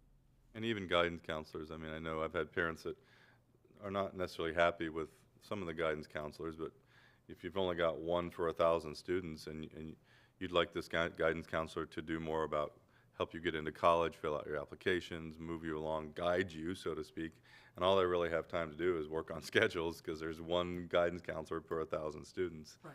That's right. That's absolutely right. And that gets back to the strategic planning conversations we're having, right? Because if the number 1 priority is X, then our resource allocation should reflect that. And then we say to people, we don't have more of Z position because we have more of Y because our priority is X. And I think that's, what we're working toward together is that clarity of direction so that our budget decisions reflect the board's priorities. Okay, great. Thank you. That's all I have. Thank you. Anybody else? Yeah, I just, 2 things. One, talking about the priorities. I know that, and frivolous, the social workers, I remember the first year after COVID, conversation with a social worker that she was going to people's homes because the kids weren't coming to school. And, and doing what was necessary to get the student back in school. And I think if attendance is a priority, I would hate to see positions like that go away, But the quarterly, we've been getting the ESSER reports, and I'm not sure if we're due for another one now or not. It's on the next board work. Oh, very good. Yeah. Okay, but it was that we were going to need to absorb 40 million, then I think it got down to 36 million. So are you saying now that through hard work, now we need to absorb 12 million? No, this is just a demonstration to let you know from the budgets that we have in here, the positions that were pre-pandemic in 1920, that's what those equate to. That's not the whole ESSER grant. Right. We're not talking about all the programs, all the activities, right? That all has to be worked out, and again, a lot of different strategy, right? Do we continue this or not? If we do, what's the best place to pay for it? And based on that, then what's the impact, right? Because then you really have to look again at all your federal grants and all your different funding source options. That's where the option to do some transportation expenses out of capital gives us more flexibility, right? We talked about that earlier. So it's just a matter of making all the pieces fit. And I asked this in the beginning too, like this budget has all those vacancies currently in it too. So that comes in that same decision of, like you say, with the staffing, right? So, you know, we've got 35 vacancies or whatever. Do we need them? Do we not need those? The ones that are currently vacant. Right. And that all plays into what you're talking about, the staffing and picking what's best and what's not. Right, I think and I think a recent example Mr. Rinaldi gave was bus drivers, right? We have to pick a number for how many bus drivers we want to allocate. We may never be able to hit 100% to whatever that number is. At the same time, if we make that number low, and then all of a sudden 20 qualified people with CDLs show up and want to drive, do I hire them? Because if I do, I'm dipping into the contingency fund to pay for them because I previously took them out of the budget. So that's the balancing act. All right, thanks. So this is another one that is packed full of a lot of information. Here is a concentration of that last column in the previous slide for 23-24.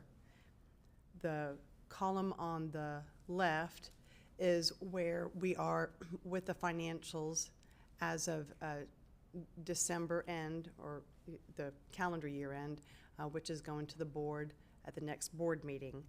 And we start off with, we have parceled out the funds available is assigned plus the unassigned, not even concentrating on the whole ending fund balance, because remember, the rest of that is committed and, restricted and non-spendable. So we're concentrating here on the funds that are available in the assigned and unassigned.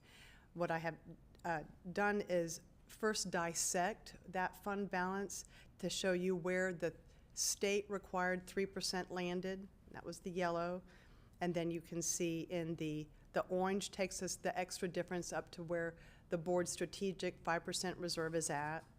And the top of the gray takes us to that contingency target. And then we have the total assigned, unassigned. Now, if you'll notice and you see there's a difference of right now an extra 14 million. If you take your assigned and unassigned at 60 million, this is, I'm looking at the projected column, but we have a contingency of target of 46 million. It's leaving us with an extra 14 million. If you dissect that part, knowing that in 23-24, $12 million worth of positions that was pre-pandemic got paid by ESSER, that extra 14 million just now dropped to 2 if the general fund had paid for those positions. So this just gives you another idea and another look of what happens if we go back to the 1920 fiscal year levels. So would open that for discussion. Would it be correct to say then that absent ESSER this fiscal year, we would kind of be on target? We'd be right around the 8.5. We would be very close to our contingency target, just a touch above that 8.5%. The clarification is absent ESSER and only considering those positions we're talking about, we would be very close to 8.5.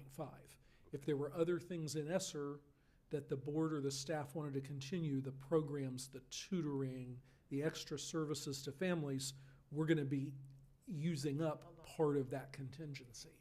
So again, that's the challenge. Okay, great. Thank you. Board, anybody? And I'm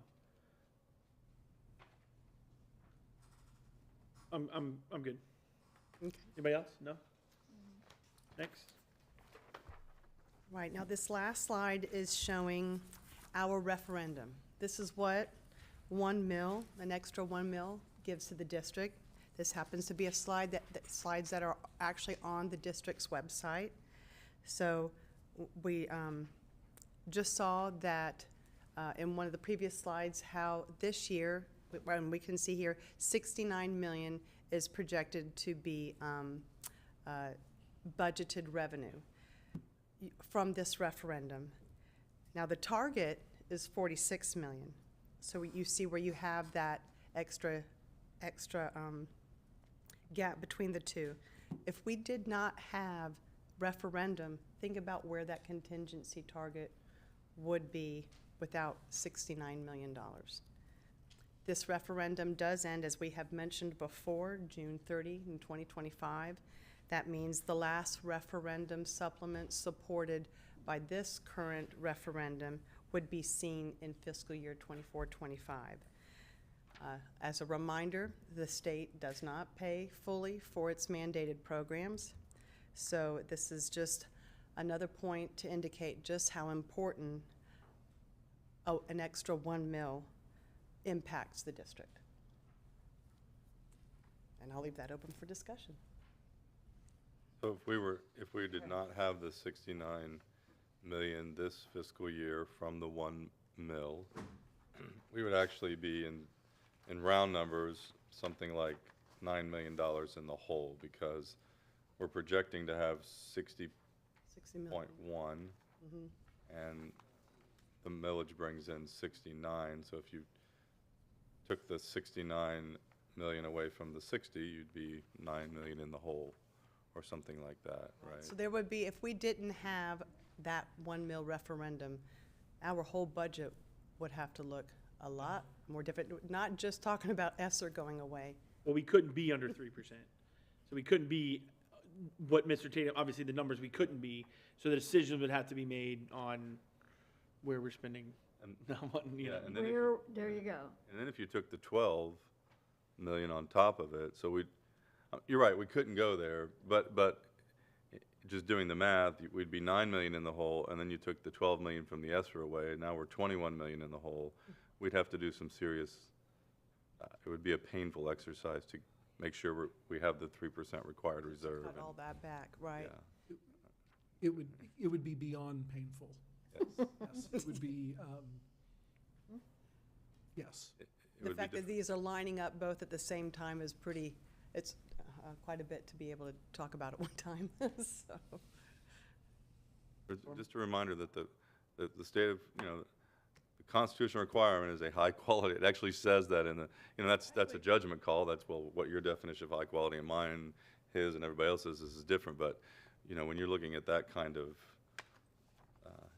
taking that kind of money away from a system, that could be devastating. I mean, the school system would exist, it wouldn't shut down, but I don't know that it would be we could call it a high quality school system anymore. So. Yeah, the service impacts would be significant. I mean, if you just wiped this away. Yeah, okay, great. Thank you. Not to mention the retention and impacts. Yeah. The unintended consequences would be very bad and uncalculable. Probably there would be things that would happen that we couldn't even even conceive of. So, okay, thank you. That's all I had. The 1 mil referendum, do we have to reserve 3% of it? And if we do, wouldn't that be part of the budget here? This district does make sure that we reserve 3% of that referendum. Currently at this time, we have reserves, in the records to make sure 3% on this is captured. And required. Okay, so it wouldn't affect this slide, is what you're saying? I just want to make sure that we don't overlook it. Well, I don't see the reserve in here.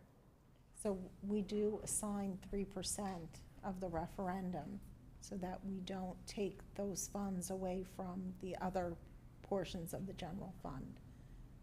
So 3% of the referendum is set aside. within the accounting records.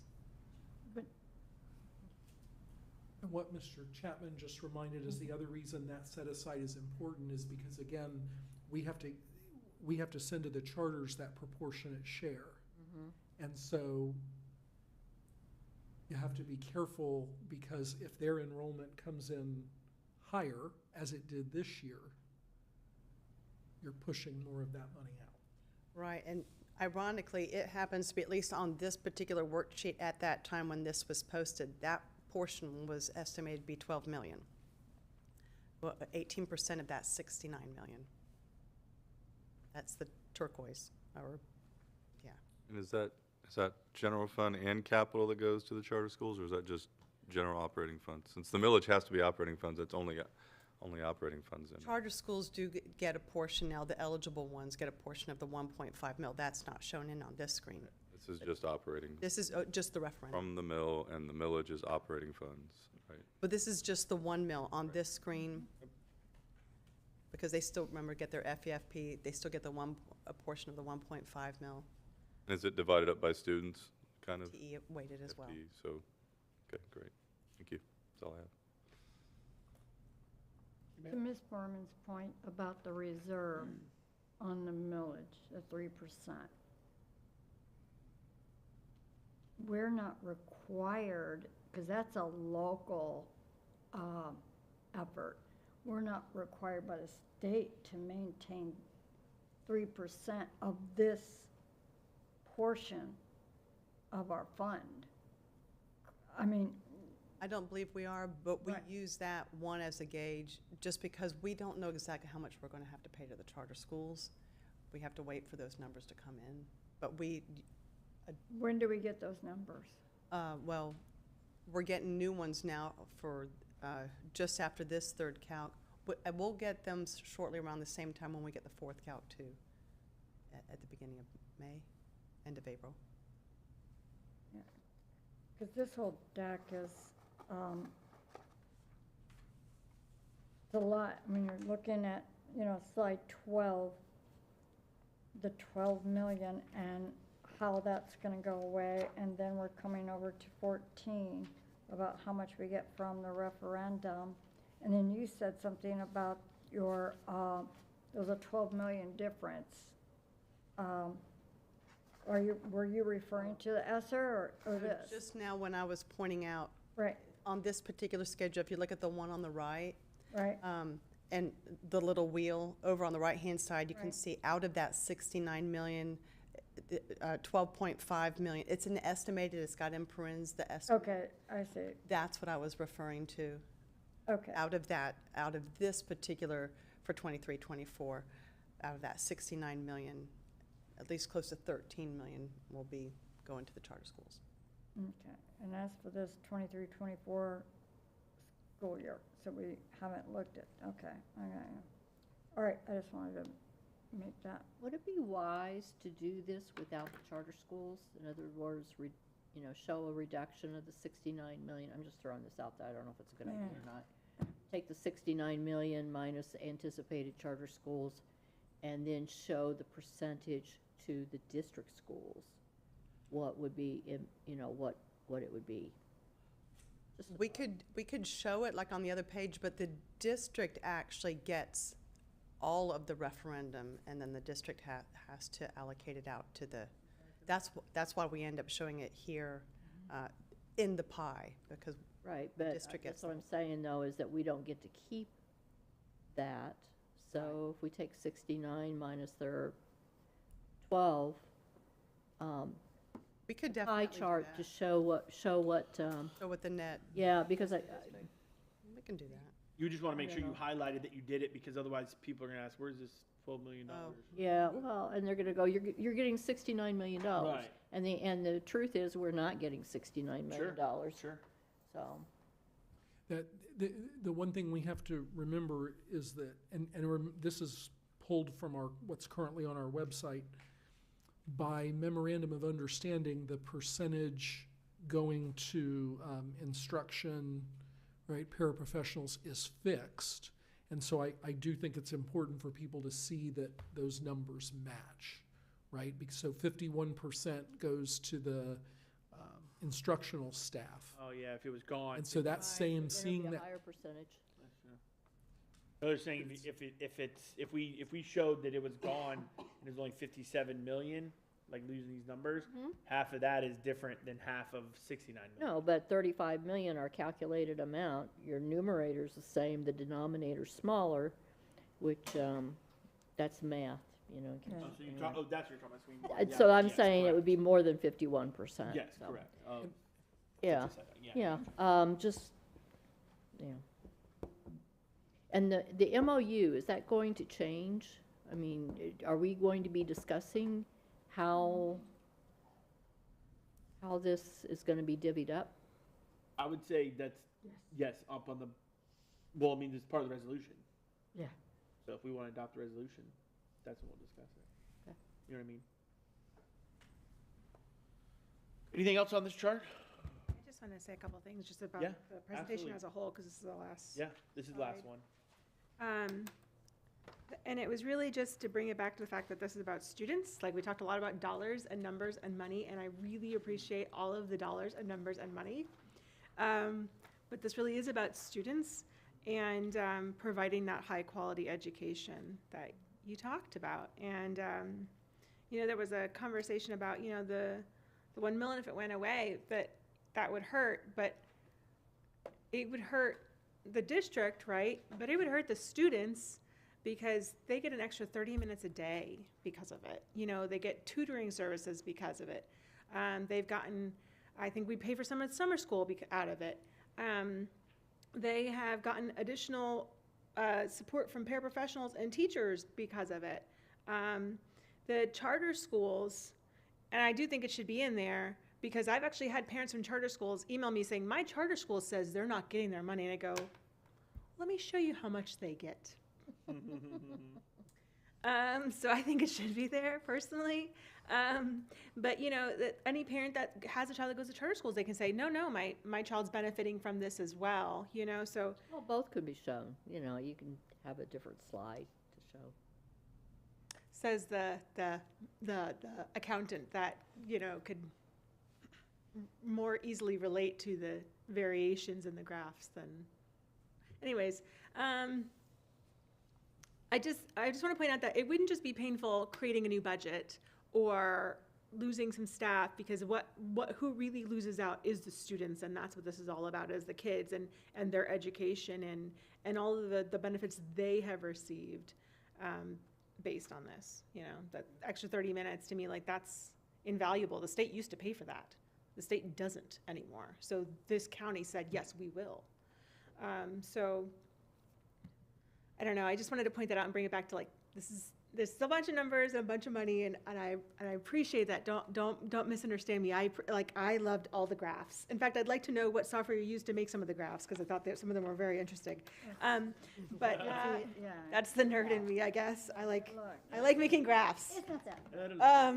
No, it's not hard. I like them. And so I think they're really good visual representations. I really appreciate them. I think that this is something that we could show the community to say, you know, this is where the money is going, and so they better understand the finances. And I think that I greatly appreciate all the time that you guys have taken to do that. I just want to bring it back to the fact that this is really about the students and funding the best high-quality education that we can offer. So. Yeah, well, you know, we had,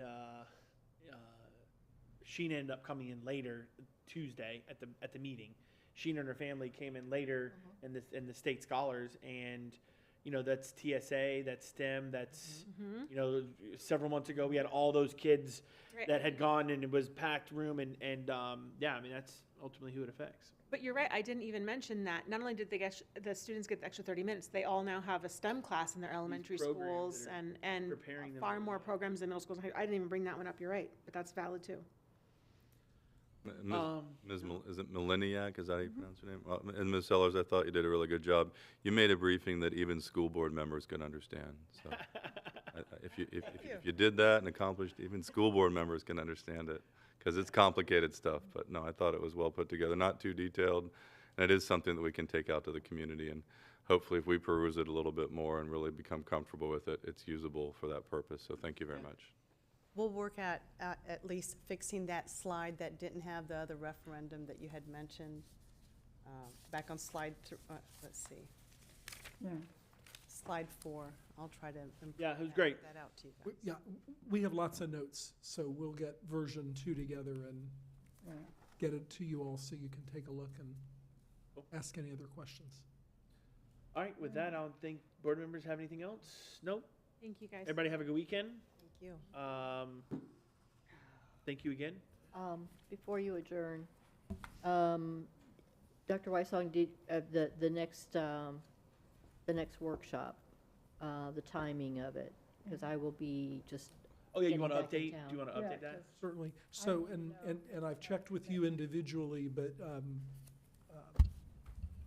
2 weeks from now, so Friday, February 16th,